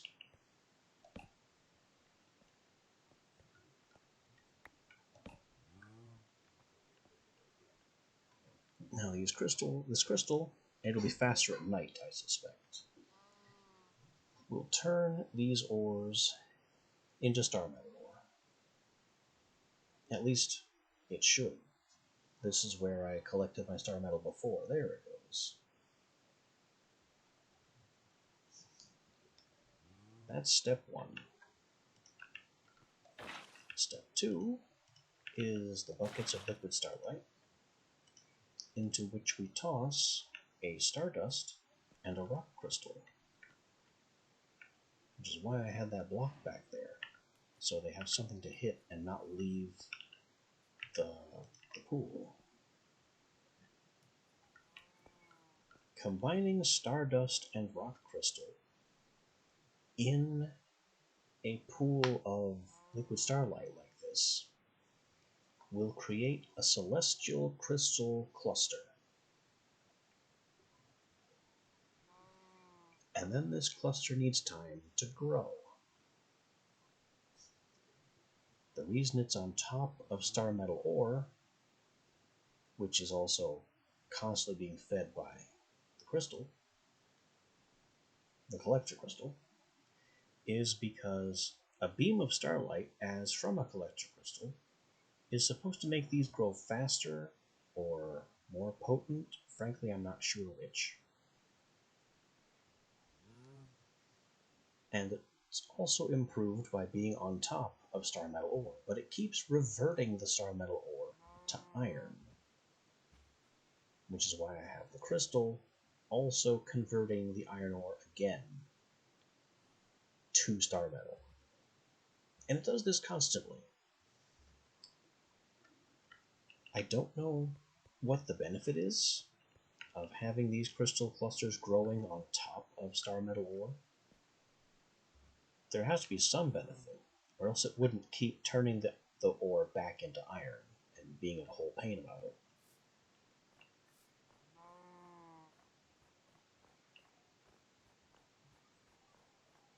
But whatever that benefit is, I don't know it.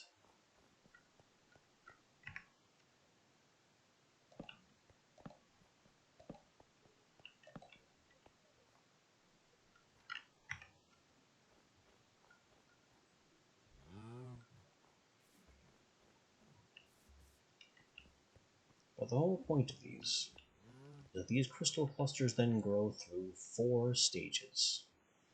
And it can be hard to tell what stage they're on, which is why you press F3. This is actually recommended. And look at the right center where it says Astral Sorcery Block Celestial Crystals Stage 0. And this one over here is Stage 1.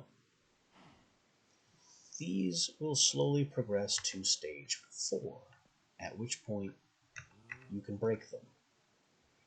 And then you've turned your rock crystal into celestial crystals, which simply have better stat potential. This is why the stats of base rock crystals practically don't matter. Because you can get their purity up, and you can get their cutting up, but only celestial crystals can truly max out size.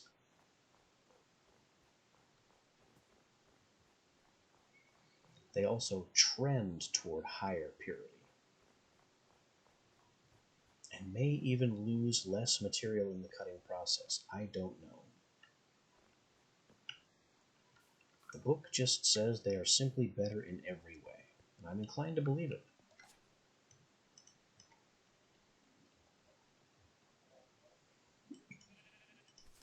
Crystal clusters. Stardust bonds with crystals. It's not helpful. Placing the stardust into liquid starlight and then tossing in a crystal grows this crystal into a stable cluster that's seen hungry for starlight. Leaving it to grow with starlight shining on it may create something much more useful, and these clusters interact symbiotically with star metal ore itself. I don't know what that means, but I've tried to exploit it. The celestial crystals itself, it's much larger, more robust, deeply blue. They resemble rock crystals in many ways, but exceed them in almost every capacity. Using them in place of a rock crystal for any endeavor should be very profitable.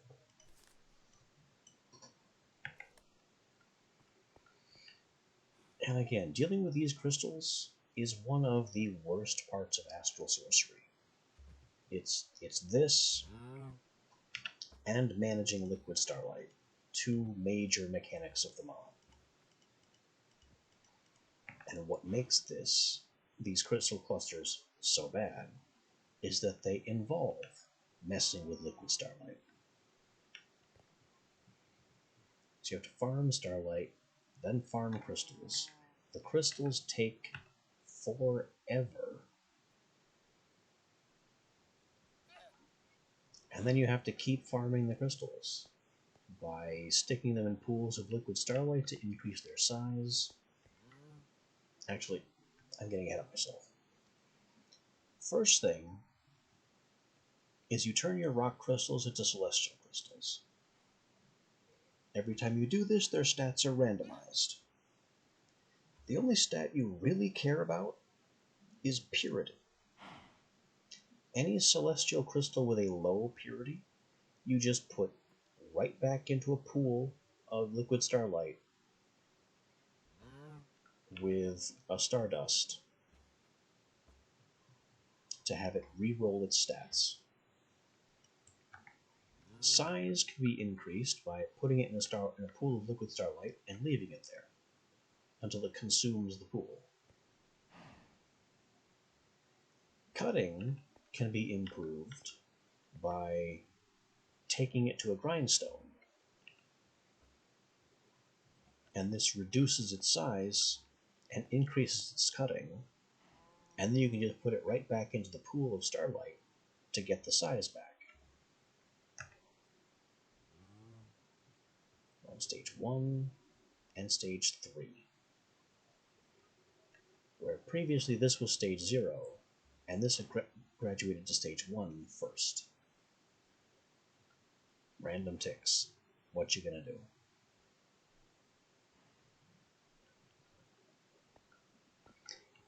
And that's the Celestial Crystal farm. Reroll for purity, dunk for size, grindstone to cut, dunk again for more size, and repeat until you get a really good crystal. And then you can start doing some crazy things with the crystals. Like making prisms and lenses. The crystal stats are very important for prisms and lenses. Purity reduces starlight less when it passes through a lens. Cutting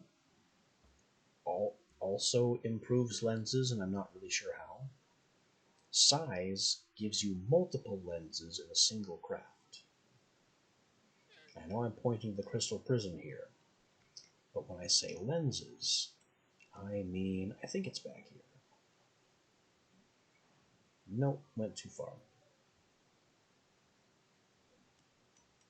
Attunement. This lens.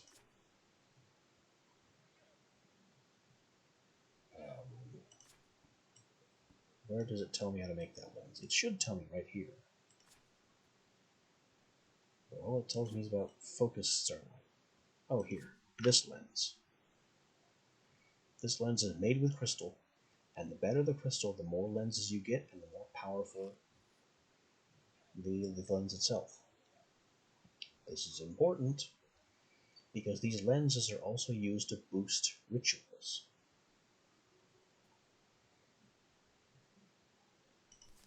Ritual setups with a ritual pedestal get absolutely wacky.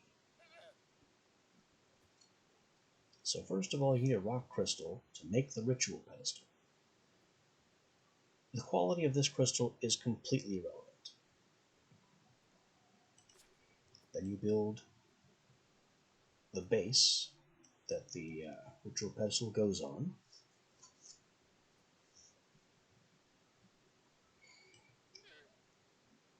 you have is a pedestal and a platform that does nothing.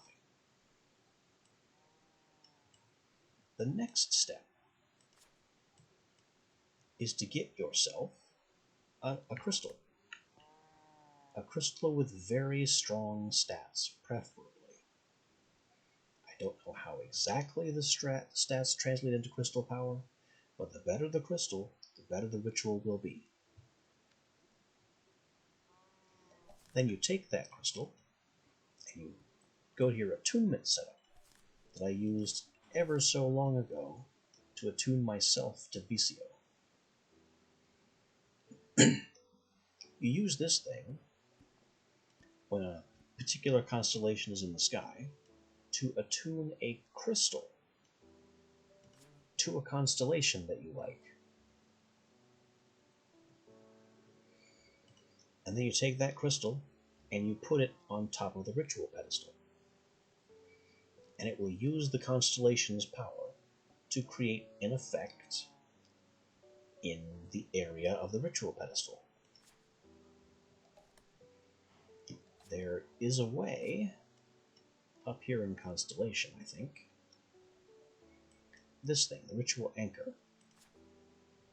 These things allow you to redirect a ritual's effects.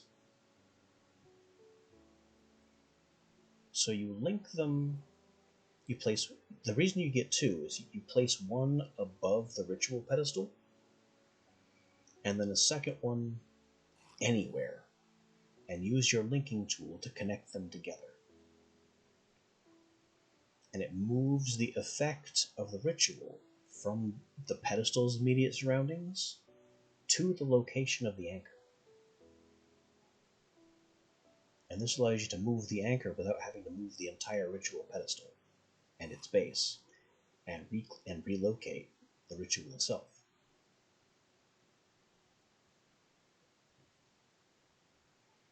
The second thing you do, once you have the pedestal, the attuned crystal, and the ritual anchor, is you make a second attuned crystal, also with ridiculously high stats, attuned to the same constellation. And with that one, you make a collector crystal.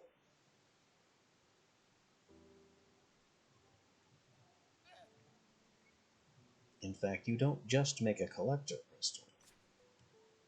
You make an enhanced collector crystal with its own pedestal. What this does is when your chosen constellation is in the sky, the collector crystal gathers light from it, just like one of these crystals here. Then you use your linking tool to link your collector crystal to your ritual pedestal crystal,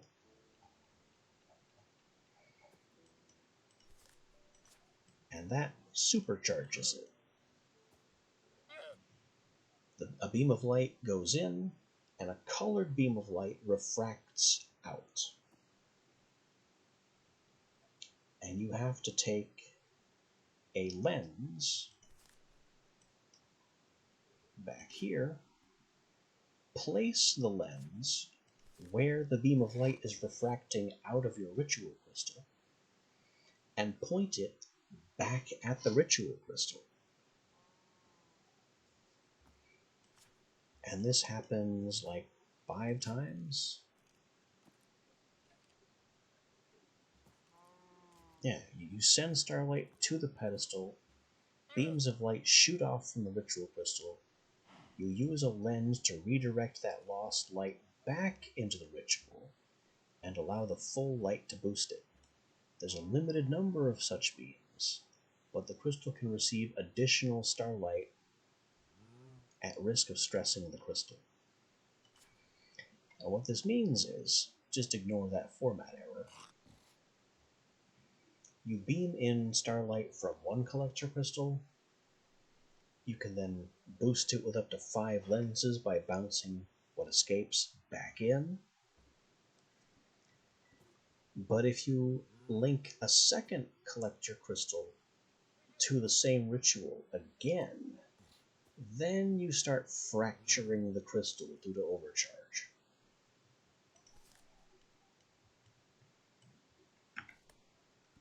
Of course, if you really, really want to make 2 collector crystals to boost a single ritual, and you send it to the level of having it break itself, you kind of deserve what you get.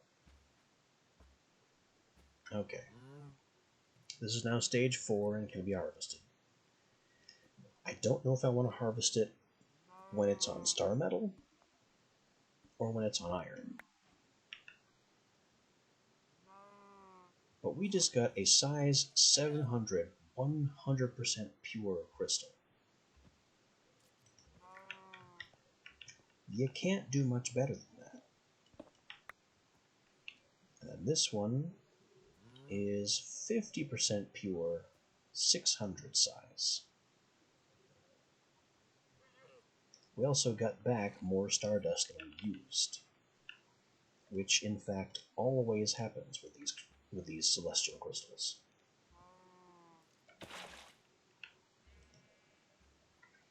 So this 50% pure one, we're putting back in the soup. And our linking tool, we are telling to stop, and then relinking only this side.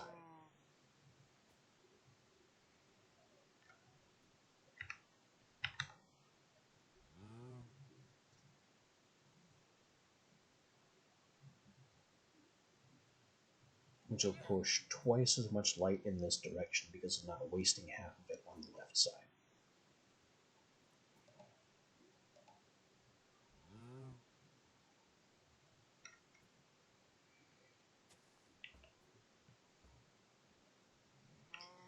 And with that, I think we are done for the cow.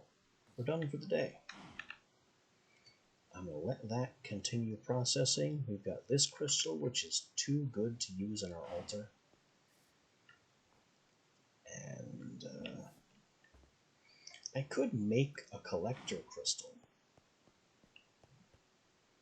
so I don't have to come back here. Like this crystal right here with its 100% purity would make an amazing collector crystal for greatly accelerating this whole process.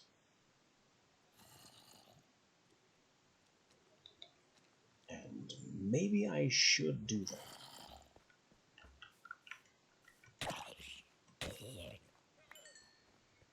But for the time being, right now, I'm going to leave that crystal behind us cooking, head home, and worry about the rest of this astral sorcery stuff tomorrow.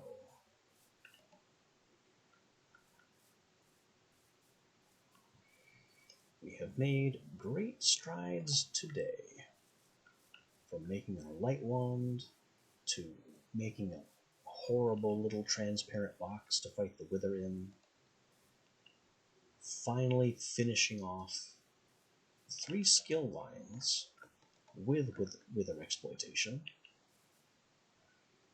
upgrading most of our gear to Mithril, and bringing home our first celestial crystal with plans to make more. It's been a busy day.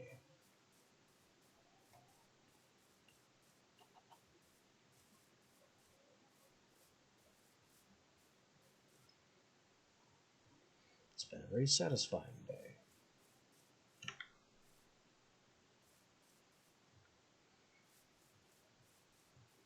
Let's see how much further we can get tomorrow. And with that, I shouldn't have done that. Just do it manually, you goof. With that, until next time,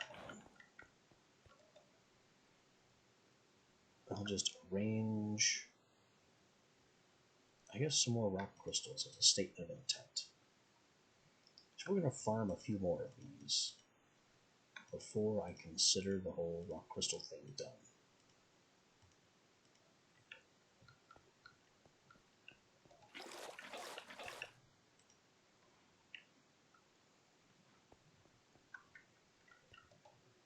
Maybe the collector crystal thing, the enhanced collector crystal should be on our to-do list. The problem with it, though, is that a collector crystal, I'm pretty sure, has to be attuned.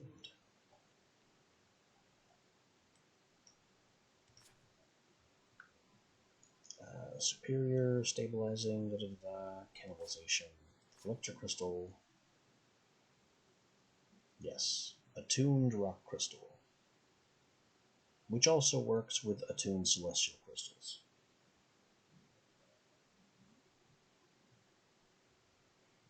Yeah, enhancing the attuned crystals, changing the base crystal. This is your suggestion to use celestial crystals. So what you do with these is you attune them to a constellation, preferably a constellation that's in the sky as much as possible. It can also help to attune two different crystals that have opposing lunar cycles. That can take a little bit of finagling sometimes. VCO is centered on the new moon, goes from one half to the other. So if I can find a different constellation that is centered on the full moon, like Dissidia, full moon from one half to the other. So Dissidia and VCO oppose. So I could have one attuned crystal to VCO, one attuned crystal to Dissidia, for pure starlight purposes. And as one constellation's strength wanes, the others will grow commensurately. There are other combos this can be done with. Evorcio,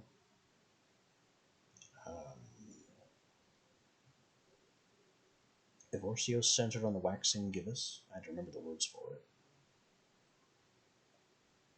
So its opposition would have to be centered on the waning crescent, which Armara is not. Armara is centered on the waxing half. Aevitas focused on the waning crescent.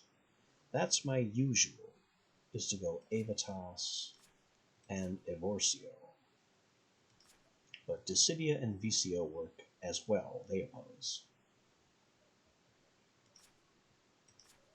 Armara is a weird one. It doesn't have... Oh no, yeah, Armara is a weird one because it doesn't have... There's nobody centered on the waning half. And that's kind of to be expected when you have 5 major constellations. One of them is not going to be a perfect pair.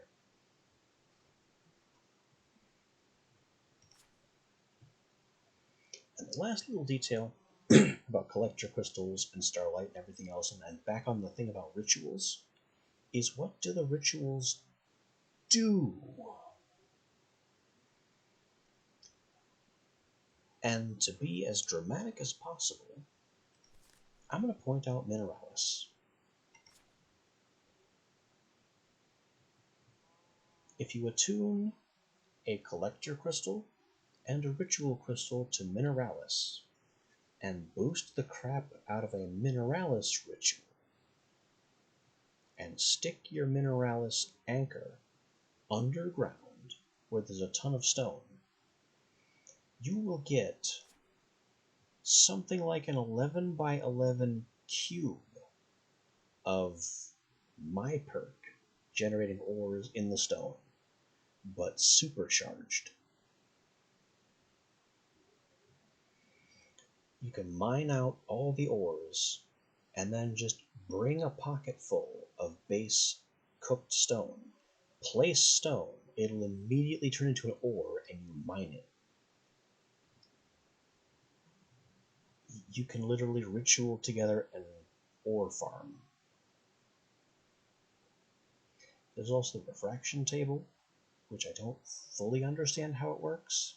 We're not going to go into that today, but apparently it allows you to enchant potions of fortune with Mineralis. That'd be so nice to try, but I have no idea how it works. Might have to look into that at some point. Other rituals do other ridiculous things, and I haven't identified Orologium yet, because the conditions under which it actually appears are very rare. But I'll just say that it doesn't look like an hourglass for no reason.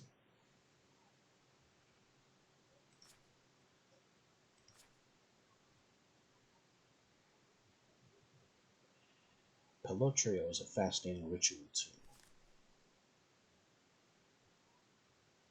It doesn't have a specific moon schedule, because it's specifically the darkest and brightest nights, so basically full moon and new moon, which you really could have put on a lunar bar down here, but I guess the developer didn't want to. A Pelotrio ritual creates a mob farm. The slight problem with this is, for some reason, and I don't know if this was fixed, but the last time I made a Pelotrio ritual, I tried to put it underground in a contained area. And the Pelotrio ritual doesn't want to do that. It wants to summon its mobs on the surface. So I placed the ritual anchor, activated my ritual, went down into what I thought was my mob farm. Nothing happened. And then I went to leave the mob farm and got absolutely swarmed by skeletons and witches, because they were spawning on the surface. Other rituals have other potent effects, but I'm not going to be going into any of the other ones right yet. Those are mysteries for a later time. For now, we have our statement of intent for tomorrow, which, I'll be honest, is going to be boring. Crystal farming is not exactly exciting, but it is a required part of Astral Sorcery, and I can't do too much more with Mind Fantasy, having finished all the skills, unless I can farm some crazy materials or figure out what researches go into those last super metals. So, that'll do it for the day. I'll see you next time. Until then.